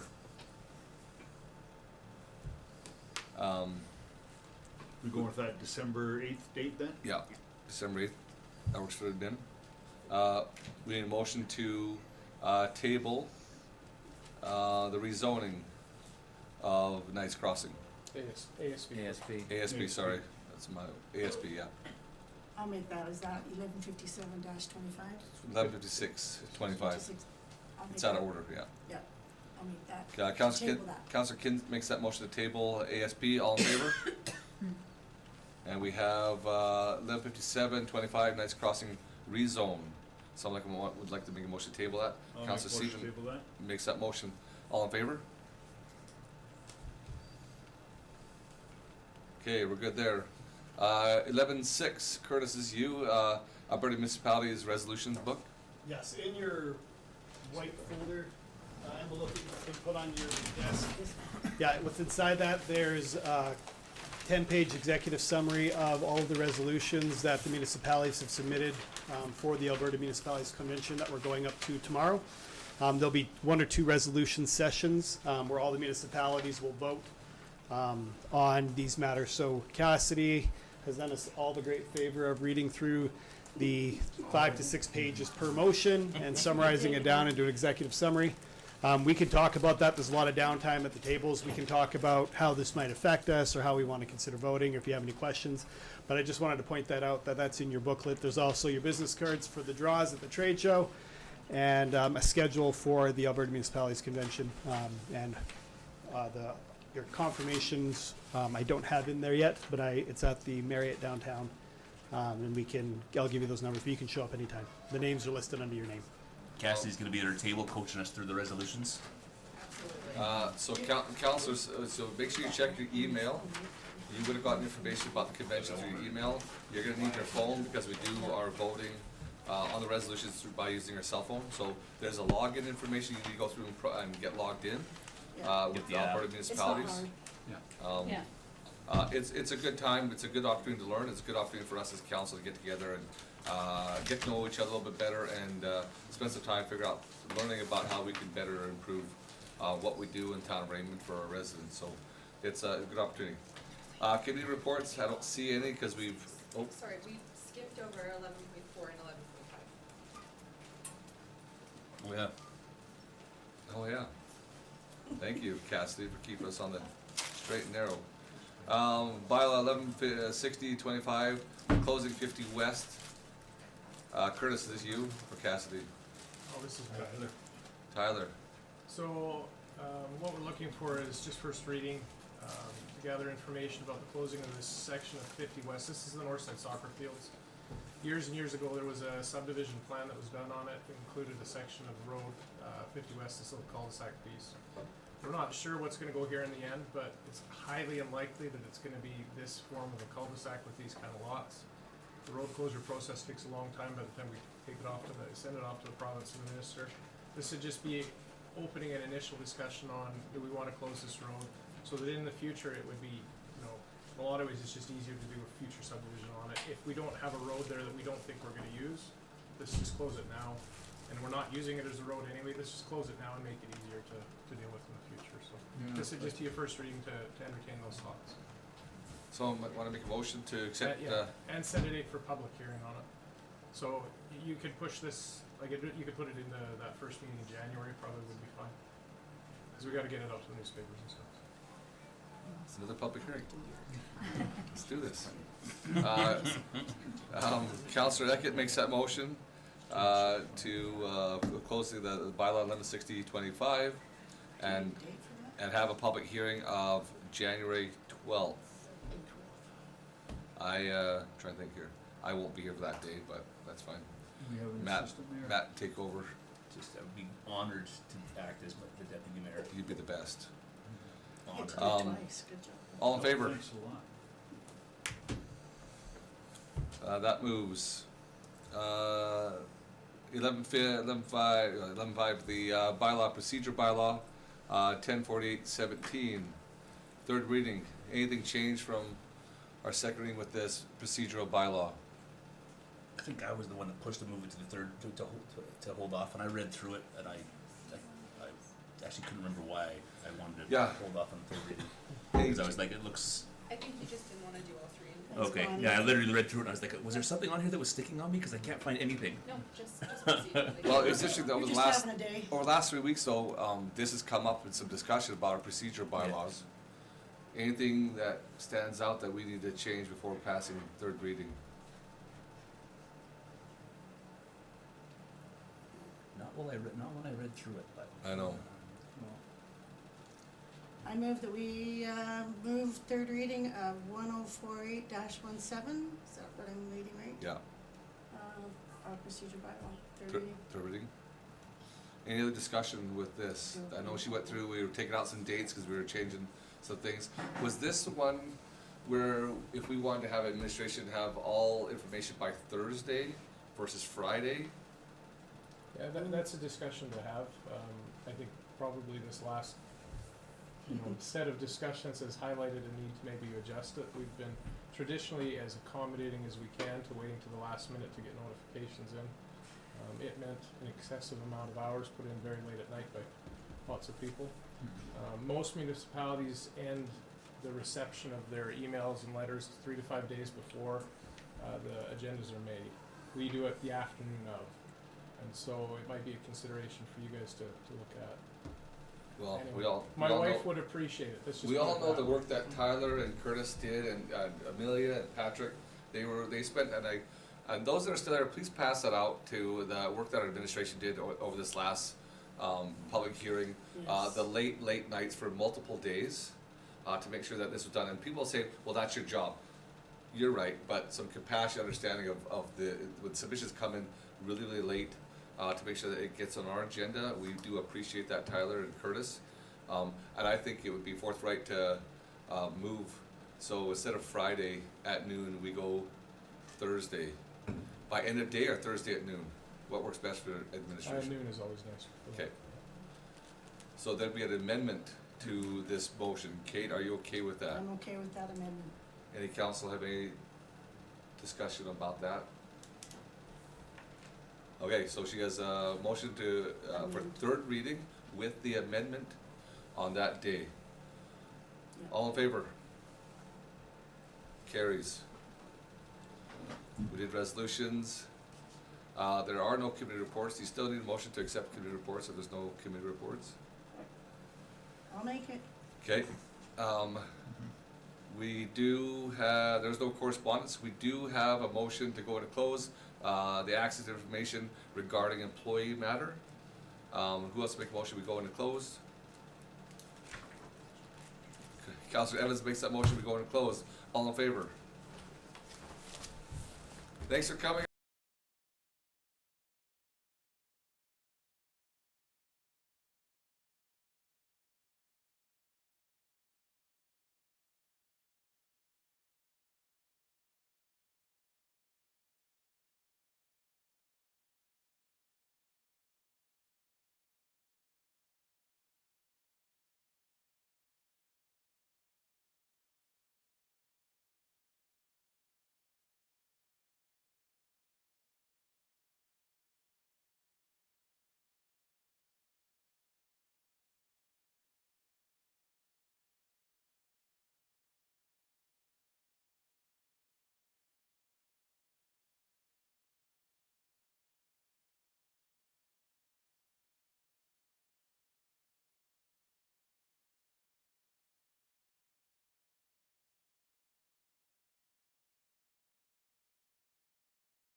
Councilor Kint, Make that motion to come out of close? yep. Councilor Kint makes a motion to come out of closed. All in favor? Can I get a motion to adjourn? Councilor Evans makes that motion. All in favor?